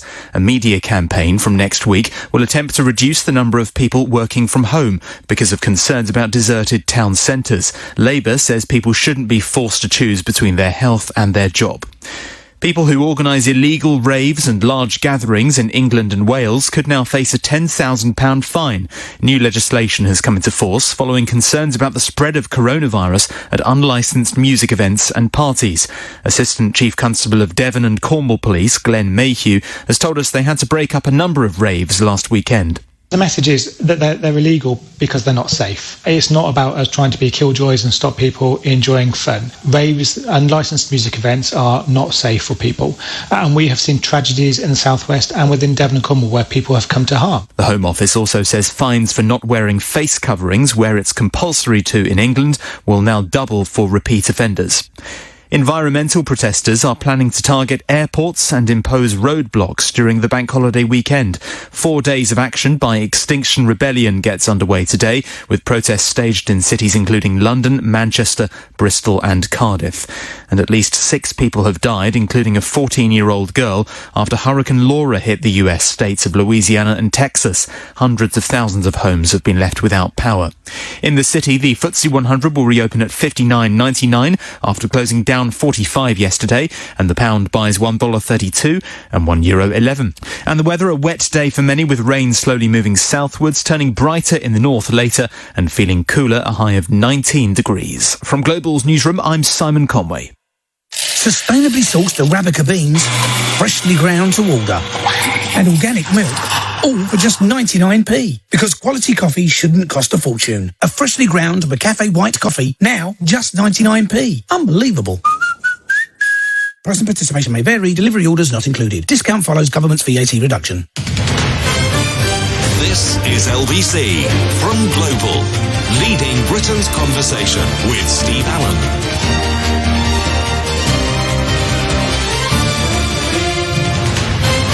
Morning, everybody. Coming up to 4 minutes past 6. It's Steve Allen's early breakfast on LBC. Roger says Summer what's-her-face's other claim to fame. She gets a picture in the tabloids almost every day. I know, but does it translate as work? I mean, to be honest with you, she's nobody. Nobody. Steve, ear all, see all, say nout. It's another bit of Yorkshire I think we're getting now. And eat all sup, all pay nout. And if thee ever does anything for nout, always do it for the sen. For yourself, isn't it? Oh, I'm getting there slowly but surely. Steve, you could go to Applecross, where Boris ended up. Lovely spot. Yes, I've seen the pictures. It looks lovely. Steve, if you did go on holiday, don't upset me. Don't start that one. You know I don't do holidays. Who would stand in for you? How does that work? Do you choose them? I've never chosen anybody in my life. Never chosen anybody. No, I mean, no. I suppose I could recommend somebody, but I mean, I wouldn't expect anybody who was sitting in my seat, keeping it warm till I get back from wherever, who would do the same programme. Everybody would do their own programme. You can't sort of morph into another presenter. So if I was standing in for James O'Brien, I mean, I'd have to swallow a thesaurus and start coming up with all these new words. And to be honest with you, I don't think I could eat a thesaurus. Not a whole one, not at one sitting. But otherwise, no, you do your own thing, don't you? Clive Bull was sitting in for Ian Dale this week, and he was being Clive Bull. He wasn't being Ian Dale, he was being Clive Bull. He was just covering for him. So I don't know. I never sort of worry about it. If ever I go on holiday, I never listen back. So it doesn't make any difference. So, but I don't get to approve them. I'm sure they'd actually sort of... Well, no, they wouldn't. I don't think they ever would. I don't think they ever have. Doesn't make any difference. Makes no difference at all. There's a huge pig-like creature which lived Sorry, I thought something very funny. Totally unrepeatable. It lived millions of years before dinosaurs existed, hibernated like modern animals. It was a cross between a pig and a lizard, and it possibly slept for months at a time. It was probably dead. Apparently, a US team from Harvard have found this. The creature lived in what is now Antarctica, Russia, China, India and Africa. I was always fascinated by the woolly mammoth that they found in the permafrost, and I expected to see a full-size elephant, I don't know why, covered in hair, but I didn't, and I was a bit disappointed. Because that's what I thought. They say, oh, we found a woolly mammoth in Russia. It's been buried in the permafrost for thousands of years. I thought, this is fantastic. And then they showed it on television. I mean, seriously, I've had bigger rugs. I was very disappointed. Very, very disappointed. Ian Wright, because they've axed somebody else at Sky, which is a bit odd. Ian has slammed stinking-mouthed racists who blamed black pundits for Sky Sports' decision to dump Matt Le Tissier, Phil Thompson and Charlie Nicholas. And I think there's another one as well. But the Soccer Saturday trio was sacked in a bombshell announcement on Wednesday. Fellow pundit Scott Minto said that he'd also been let go, but Wrighty turned on the critics who blamed black pundits for the news. Really? Why on earth would that be the case? Why on earth would that be the case? I don't know, actually. I don't know why they axe people. Somebody was saying, I thought it was something to do with age. That they want sort of younger people in to do it. You know, because on television, you know, people, well, they're very ageist on television, as we've discovered before. They only want sort of young people. You know why? Cheap. They're cheap. When you look at how much money Ant and Dec seem to have squirreled away, I mean, £10.5 million cash and 17 million in investments for just one of them means that they're not doing too badly. But there again, they do them ratings. That's all it comes down to nowadays. No matter how much you like somebody, if they don't do the ratings, people are not going to be interested. You've got to do the ratings. Charlie Girling says, I'm back in the office next week. Oh, my friend Jordan will be so pleased. And I want to come and find you and pretend to hug you from afar. Oh, it's a thought I've never thought about. I've never been hugged from afar. I'm in on Wednesday, actually. I'm in on Wednesday. So if you're back next week, Wednesday I'm going to be here till about 11 o'clock. Because I haven't seen anybody in the office. I haven't seen O'Brien. I mean, does he still look the same? Is he fairly ancient? Still got the grey hair? He's not got a beard. He's got a beard now. Oh, you know what that's for, don't you? It's being Father Christmas. Selfridges have booked him, I think, and he'll be sitting there. Hania, what do you want? You want a present? 10 quid. Give us 10 quid. Free present? You must be joking. I'm Santa Miserable Claus. Poor soul. No, so that'll be nice. So Wednesday I shall be in. It'll be so odd to see people coming in, because for 6 months, and it is 6 months, I've been coming in, but because I leave before anybody arrives, I've literally seen nobody. It's going to be the oddest thing to actually see people physically. They do really exist, as opposed to just sort of phone calls. Donnie says, I'd be willing to stand in. Steve, people aren't dropping out of I'm a Celebrity because of a haunted castle. It's because it's cold, wet, no first-class flight, and no stay for them and family in a smart hotel. You could be... There's no Versace hotel there. None at all. Paula in Warrington says, many Hollywood actors are considered attractive, but which of the early film stars would you say were stunning rather than just pretty? Oh, God, I don't know. I'd have to think that's a long question. That would take a long answer. You know, people used to say Rudolph Valentino was stunning. I just thought he looked very boring. Very boring. And David Niven, you know, had an expressive face. I mean, I can't think of anybody who was sort of there as just pretty. It was only the Rock Hudsons and people like that who we considered the pretty boys. But then the agent liked pretty boys and so gave them all their names, you know, the Rock Hudson. And so to make them sound butcher than they really were. In the case of Rock Hudson, they couldn't have been further from the truth. But I can't think of it, because there was so much makeup. When you see all the makeup on people, you know, in Hollywood, and they used to have to start at 5 in the morning. You think we start early. If you were filming in Hollywood, they would literally, you'd have to get up at 4 in the morning. You'd be picked up at 5, taken to the studio. They would then do your hair, your makeup, costume, and you'd have to sit in it all day. It was very boring and very tiring. And they used to put gold in your hair for the women. They would gold flakes because it reflected your hair. So when they were filming black and white, you didn't see the gold flakes. What you saw was the reflection. It looked really shiny. So that was fairly common. And the makeup was done, you know, by people like Max Factor. They would sort of have people in. So if you were doing a lot of people, it was a big, busy thing. And then you'd have to sort of sit there in your frock. Well, you weren't allowed to sit. You leant against a board which was outside your little dressing room, and so that you could at least sort of get some sort of rest. But I thought your legs would buckle underneath you. Matthew says the only stand-in for you would be Nick Abbott. I don't think he's ever done it, actually. In fact, I'm pretty certain. I'd have to think about that, actually. He might know better, actually. Steve, during the hot spell... Oh, aren't we glad it's over? Did you buy one of those fancy fan things from that vacuum cleaner company? Did it work? Was thinking of getting the hot and cold one. They're not cheap. They're not cheap. You're talking about that Dyson hot and cold fan. I do have a Dyson. It's the round one as opposed to the oblong. But at the moment, I've got what can only be described as an aircraft propeller, which is going round, which is lovely. Darren and Gina are in Staines by the river. Staines upon Thames. Always sounds very posh, doesn't it? The first computer dates back to Adam and Eve. It was an apple. Limited memory, just one bite, and then everything crashed. Yeah, we'd like to believe in that, wouldn't we, really? I think so. A lot of other people offering to stand in for me, which is very kind of you. Thank you so much indeed. Another one here that says, somebody else talking about Applecross. It's the only time I'd ever heard of Applecross is when they were saying that's where Boris and they were tenting, and the security was in the house. Hilarious. Absolutely hilarious. Hilary Jones says Sarah Harding's cancer is very rare in someone her age. He said it's a tragedy and said it sometimes still slips through the net despite self-checking and screening, which is what we're not very good at, is it? It takes, I think, the death of Jade Goody to get people going out and testing. And in the case of Sarah Harding, people will have to check. I think every year, here's the statistic, if you wanted the facts and figures, 55,000 women are diagnosed with breast cancer. The majority will be over 50, 8,000 are under 50, and only about 2,000 under the age of 40, so it's relatively uncommon. But the success rate and the outcomes have increased dramatically in the last 40 years, which was really good news. He says it's shocking, just 38. But there is hope. It's not a lost cause.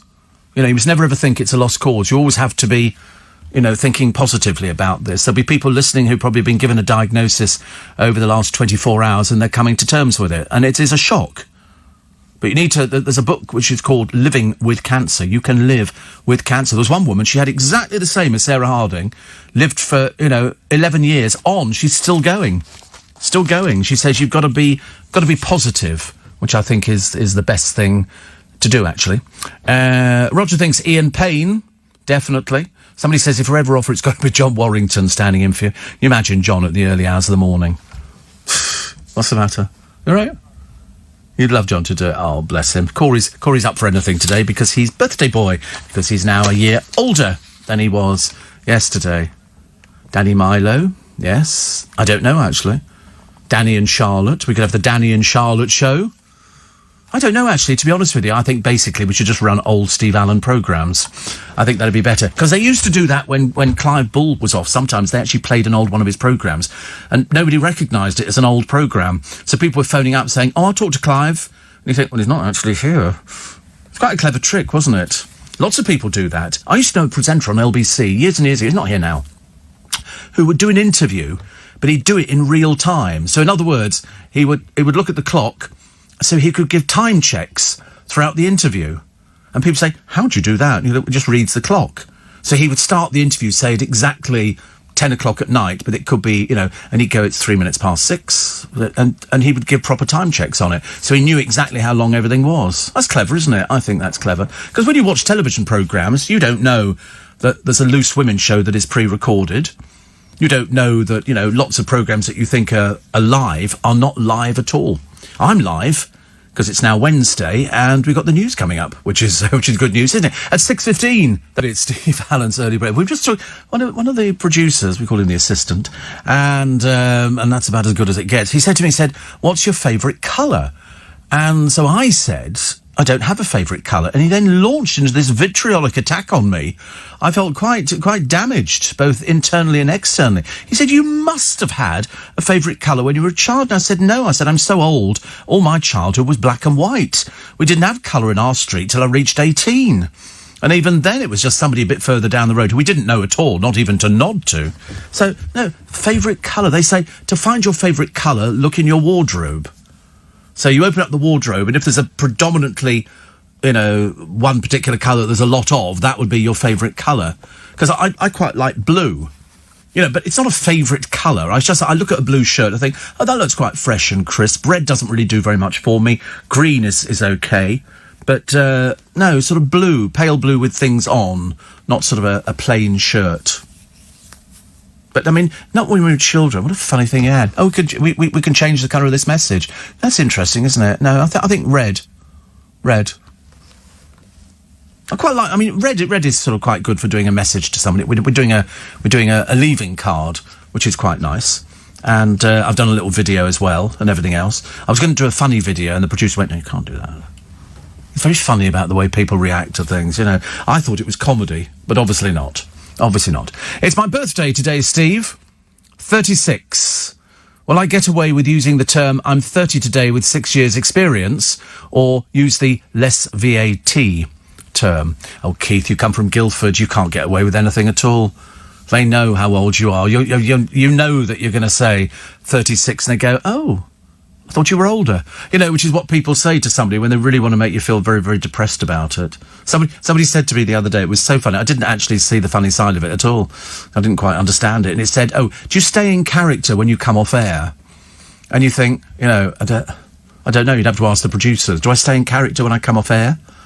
And then, oh, that's cheering, isn't it? The producer just said to me, we don't have a character. So they go, obviously no personality either. Yeah, that's the whole thing about radio. It's the only people who would be in that category would be music jocks, because everybody talks like that. And it's all, you know, down 16, up at number 3, and this week's number 2 for The Jam and a town like Malice. You know, and that's how it was. But if you do a speech-based programme, you stay in character. Yep, I walk out of here and go, well, what a bright day today. I think it's going to rain. 80% chance of rain, I could say to the driver later on. And then it would tip it down, because the driver I get at the moment, and I've had him about 3 or 4 days on the trot, we go like the clappers through London. Seriously, if God help us, if there is a motorbike courier in front of us with L plates on, you know, your life is in danger. And so enjoy your birthday, Keith. You won't have a cake because you're 36, and by the time you get to 36, there's no friends on the horizon. The postman will not be delivering any cards.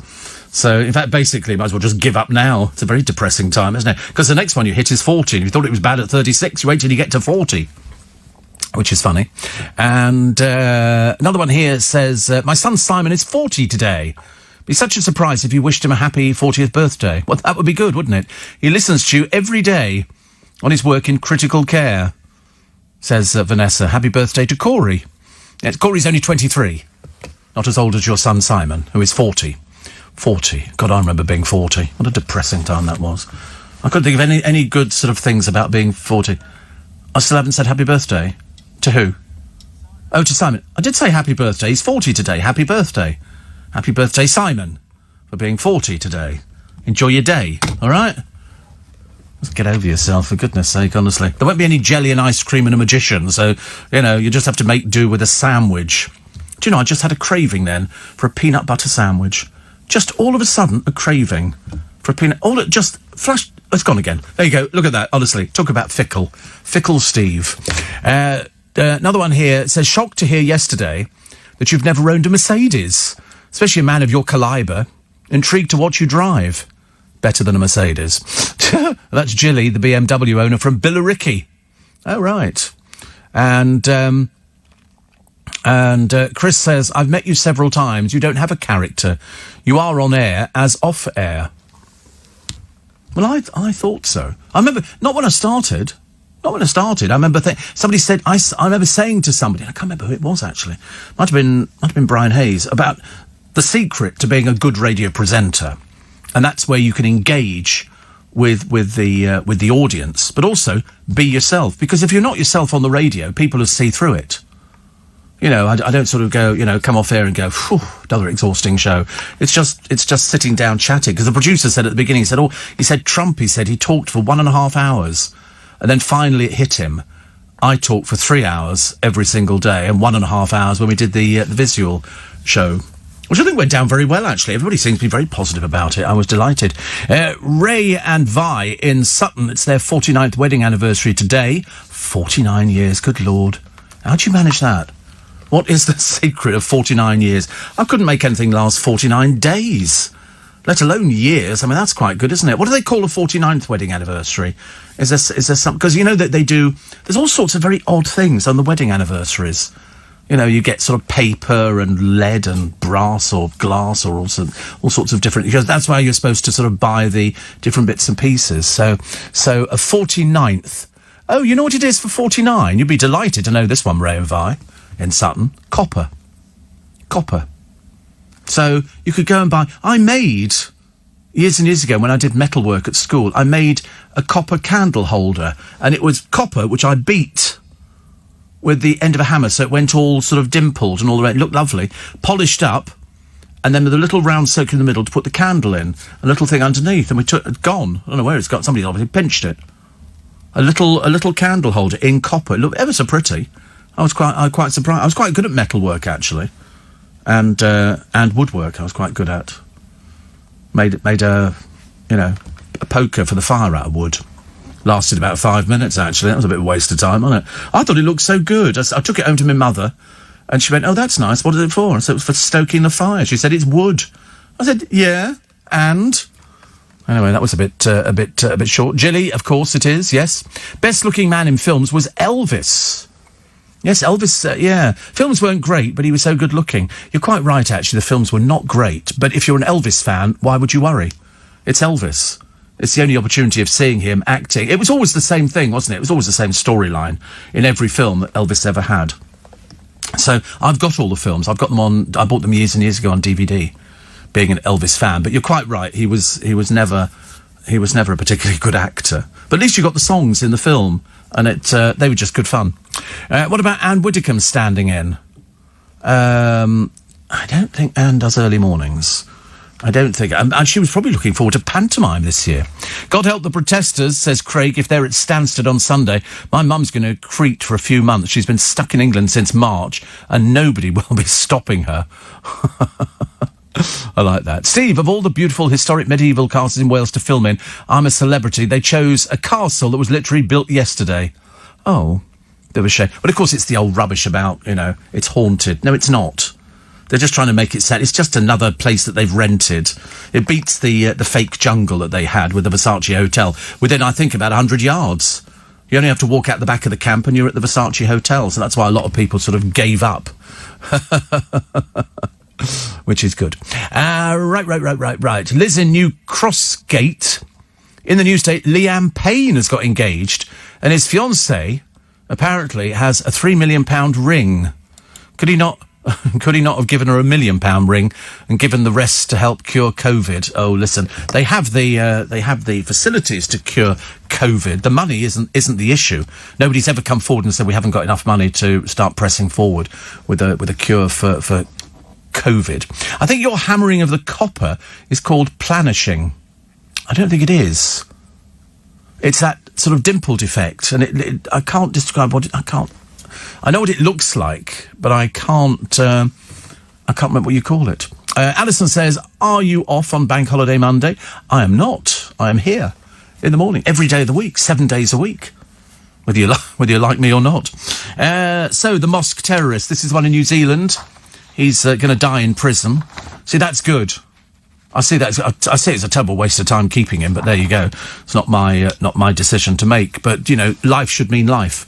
It's as simple as that. I'm sick to death of people, who commit crimes over here and they go, right, life. And you think, oh, good, how long will that be? Well, it depends, about 8 years, I think.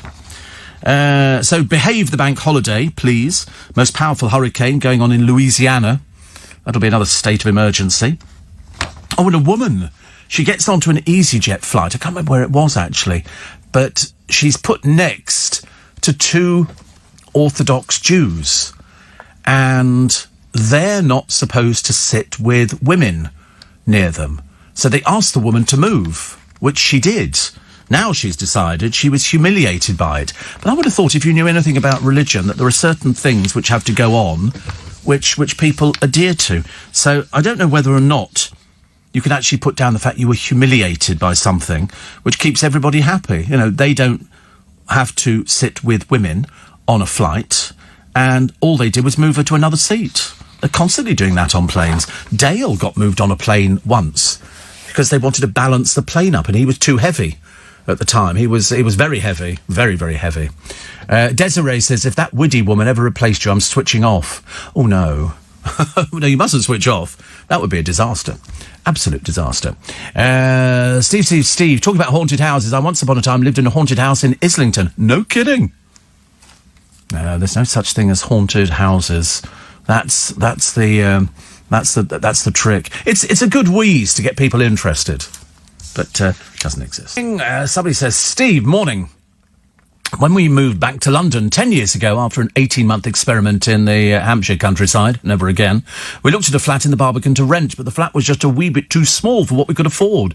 We also looked at a flat in the block where Poirot lived in Smithfield. The block seemed to be mostly studio apartments, nothing like Poirot's place, and no Miss Lemon or Hastings. Well, most of these places, they use the exterior shots, don't they? The interior shots most of the time are studio-based. And that's how it works. 84850 steve@lbc.co.uk. A lot of people telling me about, whistle and flute, Cockney rhyming slang, suit, which is good. I think actually Corey might be going out at some point in the near future to sort of stock up on his wardrobe. But I don't see why. You look fine. Seriously. Yeah, you look okay. You know, that's the best you can manage. I don't have to do, I suppose. But no, it's okay. Seriously, don't listen. You know when you walk down the street and hear somebody going, it's nothing to do with you. Nothing to do with you. No, they're laughing at something else. They're not laughing at you. I promise you they're not. If I was behind you and I did that, I would be laughing. But no, your clothes look all right. Seriously, you're fine. Don't worry about it. That's what they wear in Yorkshire. That's what they wear in Yorkshire. I mean, all you need is the flat cap and the blooming whippet, and we're all there, aren't we? Can you imagine? Other stories in the papers for today. It's a funny day for sort of paper stories. Most Britons believe the BBC's wrong to have Land of Hope and Glory and Rule Britannia performed without lyrics. But we knew that to start with. Nobody's laying claim to it, are they? Have you noticed? Senior Tories have told Boris, get Britain back to work. And lawyers scupper Patel's bid to put the Channel migrants in Spain. Because she's trying to do everything. So far, nothing at all. And smart speakers may be powered by some of the world's most impressive artificial intelligence, but as many people will know, they're often useless at picking up accents. So maybe about to change. Amazon teamed up with the Countdown star Susie Dent to train its Alexa virtual assistant to better understand British dialects. So it'll be saying iPet and stuff like that, which is quite clever, isn't it? I mean, I think it's quite clever anyway. Voice recognition. Very good. Rule Britannia round, nothing to do with me, says conductor. This is the second day running I've read that Dalia Stasevska said her family had been threatened because of the controversy around the concert. I mean, who's that? Who would seriously threaten the conductor? How stupid. How stupid. But, you know, people are like that. ITV launched its revival of Spitting Image in the streaming service BritBox, so it could get subscribers' data as well as their cash. I haven't seen it yet. I really haven't seen it. I should try and take a look at it before I talk about it. But there is another one of those horrendous pictures. It's Chris and Sam Milford, father and son. They're conservation experts starting work on the spire of Norwich Cathedral, which towers 312 feet over the city. And they've got a picture of it. And they're roped up and everything. It frightened the life out of me, seriously. I could die looking at something like that. I mean, they're so high up and they're just sort of... They've got these sort of ropes. Oh, God, it makes me feel ill. Just supposing you slip and you go, oh, no, I couldn't even bear to think about it. I'm quite weak at the knees. Quite weak at the knees. So here we have... Oh, they're looking at people who are recording The Archers, I believe. Do you know, I haven't heard The Archers for about 45 years. My mother used to listen to it at home, but that was ages and ages ago. And I've never even heard it here. Never heard it. Good news. The diamond price drop puts a shine on wedding plans. So they've got one here. It's a 442-carat diamond found in Lesotho, Southern Africa. It could be worth up to $18 million. Wow.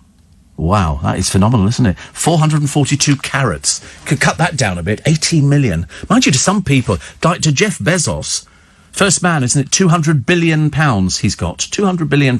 He could buy that, not even bat an eyelid. Not even bat an eyelid, because it's one of those things, isn't it? Oh, it's lottery tonight, isn't it? What are we up to now? 126 million or something like that?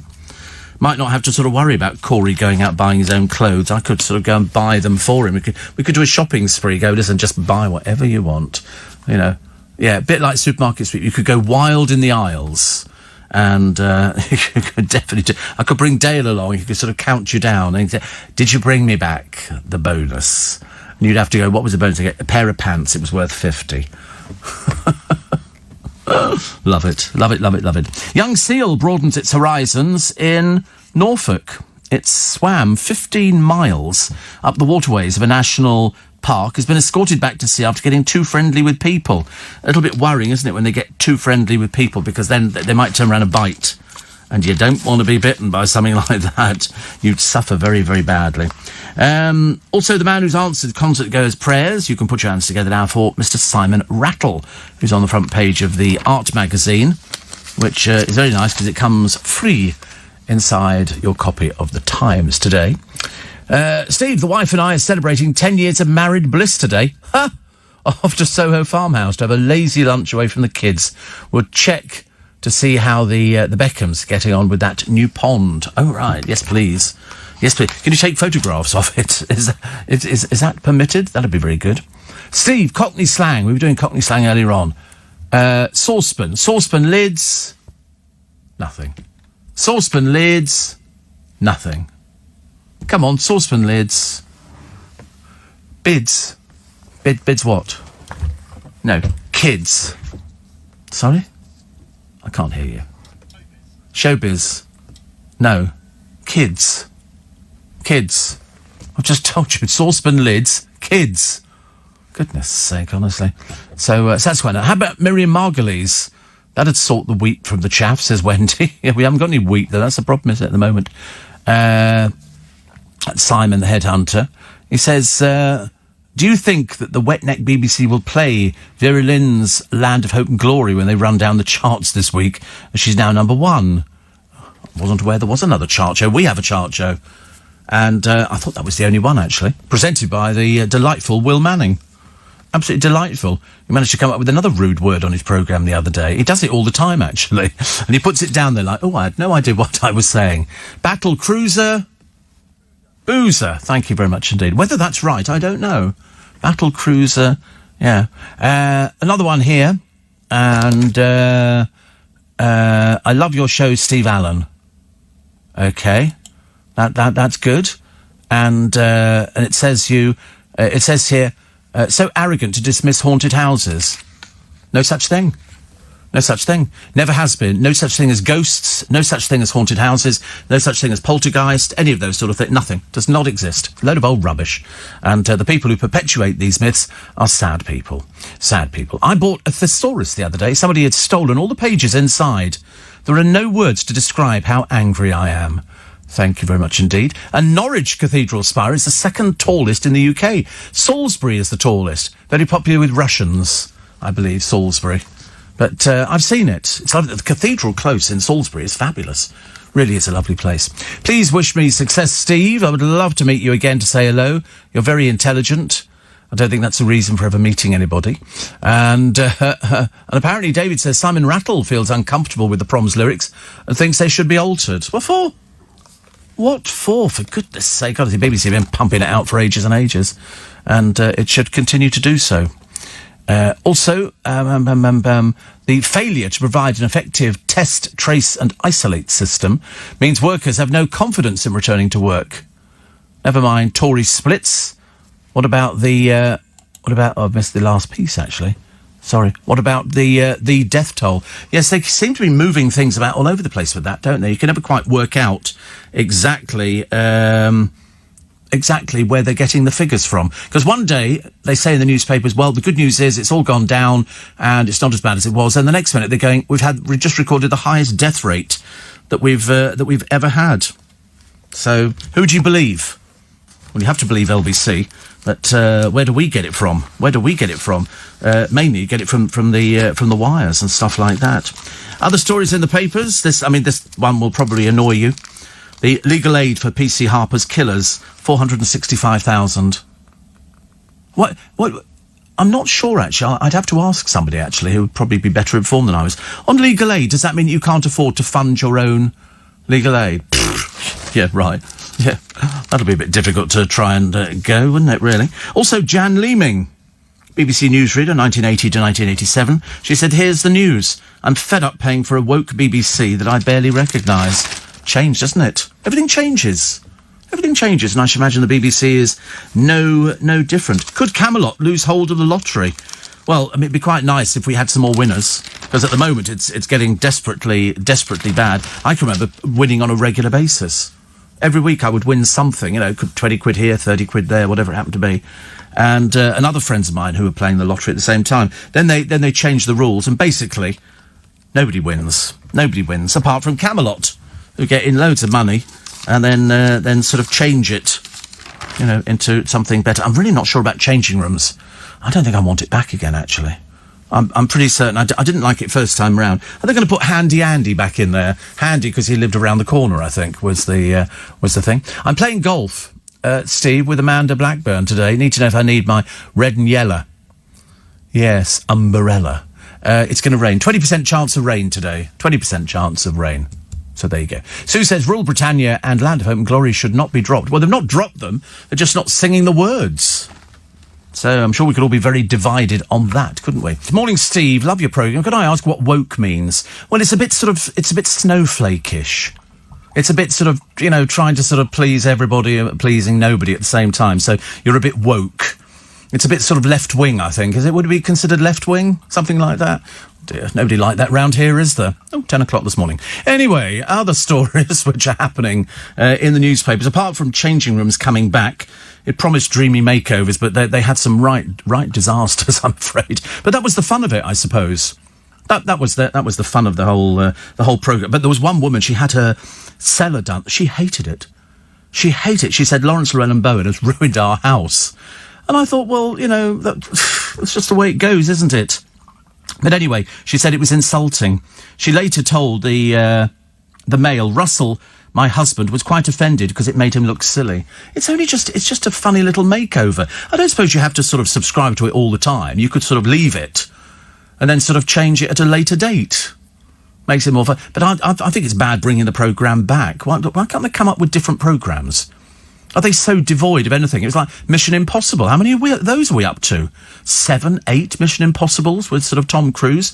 I find it very worrying. But zebra print sofas. It was all the vogue in those days. It was the vogue. People wanted this sort of stuff, didn't they? I can remember seeing shops in the King's Road, and they would have all of this sort of furniture in, and you look at it and you think, blimey. I mean, you've only got to walk round Harrods or Selfridges or any of these, Brights of Nettlebed and stuff like that, to realise that there's some cracking furniture out there. It's just whether it fits into your place.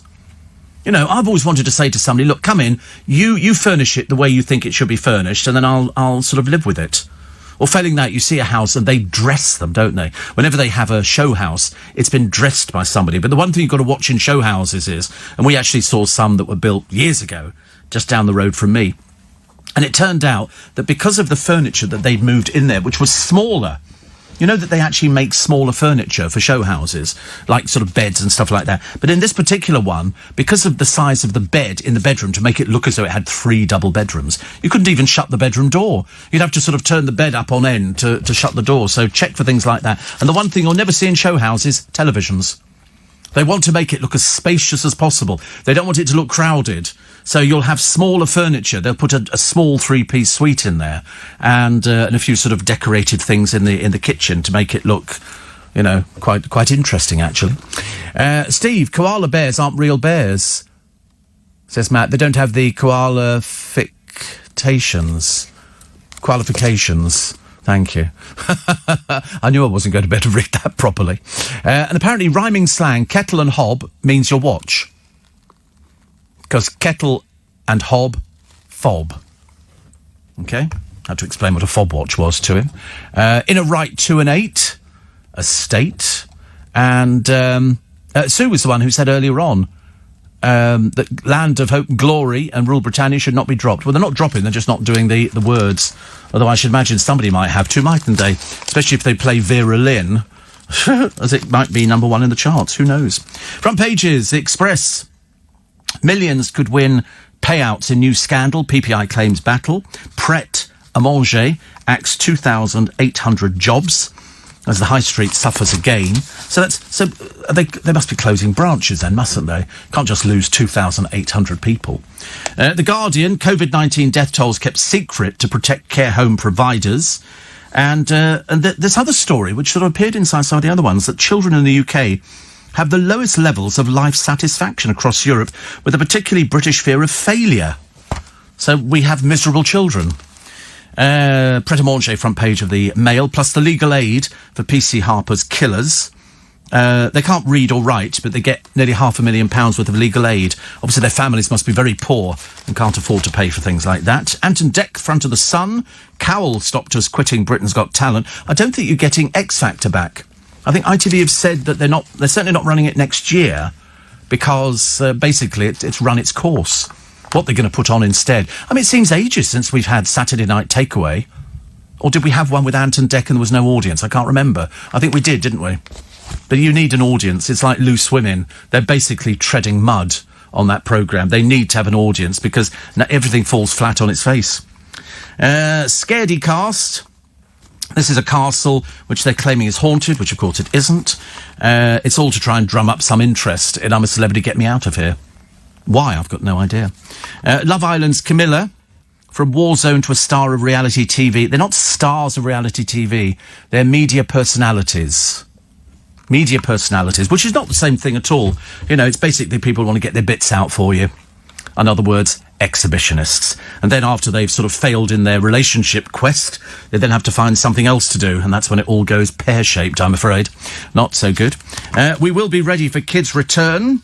This is head teachers. Well, of course they will. There's queues every day. I told you, Twickenham, Stevenson's, the school outfits, got queues every day. People waiting to sort of get these school uniforms. But we've only got a few more days, so they've been opening on a Sunday as well. Stephen says Ruby Murray Curry. No, they just call it a Ruby. Apparently, proper Cockneys just call it a Ruby. Front page of the Telegraph. Paris has made masks mandatory. You have to wear a mask. If you do not, there will be serious consequences. They've got 6,100 new virus infections in 24 hours. Unless you need to go to Paris, don't go anywhere near it. Also, no healthy child has died from COVID-19 in the UK. And Ed Davey has admitted that the Liberal Democrats had lost touch with voters. We used to use Ed on my programme some years ago. He was part of a round table that we did every week. And the producer, Mandy, loved Ed Davey, so she'd phone up Ed Davey and he would come in direct from the House of Commons and he would do a round table, about 3 or 4 people coming in, and it was sort of the Steve Allen foray into politics. So we know loads about Ed Davey, who's now the leader of the Lib Dems. But there you go. And of course I'm in his constituency, just about. Care home deaths kept secret to protect providers, and Jamaica, Switzerland and the Czech Republic added to travel quarantine list. Got to worry about these things. More on Ed Davey, who says we have to change. I think actually this last 6 months has meant that more people have had to change than anything else. I mean, you've really had to change the way you do things. I mean, it's now so funny, you know, you watch a bus going past you in the early hours of the morning and everybody's wearing a mask. You know, in exactly the same way that people would have done if it had been sort of another sort of virus pandemic. We'd still be told to wear masks. But who'd have thought? 6 months down the line, and, you know, the virus now we know transmitted mainly through droplets from coughs or sneezing. The virus can be dissolved using hand washing prevents it spreading, because there will be people listening who have it but don't know that they have it, which is amazing. Steve, and finally, can you say hi to my Daddy Ma? She loves your show, keeps it going. She's 77. And I'm her granddaughter, Alicia. Daddy Ma is the term for grandmother in Hindi. I wouldn't disagree with you at all. So she's 77, not feeling very well, but has been homebound since March. I know. It's been a very depressing time for a lot of people. But there you go. You keep yourself going. So Daddy Ma is Hindi. See, we learn 2 more words every single day on this programme. And that's it for today. Thank you very much indeed for your company. It's been a week and a half, hasn't it? The weather's been all over the place. 20% chance of rain today, which is not something to worry about too much. But you've got the bank holiday weekend, and don't forget the Notting Hill Carnival. They'll be doing a virtual carnival. It exists, but not in the real world. You can find it by sorting that out on Google. Today on my free little bit extra podcast, Gemma Collins says she wants to make it in America. I mean, I wouldn't mind, but she's not really made it here yet, has she? Mind you, her agent died in America. That's why she claims that she didn't get the programme. Katie Price reveals she's stepping out of the spotlight. Well, there is some good news. Queen have been honoured with the Best Concert Moment for Live Aid. I mean, to be honest, there really was no contest at all.